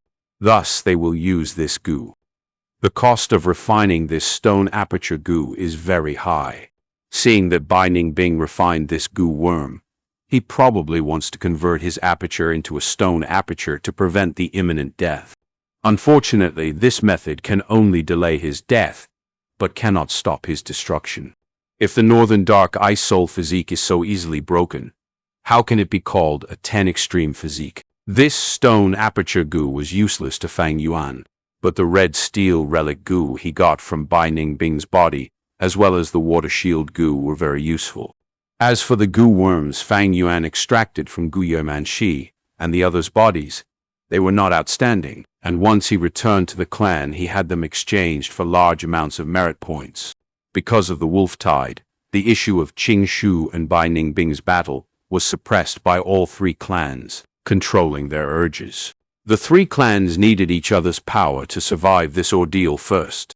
Zhonglin's report exposed the fact that Fang Yuan possessed the white jade gu, but he used the reason of buying it from the caravan to get through for the time being.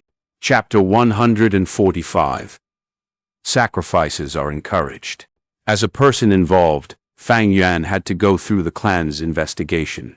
It was not an in-depth investigation. The ever-growing severity of the wolf tide had attracted almost all the attention of the clan's higher-ups. Fang Yuan's earth, communication, ear grass, and stealth scales gu were still concealed, but even if they were exposed, Fang Yuan could just attribute it to the caravan. In any case, communications had already been severed due to the wolf tide. The caravan won't be coming.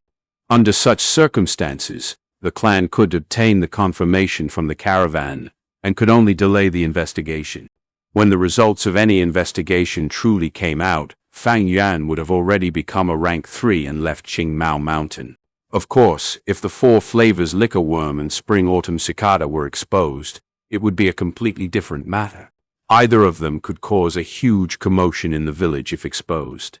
4 flavors liquor worm represented a whole new fusion recipe and had extremely significant meaning. Fang Yuan wouldn't be able to explain it even if he pushed it onto the caravan and would be thoroughly investigated by the clan.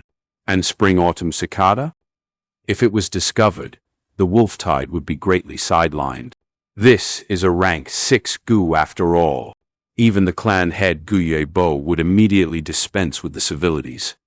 The nonsense of kinship and the clan head position could all be given up. There was no doubt that it would be forcibly seized. July was month of a scorching hot summer, and the hot air was filled with the iron smell of blood. The wolf tide was growing more serious, and fights were becoming more intense. Many had begun to realize that the wolf tide this time was of a rarely seen enormous scale among all of past history. Bold lightning wolf packs had fallen to a supporting role now. Thousand Beast King Frenzy Lightning Wolf packs had started to roam nearby the village. Mankind's living space had shrunk down to an extreme level. Even Guye clan headquarters were as such. There was no need to mention the village at the foot of the mountain. 9 out of 10 houses were empty, and a portion of fortunate villagers were living in the clan by utilizing all kinds of connections. But the majority of the villagers could only leave their homes and make an arduous journey to evade the wolf tide. Their destination was another mountain village. But the fierce beasts, wild goo, and the lightning wolves that filled the whole mountain reduced their hopes to an almost negligible amount. This was a hopeless journey. Guye clan could only give up on these mortals. They would all die before they even reached halfway to their destination, either because of the fierce beasts or due to attacks from insects. No matter if it was mortals or goo masters, they were all struggling between life and death. Even the elders, who usually had a high position, had no choice but to don their armors and go to the battlefield.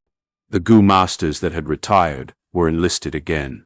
When the wolf tide ends, those that managed to live on would definitely not surpass even 1/10. The cruelty of nature was displayed in all its glory at this moment. It was the survival of the fittest, and in no way could it be avoided by speaking words of warmth. Fang Yuan sat cross-legged on the bed.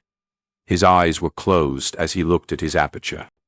In his aperture, 44% of red steel sea waves were surging up and down. These primeval essence were all dark red. It was the Rank 2 peak stage dark red primeval essence. Rank 2 primeval essence were collectively called red steel primeval essence. But it had 4 different small realms: initial stage, middle stage, upper stage, and peak stage. There were also slight differences in the red steel primeval essence. Rank 2 initial stage primeval essence was light red. Middle stage primeval essence was scarlet. Upper stage was crimson, and peak stage was dark red. Many days ago, Fang Yuan had advanced to upper stage. His crimson primeval essence went through 4 flavors liquor worm's refinement, and along with the replenishment from primeval stones, it had completely changed to the current dark red primeval essence. Right now, the aperture wall was no longer a watery membrane with the flowing light, but it was instead a thick stone membrane formed by layers upon layers of piled-up white light. White jade goo and stealth scales goo were in the depths of the red steel sea. 4 flavors liquor worm was playing around in the sea, but when the Spring Autumn Cicada slowly showed up, it immediately sunk towards the depths of the sea. Under the aura of the Spring Autumn Cicada, the surface of the whole primeval sea became as calm and smooth as a mirror without the slightest wave. Spring Autumn Cicada's condition was getting better. Its 2 wings were completely recovered, appearing like a pair of tender leaves. Only its main body was still withered. Fang Yuan would check on Spring Autumn Cicada every so often. He could clearly sense the recovery speed of Spring Autumn Cicada increasing rapidly. The Spring Autumn Cicada was like a dying patient before, one who couldn't even open their mouths to eat and could only take in liquid food to preserve their life force. Now, this patient could get off the bed and eat much more food to nourish itself. The recovery speed would naturally become faster. Besides the Spring Autumn Cicada, there were 2 new members in Fang Yuan's aperture. They were both taken from Bai Ning Bing. One was Water Shield Goo, which looked like a jellyfish as it floated in the sea. Another was Red Steel Relic Goo. Fang Yuan's advancement to upper stage was because of the purified primeval essence by the 4 flavors liquor worm and continuous nourishment of the aperture wall, causing a qualitative change. Fang Yuan hadn't used the Red Steel Relic Goo. Just based on cultivation level, Fang Yuan would already be the 3rd highest person among rank 2 Goo masters of Guye clan. Zhongli and Qingshu were dead. Fang Yuan was in the top 5 even among the whole Qingmao mountain. As for Qishan and Mo Yan, they originally were at rank 2 upper stage, but had advanced to peak stage not long ago. This could be said to have aroused the morale of the clansmen who were down after Qingshu's sacrifice. Fang Yuan was progressing, and others naturally were also progressing. Qishan and Mo Yan had been in upper stage for quite a bit of time, and had continuously been pressured by the peak stage Qingshu. The intense stimulation of death brought by the wolf tide caused Gu masters to have a deep thirst for power, squeezing out their potential and leading to cultivation advancement. But if we count fighting strength, I am the number one among the rank 2 Gu masters of the whole Qingmao mountain. Now, after I use this red steel relic Gu, my cultivation will rise to peak stage, and when combined with my deep experience, I can even battle rank 3 Gu masters to a certain degree, Fang Yuan calculated. His low profile and patience had brought him plentiful gains now. He could advance to this stage with just C-grade aptitude. The whole clan would be shocked if they knew this. Even the A-grade aptitude Fang Zheng was only at rank 2 middle stage. Naturally, even if he advanced to peak stage, Fang Yuan could win against rank 3 Gu masters. Bai Ningbing was able to surpass levels and kill a rank 3 Gu master because of his northern dark ice soul physique. Gu Ye Qingshu also could do that because he had the wood charm Gu, a powerful and special rank 3 Gu worm. In actuality, Fang Yuan had a much stronger trump card than them, Spring Autumn Cicada. However, this rank 6 Gu was very special, and Fang Yuan forced himself to not use it. Spring Autumn Cicada hadn't fully recovered, and if it was forcefully used, whether it could rebirth would be a huge question mark. The red steel relic Gu was only effective to rank 2 Gu masters. There was no value in keeping it. Fang Yuan was just about to use this Gu when there came a knock on the door. Dong, dong, dong. Lord Fang Yuan, it is me, Gu Ye Xianxia, a voice shouted after the knocking. Fang Yuan frowned. This Xianxia was getting more overbearing recently. He would repeatedly look for him to ask for vitality leaves. The number of deaths and crippled people were increasing, causing the price of the vitality leaves to become increasingly higher and even becoming a situation of high demand, but no supply. How many times have I told you that I don't have more vitality leaves? Get lost. Fang Yuan coldly snorted. How could he give up his cultivation time for trifle primeval stone's earnings? Outside the door, Zhang Ya had a flattering smile on. Lord Fang Yuan, please appease your anger. You are aware of the current situation. What choices do I have? Many Gu masters know I sell vitality leaves, and they all look for me. It is not easy for the little me to pass my days.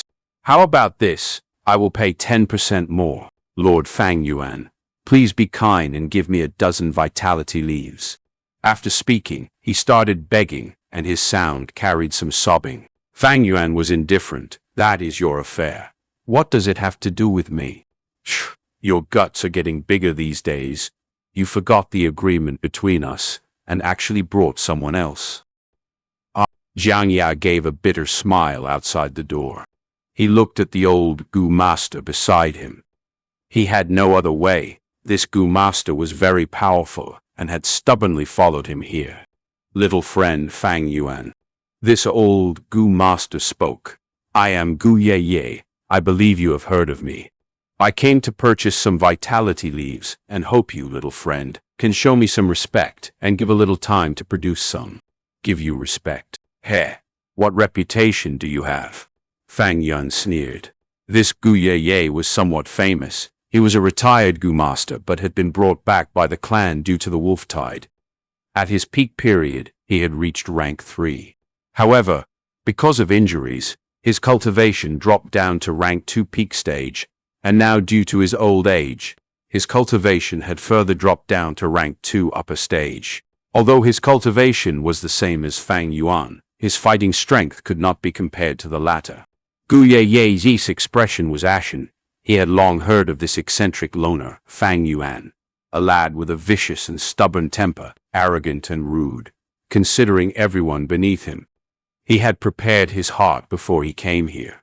But to think that he had still underestimated Fang Yuan. He wanted to use his reputation, but this usually successful method had no effect on Fang Yuan. He felt his face burning and his heart filled with anger. He had lost all his honor right now. This disrespectful son of a bitch. He cursed inwardly, but didn't leave. He needed the vitality leaves. He was an experienced man and deeply knew the importance of the vitality leaves. In times A vitality leaf could mean the difference between life and death. As one gets old, their courage starts to shrink. Back when he was young, he was hot-blooded and easily excited. He wanted to protect the clanspeople. He wanted to change the world. He wanted to become a great hero. In those times, he had the resolution to view death as a return home. However, right now he was old and was much more cool-headed. He had seen through many aspects of life in these years and could be said to have reflected on himself, especially after several of his children died. His heart had grown more cold. Any organization needs sacrifices. Resources are limited. Although they are produced all the time, they are also consumed. As such, this add and decrease limits the total amount. Humans need food, clothes, and lodging to survive. These are resources. Goo masters need goo worms, primeval stones, and food to cultivate. These are also resources. Becoming strong requires even more resources. But if you don't sacrifice, then where can I get more resources? I rather compromise others than sacrifice my benefits. Protecting, honor, family love, dreams, hot blood. They are all honorable reasons for sacrificing. There are no organizations that do not encourage self-sacrifice. However, the higher-ups would never say that. They would instead talk of protecting, honor, family love, dreams, hot blood, happiness, and so on, and give all kinds of material benefits. However, the material benefits are just nonsense once one dies. What could a dead great hero enjoy? Look at Gu Yeqingshu. He blissfully died and was buried in the soil, his name carved in the gravestone as his spirit continues to influence future heroes. Chapter 146. Oppressive. Xianxia looked at the Guye whose face was grim, the former secretly feeling happy in his heart. This old man had forcefully made Xianxia bring him to this place. Xianxia only had rank 1 cultivation and was a junior. Thus he had to lower his head to Guye and bring him here. But now that he had been humiliated, Xianxia's heart was envious of Fang Yuan's unrestrained personality. Guye wanted to give Fang Yuan a few tight slaps to lecture this arrogant junior. But for the vitality leaves, he had to control himself. Junior Fang Yuan, you can say that. You are still young, you don't know the importance of human relationships. There will come a time when you need to beg others. Just think, in future when you come to ask me for a favor, and I treat you like this, how would you feel? Bullcrap human relationships. Fang Yuan laughed in disdain in his heart. The so-called unity was just because they were individually weak. Human relationships. It was important on Earth. After all, there was no difference in personal strength among people. But in this world where people cultivated, things were inherently different. Human relationships were just a byproduct of strength. If one is strong, their human relationships would thrive. But for those who pursue relationships, they definitely have something to ask others of. As for not needing relationships, if one is overly powerful, they can snatch anything they want, give it away or die. Why would they need people's relationships? These were demonic path thoughts, and Fang Yuan would naturally not advertise them publicly. But since he was disturbed like this, Fang Yuan might as well do this business. Thus, he said, it's not that I can sell it either. 1 vitality leaf for 68 primeval stones. How many do you want? Ha!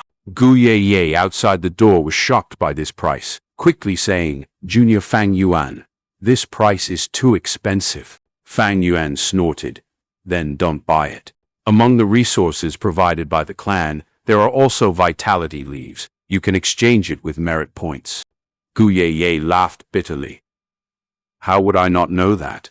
But these vitality leaves are all sold to those with relationships. The Medicine Hall clan elder Guye Yaoji has complete control over it. How can I interfere? Junior Fang Yuan, sell me a favor. I will definitely repay you. From what I see, 60 primeval stones is a just price. I do not anticipate people's repayment. You have wasted enough of my time. 70 primeval stones. If you don't want to buy it, leave. Fang Yuan responded. Gu Ye was furiously stomping. Junior Fang Yuan, how can you do business like this? Fang Yuan snickered. Times are different. It is 72 primeval stones now. Every sentence you say wastes some of my time, and when I feel unhappy, I will raise the price. I hope you can make the right decisions. Hearing this, Gu Ye's face became furious. He wanted to say something, but every time he opened his mouth, no words came out. His haggard face was green and red, and xianxia, who was beside him, saw this and cheered internally. Finally, he gritted his teeth, saying, "Okay, I'll buy it. I need 5 vitality leaves. You can hand the primeval stones to xianxia. As for the vitality leaves, collect them from him 3 days later," Fang Yuan said. This was overbearing. Trading goods and money was the most basic fairness. But Gu Ye still paid the money, handing multiple bags to xianxia on the spot. His movements were slightly trembling, for this was his meager savings, the savings from him scrimping throughout the years, and now they were all taken by a shrewd merchant. Finally, he walked out of this bamboo building with an endless feeling of indignance. "Lord Fang Yuan, what you did was really cool revenge. But I'm afraid you have completely offended Gu Ye.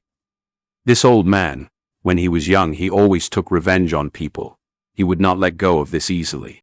Outside, xianxia said carefully, "Let him be.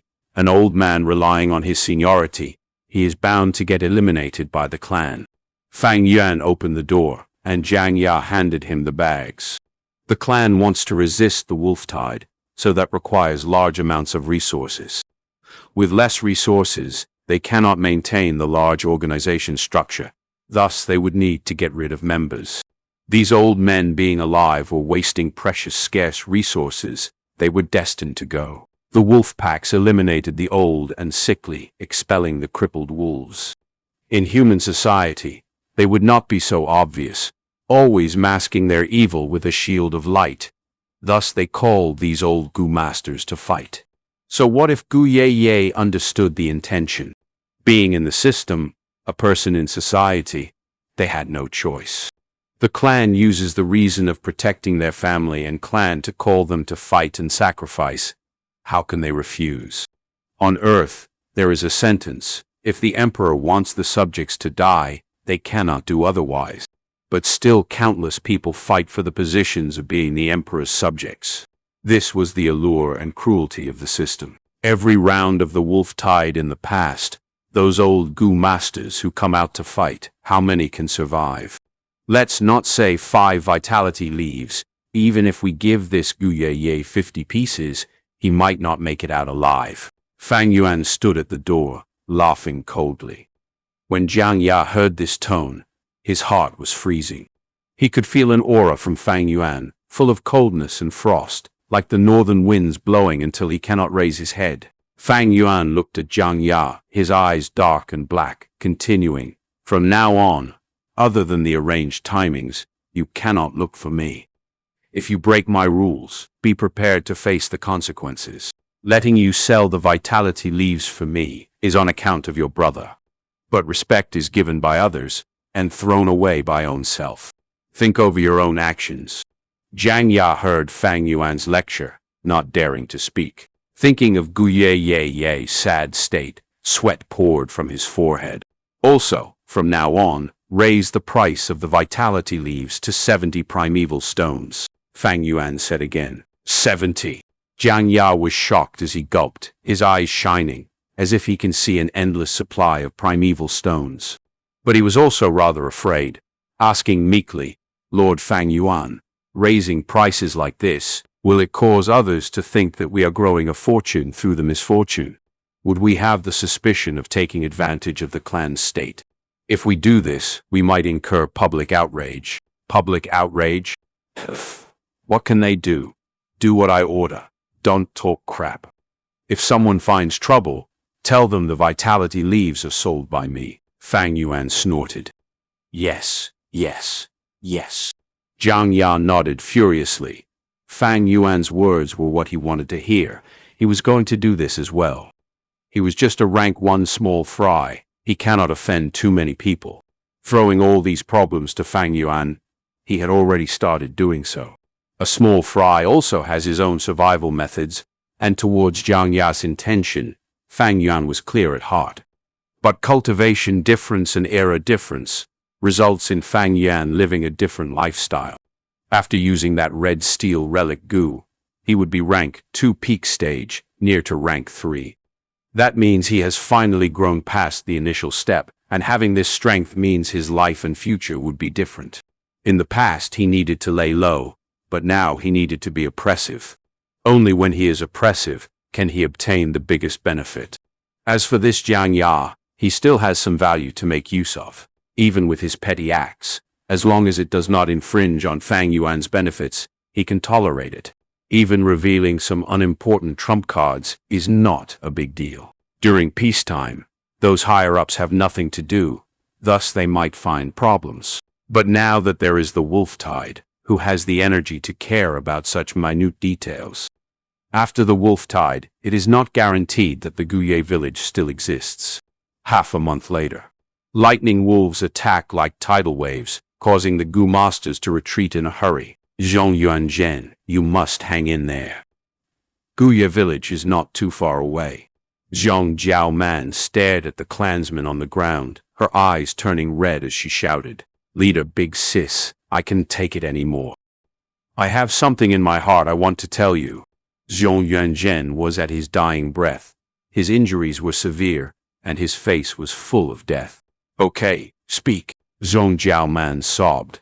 She knew in her heart that although this Zhen was normally quiet, but he was secretly in love with her. At this moment she knew what he wanted to say. But when Zhen opened his mouth, he did not manage to confess and say "I love you." He had died of blood loss, injuries too severe to cure.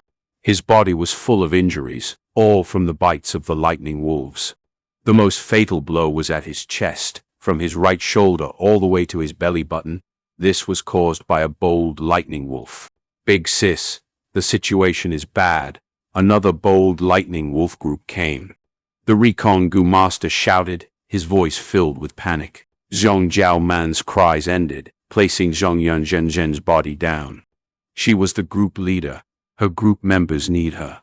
The dead has passed, and those alive has to continue facing the cruelty of this world. These goddamn wolves, is there an end to them? Zhong Jiaoman cursed fiercely.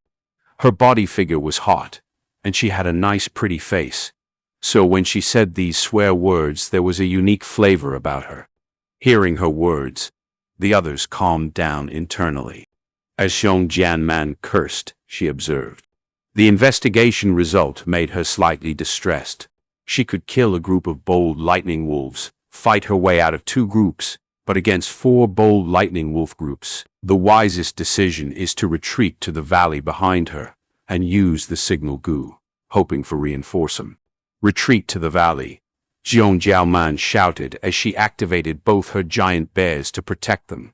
These 2 giant bears were well raised by her, one brown and one black, with smooth and shiny fur, but they were both full of injuries all over their bodies.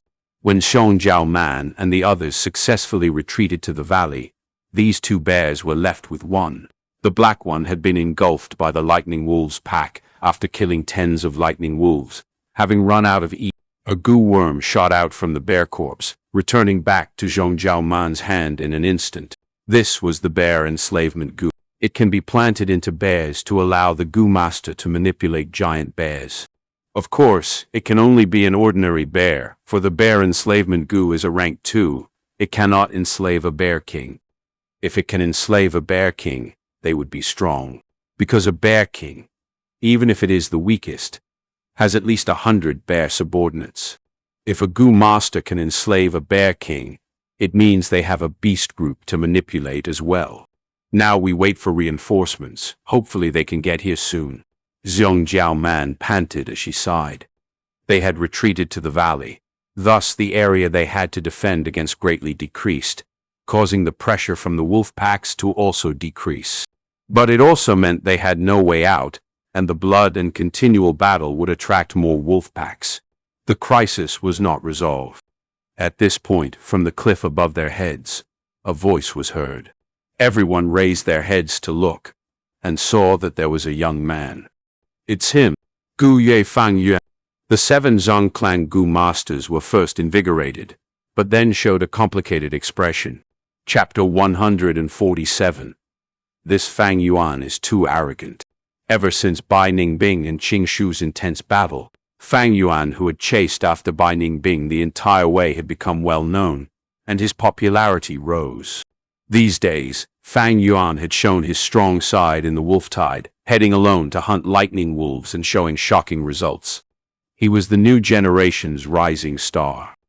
If not for his strange personality and bad reputation, his status would be on par with Qi Shan and Mo Yan. But to the Zhong village members, Fang Yuan was also Zhongjiang's murderer. Thus, when Zhong Jiaoman and the others saw Fang Yuan, they showed a complicated expression. Fang Yuan stared at them from above, waving his tree vine, saying slowly, "You can continue to wait for reinforcements, or escape using the vine in my hand and climb up the mountain." Who knew when the reinforcements would come? Matters on the battlefield were ever-changing. Zhong Jiaoman and the others obviously chose the tree vine in front of them, but Fang Yuan actually asked them for remuneration. This caused the Zhong clan Gu masters to be furious. "Fang Yuan, we are alliance mates. How can you do this?"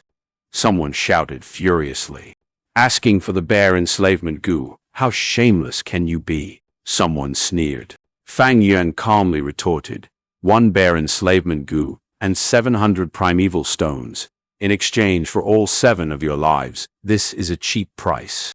You can reject me, and I will go back to the clan to report your circumstances." Hey, but when will the reinforcements come? Will they encounter a wolf pack on the way here? That I cannot guarantee. Everyone became quiet. Their expressions were ugly. "All right, I promise you. Fang Yuan, you really live up to your reputation." Finally, Zhong Jiaoman chose to give way for the sake of everyone.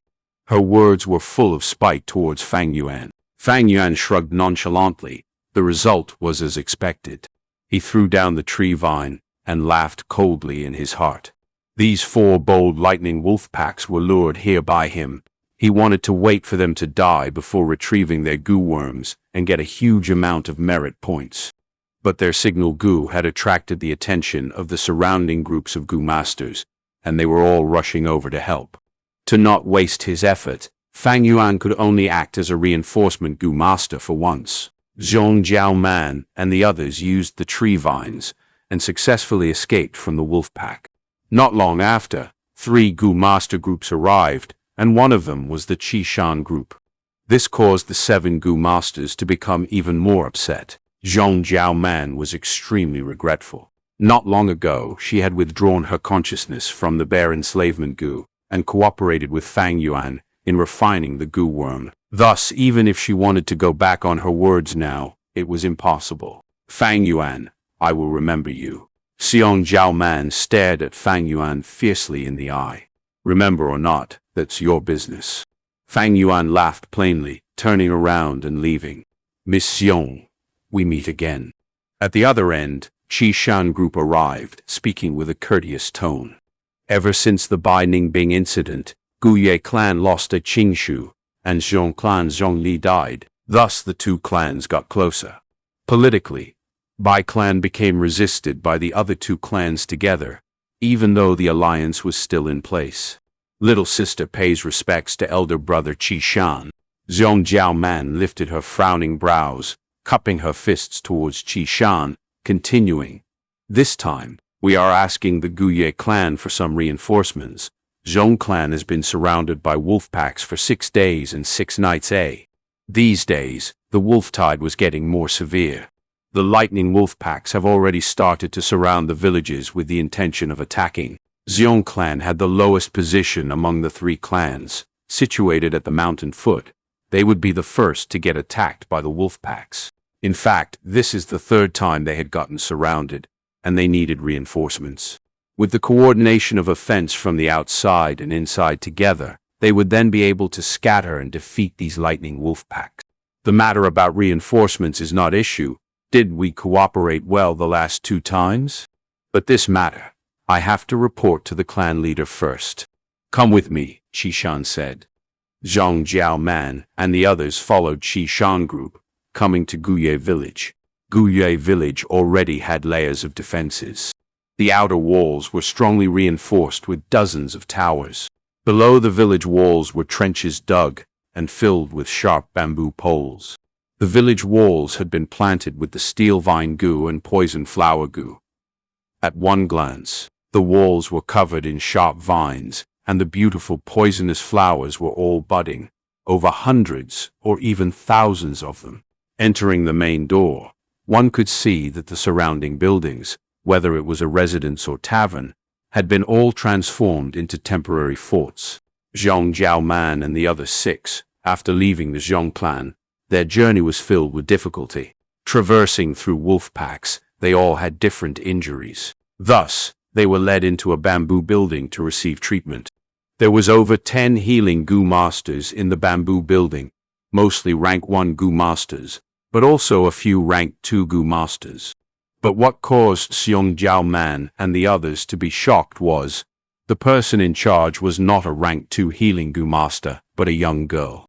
Put this unconscious one on the vine chair. The one here has a fracture on his leg. Gu Yixing, come here and give him treatment. Superficial injury. Ah Feng, come here and stop the bleeding. Ah Xing, come here and apply the disinfectant. Xiao Hua, go place a fracture board on that leg fracture. Then come here to bandage the injury. The young girl had black hair, a peach-like small mouth, both eyes shining like crystals, and her face was slightly chubby, with a alluring voice. But when she handled the patients, she was very experienced, causing others to look in amazement.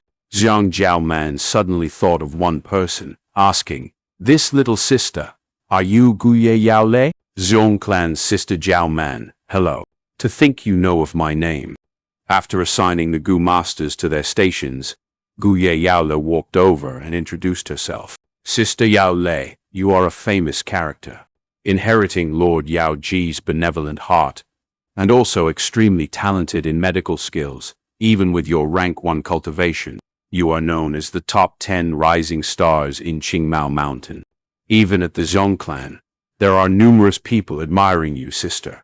Seeing her strong background, Zhang Jiaoman politely praised as she was on a trip to ask the Guye clan for help. I flattered, Sister Jiaoman. Guye Yaole is still young, and her face turned red as she looked down in embarrassment after being praised. At this time, a Zhong clan Gu master complained, although you were both the top 10 rising stars, that Guye Fang Yuan seriously cannot compare to you, little sister. Don't mention Fang Yuan, my blood boils thinking of him. Times without heroes, lad gains fame. Sigh. This person's morals are lacking. To think he is also a top 10 rising star, and even the number 1 position. Thinking about it makes me want to vomit. This sentence immediately attracted the attention of the people nearby, including the Guye clan's Gu masters. Guye Fang Yuan. What did he do this time? Someone curiously asked. He took one of my bear enslavement Gu, and even 700 primeval stones, as a reward for saving us. I've never seen anyone so shameless and corrupted by greed. Zhang Jiaoman snorted, venting her unhappiness. This is nothing, there are worse things. His heart is blacker than coal, selling a vitality leaf for 80 primeval stones. He is taking advantage of the situation. This person is greedy and extremely shameless. He is too arrogant and proud.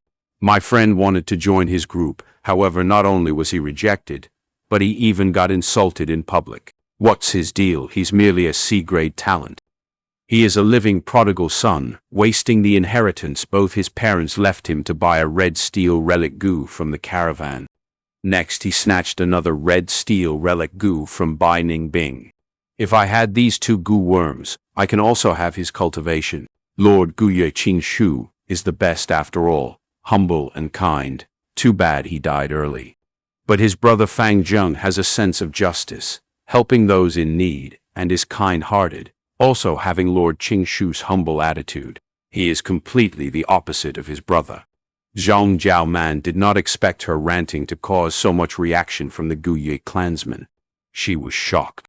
To think this Fang Yuan was such a failure as a human, being hated by so many people. She felt strange, asking, since he is so hated, why did no one teach him a lesson? The bamboo building instantly became silent. The Guye clansmen all looked at each other, not saying a word. In truth, many people could not stand Fang Yuan's mannerisms, as well as his act of maximizing profit under such circumstances. Many people found problems with him, but the result every time was that the person finding fault got into an even bigger mess themselves. After many times, no one came to find fault with him anymore. And Fang Yuan also became publicly known as the head of the top 10 rising stars that emerged from the wolf tide. All these statuses originate from strength. Fang Yuan's battle strength was the strongest, so he was the head. Regardless of how bad his reputation is, or how poor his human relationship is. That Fang Yuan again, Guye Yaoji lightly frowned, muttering. She had never seen Fang Yuan, but had already heard much about him. Towards Fang Yuan, she had a poor impression of him. This Fang Yuan, although my senior, the things he does are unforgivable, and he is so extreme. He dared to extort Sister Jiao Man this time, and got the bear enslavement gu, not giving a hoot about our two clans' agreements. No, I must tell Grandma, and let her teach this Fang Yuan a lesson, otherwise our Guye clan will be humiliated. Thinking of this, the young girl suddenly felt that there was a need for a clan higher up to come out and teach this Fang Yuan a lesson. She naturally did not have this ability, but she felt that her grandma, Medicine Hall's Guye Yaoji could. In her eyes, her grandma was omnipotent. You want me to deal with Guye Fang Yuan? Yaoji looked at her granddaughter, her expression blank, and soon after that she started getting nervous. My dear granddaughter, did he bully you? She hurriedly asked. He did not bully me, but he bullied others. This time it is the Zhong clan sister Jiao Man. He extorted her, getting a bear enslavement gu and 700 primeval stones. This is too much. If this goes on, the clan's reputation would be completely ruined by him, Guye Yaola said. Min, Grandma knows this matter. Darling granddaughter, leave first. Grandma will not disappoint you, Yaoji said after deep considerations. Thank you, Grandma. Grandma, you do not know, but this person is too wicked, raising the price of his goods and bullying the weak. He is a true villain. After the young girl left, Yaoji fell into deep thoughts. She had wanted to deal with Fang Yuan for a long time, however it was naturally not a naive reason like Yao Lei, but because Fang Yuan possessed enough profits for her to strike. First was the liquor worm. Although previously, Yaoji had bought one from the caravan, but that was given to her granddaughter Yao Lei. She herself still needed one liquor worm as an ingredient to refine a rank 3 gu worm she wanted to fuse. Next was the 9-leaf vitality grass. The clan's 9-leaf vitality grass were mostly in Yaoji's control, and by relying on selling the vitality leaves, she could consolidate her authority and status in the clan. This Fang Yuan is too arrogant. First I wanted to buy his liquor worm, but he refused. What guts. This time he raised the price of the vitality leaves and earned a fortune. Does he really think I, the medicine clan elder, is thin air? Chapter 148. Circumstance. 2 giant banners fluttered in the wind with a ringing noise. One was the battle merit board. Fang Yuan was now among the top 10 in the list. Another banner listed all kinds of goods which could be exchanged with battle merits. However, most of the gu masters in the crowded plaza had their attention on a newly announced decree. The content of the announcement was, the wolf tide is becoming more fierce, and the casualties among the clan's gu masters are increasing day by day. To reinforce the treatment methods, the medical hall orders all the gu masters who possess 9-leaf vitality grass to temporarily hand them over to the clan. The medical hall will organize staffs to unify all the productions. There were a list of names in the notification. They were the names of the gu masters that possessed 9-leaf vitality grass in the clan. Naturally, Fang Yuan was also listed. Right now, he was standing in a distant corner looking at this notification. His expression could help but turn ugly. At first sight, He had realized this to be Gu Yaoji's move against him. Oof! This Gu Yaoji has been indignant since she failed to purchase the liquor worm from me. I already accumulated enough battle merits to exchange for that 3 steps fragrant grass goo, but she prevented this from happening in the dark. Now she is actually coveting my 9-leaf vitality grass. Gu Yaoji's actions were understandable. People of the same trade were natural enemies. By controlling the sale of the vitality leaves, Gu Yaoji could consolidate her authority, deepen her influence, and maintain her connections. However, Fang Yuan sold them in increased price, so this imperceptibly was infringing on her benefits and shaking her influence. I have a lot of goo worms on me now: white jade goo, moonglow goo, plunder goo, water shield goo, earth communication ear grass, and more. 9-leaf vitality grass is my most important economy source. If I lose this goo, it will be like receiving a checkmate. Gu Yaoji made a really fierce move. Fang Yuan frowned. The discussions of the surrounding Gu masters entered his ears. Medicine Hall made a truly great decision. There are very few vitality leaves, and they simply can't meet our needs. Every time a batch appears in the goods board, they will immediately be purchased by others. Elder Yaoji is truly gentle and kind. Look at the name list. It includes several Gu masters from both Qi and Mo factions. She has no doubt offended many powerful elders with this action. Elder Yaoji is thinking for the clan. She is worthy of respect. Only Lord Yaoji has such courage. If it was any other elders, who would dare to take such action? Hey! Look, the notification contents have changed. Qi and Mo factions. Gu masters have handed over their 9-leaf vitality grass. The crowd was boiling. 9-leaf vitality grass being consolidated and unified production meant the availability of much more vitality leaves. This was a great news to the crowd. Fang Yuan watched the notice with rapt attention and sure enough saw. Beside the name list of these Gu masters, there were new words handed over. His own name had thus become conspicuous. His heart felt increasing pressure. Gu Yaoji was an old veteran with deep schemes. With this move, she was borrowing the momentum to pressure Fang Yuan. If Fang Yuan resisted or disobeyed, that would be attracting even bigger troubles, giving people a hold over him. It was absolutely not a sensible act. This was the power of the system. If the clan wanted you to sacrifice, it won't directly say so. Instead, it will drape a shiny cape of righteousness and give you no choice but to submit. An example was the recruitment of those retired old Gu masters and making them sacrifice their lives. How could they resist? The current movement of collecting the 9-leaf vitality grass was asking Fang Yuan and other Gu masters to sacrifice their benefits to satisfy everyone, and was basically to Yaoji's benefits. Anyone that dared to disobey was going against the clan and alienating themselves. They were traitors and rebels. To resolve this, small schemes like delaying tactics won't work and will instead put oneself into an even more passive state. Yaoji's move carries righteousness and the public opinion. Any small schemes will be destroyed. Only by using an even bigger momentum, fairly fighting back, and defeating her momentum openly will resolve this. Fang Yuan already had a solution. This plan was simple but grand. Advance to rank 3. Rank 3 and Rank 2 Gu Masters had completely different status. In the clan, any Gu Master that advanced to Rank 3 would immediately become an elder and join the decision-maker's circle. Even the clan head could lightly infringe upon their benefits. Don't think that the Gu Masters of the Mo and Qi factions obediently handed over the 9-leaf vitality grass, seemingly sacrificing their own benefits. Behind the scenes, Gu Yaoji should have already completed secret transactions with Gu Qilian, Gu Mo Chen, and other elders. This was political transaction. However, the majority could see this truth and were hoodwinked by Yaoji. If Fang Yuan was a rank 3 Gu Master, even if he had to hand over the 9-leaf vitality grass, he would definitely obtain enough compensations in other aspects.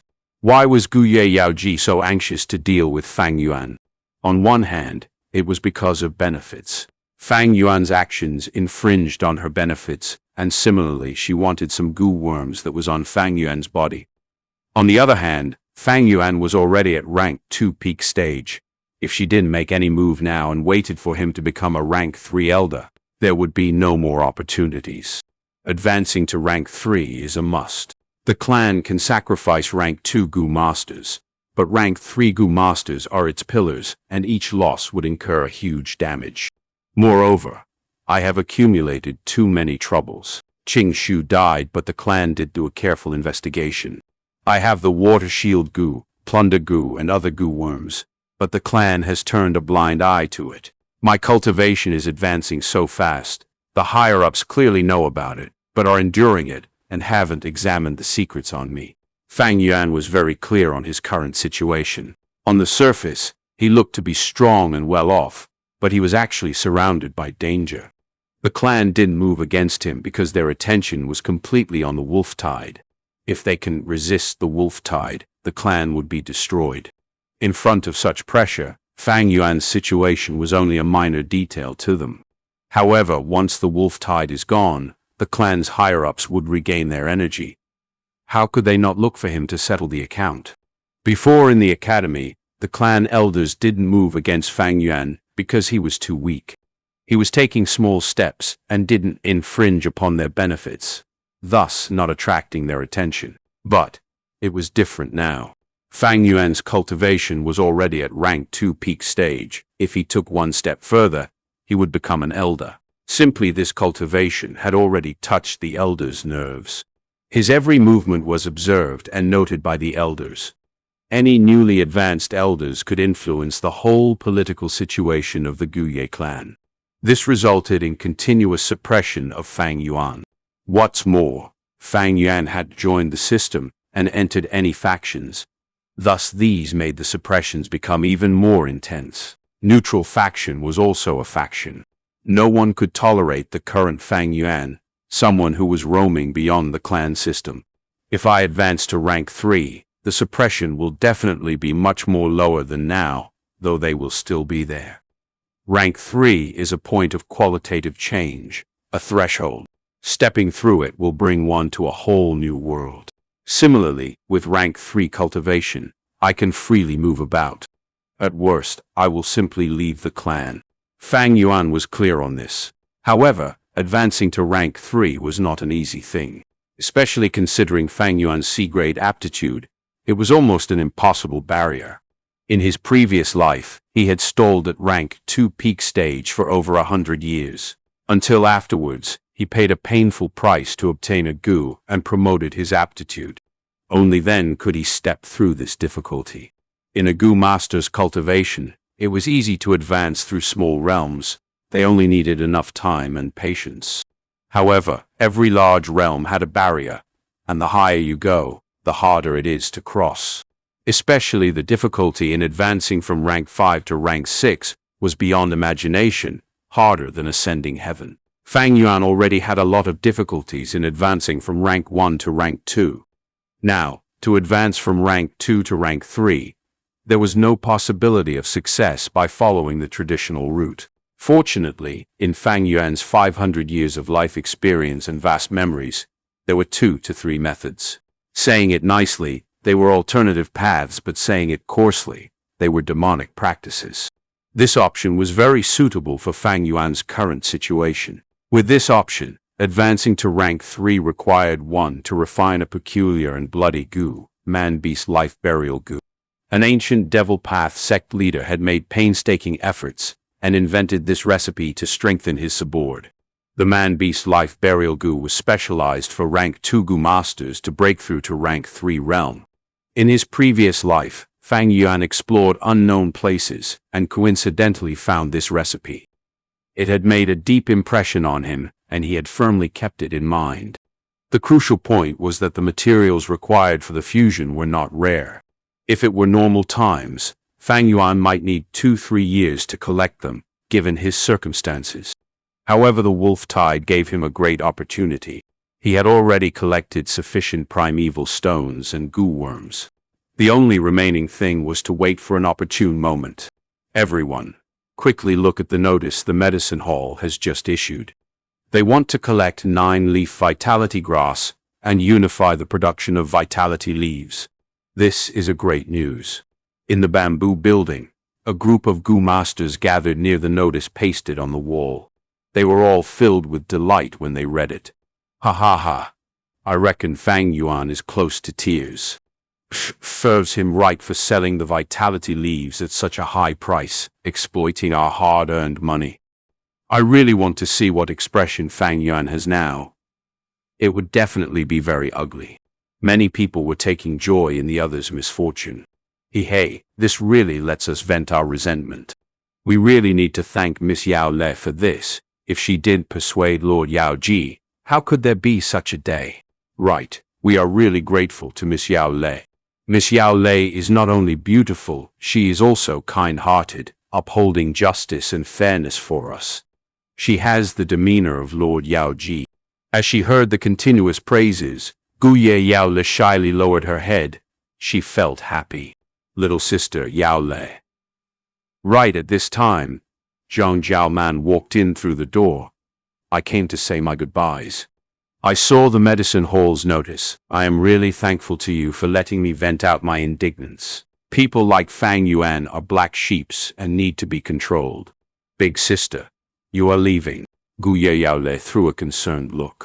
Zhang Jiaoman put one hand on her hip and pointed the thumb of her other hand to a group of Gu masters standing outside the door, saying, I have already asked for reinforcements. I must hurry back. Let's meet again next time. Yao Le's heart was filled with grief. Zhang Jiaoman had 10 Gu masters when she had left her clan, but there were only 7 left when she reached here. Now, these Gu masters were going to step into the cruel battlefield again. How many of them could safely return? Chapter 149. Wolf Pack attacks the village. Yao Le sent Zhang Jiaoman and the others to the door with her gaze as they got further apart. But this separation was extremely short-lived. Merely 15 minutes later, Zhang Jiaoman and the others returned to the bamboo building. We are unlucky. There's a wolf tide. Zhang Jiaoman laughed bitterly, explaining. When the Gu masters in the bamboo building heard this, their expressions tensed. Zhang Jiaoman's group had great numbers, yet they were forced to retreat to the village. It showed the intensity of this wolf tide. Everyone get ready. The lightning wolf pack is about to assault the village, Zhang Jiaoman said. Once she finished her words, sirens resounded in the entire village. The village went quiet for a moment. Then, in the next instant, noise erupted. This alarm. There is a large-sized wolf pack attacking the village. Quick, quick, gather all our group members here. There's a huge battle incoming. Damn it, I just got back. I wanted to get a good sleep. Gu masters cursed as some showed a cold expression. At once, in the bamboo building and on the streets, Gu masters could be seen moving quickly, gathering towards the 4 doors of the village, as well as the outer walls. On the interior side of the village outer walls, there was a large wooden ladder at every interval for Gu masters to climb up, and the many defensive towers were made higher than the outer walls, like brave, courageous defenders of the village. Fang Yuan was among the crowd, arriving at the base of the outer wall. A Gu master was treading on the wooden ladder, and as he was about to head up, Fang Yuan pulled him down and ascended himself. Which bastard? That Gu master was about to scold out, but saw that it was Fang Yuan and immediately shut up. Fang Yuan climbed up the wooden ladder. Then he expedited the white jade Gu and peeked at the front lines. Just outside the village, there were roaming lightning wolves everywhere, thousands of them. Taking a glance, there was an endless number of glimmering green wolf eyes, causing one to break out in cold sweat. These wolves were all starving, and some were so hungry even their bodies were shrinking. The lightning wolves' amount was too much. It became a moving disaster. The surrounding wild beasts were either chased away or eaten, and for the wolf packs, they were getting less and less food. To them, a village full of people was a fatal attraction. Wolves were full of wildness, and a hungry wolf is even scarier, more dangerous, and crazier. A lightning wolf that is full would not attack the village. Other than these normal lightning wolves, there was also the bold lightning wolf. Although mixed in with the wolf packs, the bold lightning wolf was still easily recognized. Their bodies were as large as a calf. There was at least 30. Many people, upon seeing this, drew in a deep breath. This was the second time Guye village had been attacked by wolves this year, but this size was almost twice or even more than that of the last time.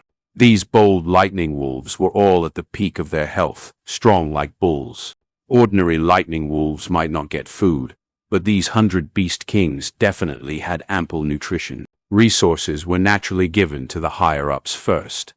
The benefits of the lower rank members would be stripped, sacrificed, and given to the higher ranks. Be it human society or wild beast groups, it worked the same way. These bold lightning wolves are not the real threat. Fang Yuan's gaze moved, continuously finding, and quickly saw 3 large wolf shadows at the back of the wolf pack, hiding under the shadow of the trees. 1,000 Beast King, Frenzy Lightning Wolf. Each Frenzy Lightning Wolf was as large as an elephant. When Fang Yuan saw this, his pupils shrunk slightly, but went back to normal immediately. He continued observing, only finding even more bold lightning wolves coming in from all directions. Fang Yuan did not see the lightning crown wolf. Fang Yuan breathed out a sigh of relief secretly, for without the lightning crown wolf, the village was relatively safe. In his memory, the lightning crown wolf appeared at the end of August. It caused great damage to the Guye clan, and if not for the clan leader and elders joining forces to block them relentlessly, along with Guye Qingshu sacrificing his life to raise his strength, Guye village would have forgotten. Ever since his rebirth, Fang Yuan changed many things. Guye Qingshu had already been sacrificed prematurely, so Fang Yuan dared not be careless. There was even a possibility of the lightning crown wolf appearing now.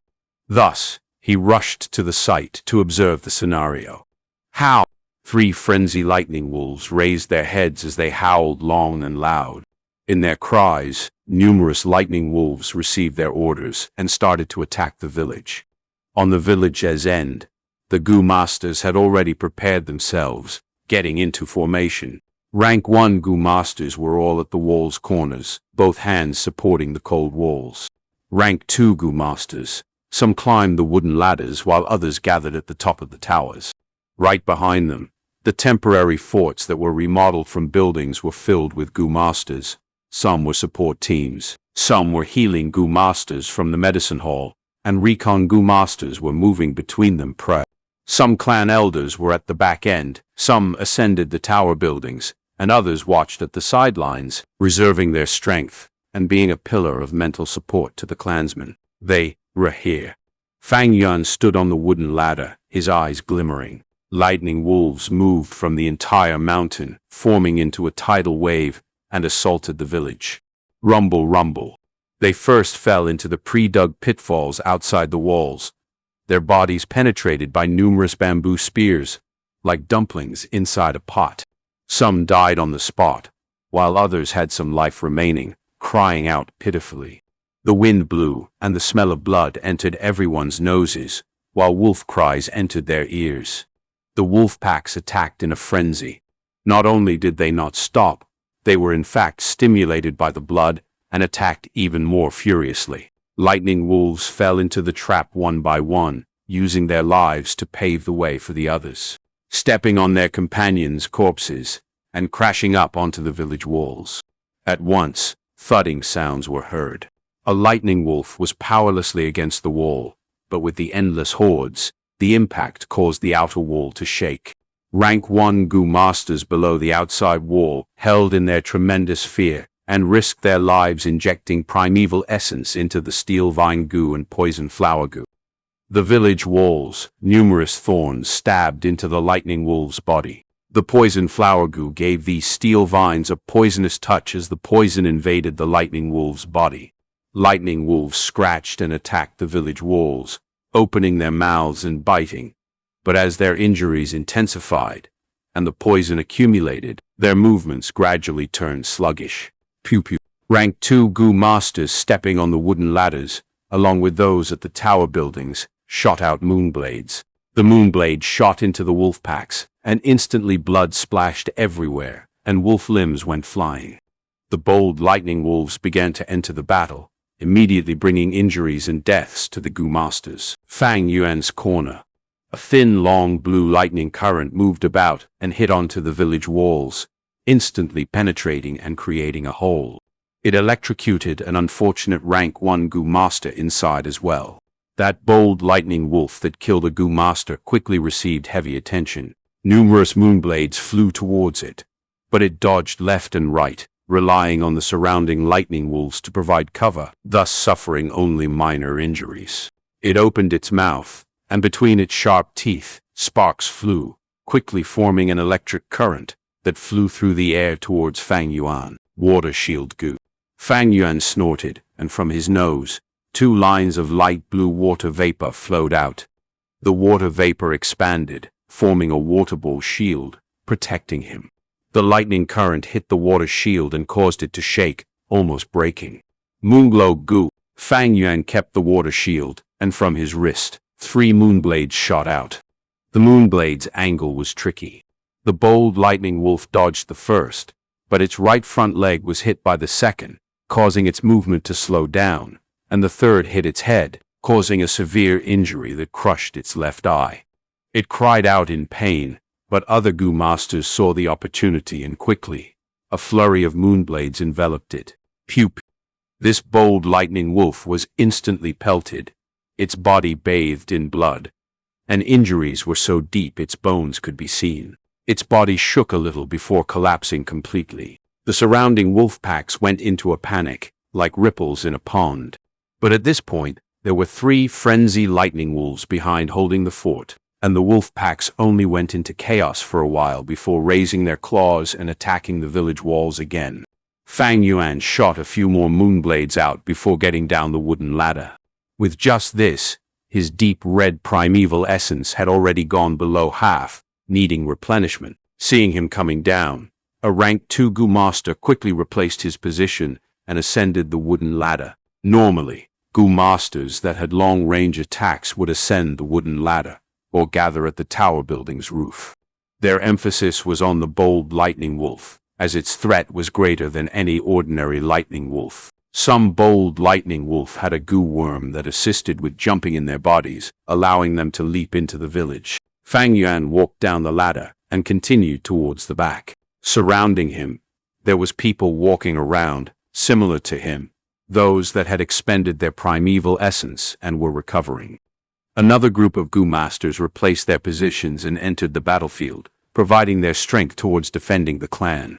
This was a battlefield. Strength below rank 2 peak stage was meager.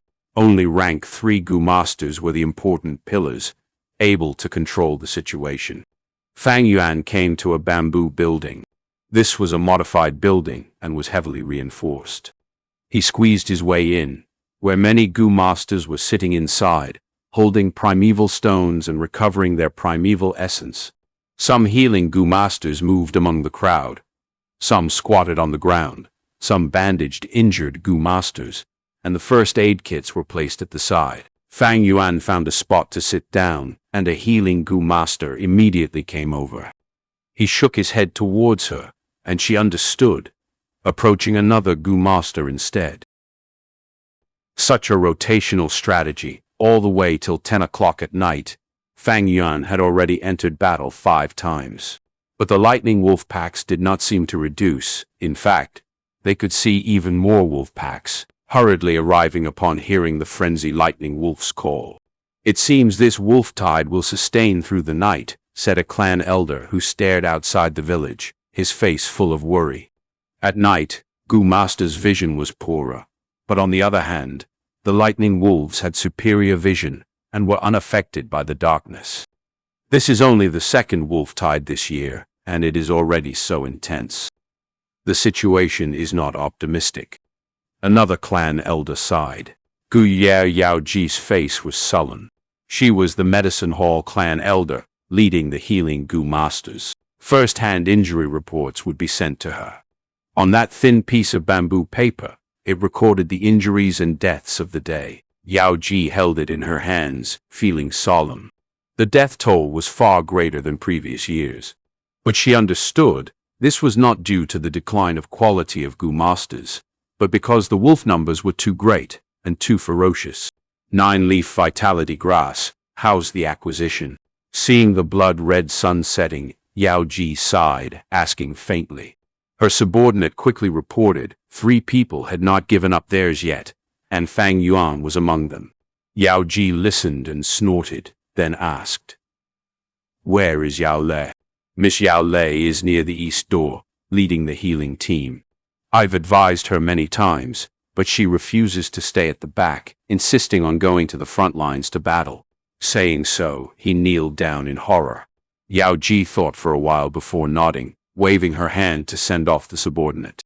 Near to her granddaughter, there was a clan elder. Zhong Jiaoman and the gang were also there, fighting at the village walls. It could be said that the front lines was the safest place. Although Yao Ji doted on her granddaughter, she supported her courage as well. The ones in power have their considerations. These experiences will become Guye Yao Lei's political advantage when she inherits the medicine hall. Chapter 150. I am only helping myself. The golden full moon hung in the sky, the drifting clouds casting a gloomy shade. There were desperate battles going on outside the village, and the bright moonlight was great news to the Gu masters in the dark night. Wolf corpses piled up in the traps, and were already reaching the midpoint of the wall. This gave a good platform to move on for the charging lightning wolves. Some ordinary lightning wolves jumped, clawed, and even directly leaped across the wall. However, these lightning wolves usually fell or staggered due to the height disparity, and were immediately disposed of by the standby Gu masters. At this time, Fang Yuan was standing on top of a tower, along with many other Gu masters. They were endlessly throwing out moonblades and other attacks at the wolf packs. In the whole battlefield, these towers were the most important source of damage. The combination of the Gu masters and the towers had eliminated a large number of bold lightning wolves. Kill, kill, annihilate these wolves. Nana, I will take revenge for you. Persevere, just a bit more. The clan's safety lies in our hands. The surroundings were a cacophony of noises. Some people were madly screaming, some were shouting revenge, some were shouting in pain, and some were shouting slogans. Fang Yuan indifferently stood there, his hand tossing out moonblades occasionally, while continuing to observe the battlefield. Although there was a bright moon, the visibility couldn't be compared to daytime after all. The 3 frenzy lightning wolves were at the rear, unmoving, their figures indistinct. As long as they were unharmed, the lightning wolves were just cannon fodders, and even bold lightning wolves were only high-level sacrifices. Suddenly, a frenzy lightning wolf unhurriedly took a step forward. It opened its large mouth and threw a thunderball. Rank 3 Thunderclap Gu. This thunderball was not big, it was only the size of a millstone. However, a large amount of eerie blue electricity was condensed in it, and its speed was strangely fast. Almost immediately, the thunderball fiercely collided with the tower Fang Yuan was on. The progress of the fierce battle had been in a deadlock. Many Gu masters were mindlessly fighting, and they were not able to react to the thunderball. Water Shield Gu, White Jade Gu. Fang Yuan was only able to put up his defense before white light covered his sight. The huge sound from the explosion nearly ruptured his eardrums. A formless force erupted out from the explosion and sent him flying. The devastating thunder destroyed the water shield within 2 breaths of time. The surplus electric current struck Fang Yuan, and even with the White Jade Gu's defense, he still felt bursts of numbness. Bang! He fell to the ground from a height of 3 to 4 meters. White Jade Gu was not the Raiment Gu. It could lessen the force on impact. Fang Yuan's back hurt all over.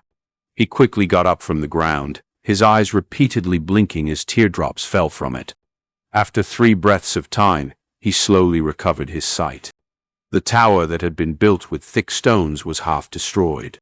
There were many burnt black corpses scattered around on the ground. The thunderball attack had opened a huge hole on the outer wall, and an unending stream of wolf packs charged into the village like a tide. The frenzy lightning wolves finally entered the battlefield. 1,000 Beast King level strength was extraordinary. The many Gu masters that were around Fang Yuan in the tower just a moment ago were completely dead, some left without intact corpses. Only Fang Yuan alone had survived. The jellyfish-like water shield goo appeared very dull inside his aperture.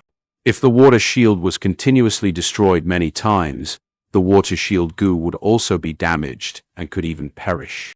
White jade goo was also in a similar state. Goo worms were strong and yet fragile. Take this thunderclap goo for example. Its thunderball was very powerful and fast, also difficult to resist. But it also had a weakness. It could be used repeatedly and needed some time before the second thunderball could be shot out. But Fang Yuan had just stood up when another thunderball flew over. To think this Wolf King has 2 thunderclap goo on it. Fang Yuan's complexion turned pale and he hurriedly dodged.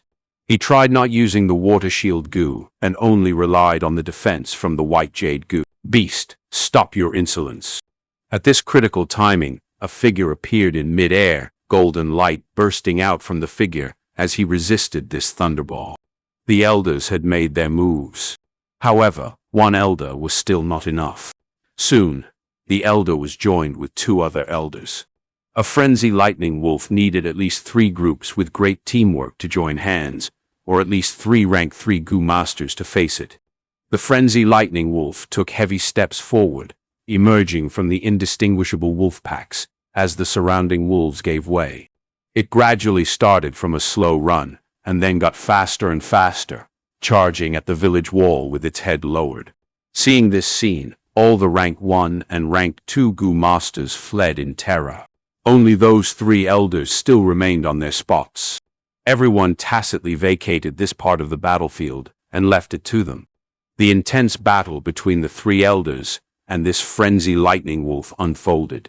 Not long after, the other 2 frenzy lightning wolves also charged towards the village, opening another 2 battlefields. 9 elders and 3 frenzy lightning wolves formed into 3 great battlefields.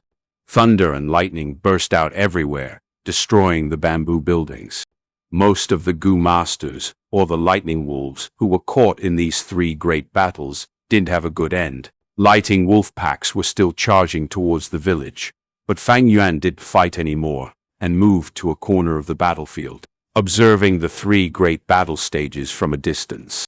No doubt, the attacks from these wolf packs had reached the climax. 3 frenzy lightning wolves. One has 2 thunderclap goo and has high offensive power.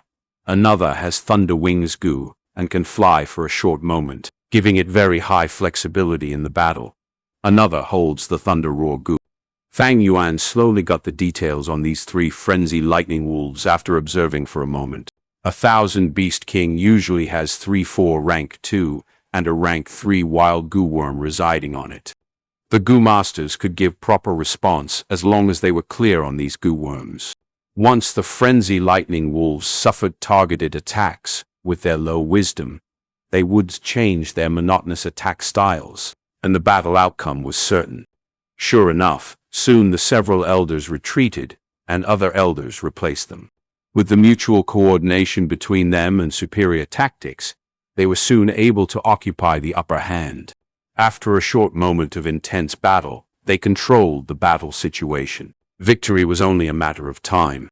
The outcome is set. Just when Yao Ji puffed out a sigh, a roar sounded out from the eastern gate. A lightning wolf was growing bigger. From the size of a normal lightning wolf, as if air was blown inside it, it swelled up to a size of an elephant. There is actually another frenzy lightning wolf. Many elders were alarmed at this scene. Their attention had all been on the 3 battle stages. As their entire battle formation was heavily emphasized on these 3 areas, the forces at the eastern gate were somewhat thin and weak. Not good. Yao Lei is still there. Yao Ji suddenly turned pale, and she immediately shot out towards the eastern gate. To think there was still such an unforeseen event. This frenzy lightning wolf should have a rank 3 aura restraint goo. It used this disguise to mix in with the lightning wolf packs and deceive the goo masters at the eastern gate. Fang Yuan observed carefully. The situation at the eastern gate was far from good. A frenzy lightning wolf suddenly appeared and directly smashed the eastern gate, creating a huge hole. Countless lightning wolves flocked behind the bold lightning wolves, howling savagely as they charged into the village. Gu Yaolei was numb with fear as she saw the lightning wolf packs charging in like a tide. Fortunately, she had veterans like Xiong Jiaoman beside her. At this critical timing, Xiong Jiaoman took it upon herself to control the scene and ordered, "Quick, close the doors and the windows. We need to defend this place till the reinforcements arrive, and only then will we have a fighting chance." She had just finished speaking when, bang, the roof of the bamboo building collapsed under the attack of the frenzied lightning wolf. Gu Yaolei screamed. The abrupt twist in events had caused her to lose her composure. She was after all too young, and only had rank 1 cultivation. She had stubbornly stayed here because she felt safe, and had never thought she would fall into such a dangerous state. "Brute beast, stop at once," Gu Yaoji shouted while frantically running. She helplessly looked as the frenzied lightning wolf rammed into the bamboo building. Her beloved granddaughter was in a dangerous situation, but even though she had the power, she couldn't help her because it was beyond her reach.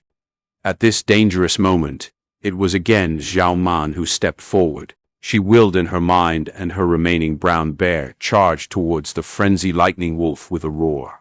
The frenzied lightning wolf swatted with its right paw, sending this 400-kilogram brown bear flying. It opened its mouth and bit the brown bear's head to pieces. How could an ordinary wild beast resist 1,000 Beast King level strength? Xiong Jiaoman took this time when the frenzied lightning wolf was tangled up with the brown bear to rush out with Gu Yaolei in tow, managing to pull apart a small distance. The frenzied lightning wolf roared. It naturally was willing to see its prey run away like this. It leapt and crossed a dozen meters at once, landing in front of Xiong Jiaoman. Suddenly seeing this frenzied lightning wolf appear in front of her, Gu Yaolei's legs went soft. Xiong Jiaoman dragged her, but did dare to rush forward recklessly. She could only change her direction and run towards the outside of the village. The frenzied lightning wolf was just about to pounce on them when Gu Yaoji arrived and threw a light purple moonblade at the wolf's back. The moonblade quietly changed into a ball of miasma and bore into the frenzied lightning wolf. The frenzied lightning wolf immediately coughed twice. It was poisoned. This was the rank 3 moon poison goo. The frenzied lightning wolf was furious, and it raised its head and roared. Its fierce roar formed into an invisible force and smashed into the surroundings. Thunder Roar Goo used the vibration of the sound waves to kill, but this was not Thunder Roar Goo. It was the sound wave Goo which formed invisible pushing force. Zhang Jiaoman and Gu Yaolei were sent flying into different directions by this pushing force. Xiong Jiaoman struck a bamboo building. No more movements could be seen from her, whereas Gu Yaolei was sent flying past the broken eastern gate and out of the village. The fall stunned her, and as she tried getting up, she saw a lightning wolf opening its bloody mouth and trying to bite her. "Ah!" She gave a shrill scream, and at this critical juncture, a moonblade flew over and killed this lightning wolf. She hurriedly stood up and saw the benefactor who saved her. He was a young male Gu master. The lower half of his body had been buried under the collapsed wall. The male Gu master vaguely smiled at her with his blood-drenched face. The next moment, his throat was ripped open by the swarming lightning wolves. Tears flew down Gu Yaolei's face, and she cried as she ran. This part of the battlefield was extremely chaotic. Because of Gu Yaolei's identity and background, there were Gu masters who helped her out from time to time. But they were powerless to even protect themselves, much less help her out of this predicament. Gu Yaoji was also tangled up with the frenzied lightning wolf and could attend to her. Gu Yaolei was perplexed and fully at a loss within. There were only the images of claws and teeth of the lightning wolves in front of her. In her frantic state, she suddenly heard a voice speak. "Move a step back." She subconsciously followed the voice and was able to luckily avoid a lightning wolf's bite. "Roll to the right." That voice came again. Yaolei's consciousness was still blank, but her body had already made the move. There was a snapping sound of a wolf's mouth. She had escaped the bite by a hair's breadth. The voice arrived unceasingly, and the young girl meticulously followed them. There were mistakes made sometimes, but at those times a moonblade would fly over from seemingly nowhere and get her out of the trouble. Only when there were no more lightning wolves around her did Yaola discover that she was already safe. It was only when she had unconsciously drifted far away from the village and was in a remote forest. A human figure appeared in front of her. Her eyes immediately opened wide. "Guye Fang Yuan, you were the one who helped me?" "No, I am only helping myself." Fang Yuan grinned, revealing an evil intent. The story pauses here. But Fang Yuan's journey is far from over. If this reached you, leave a like. It helps more listeners find their way to EtherealArcs. Subscribe so the next chapter finds you. We'll see you in the next arc.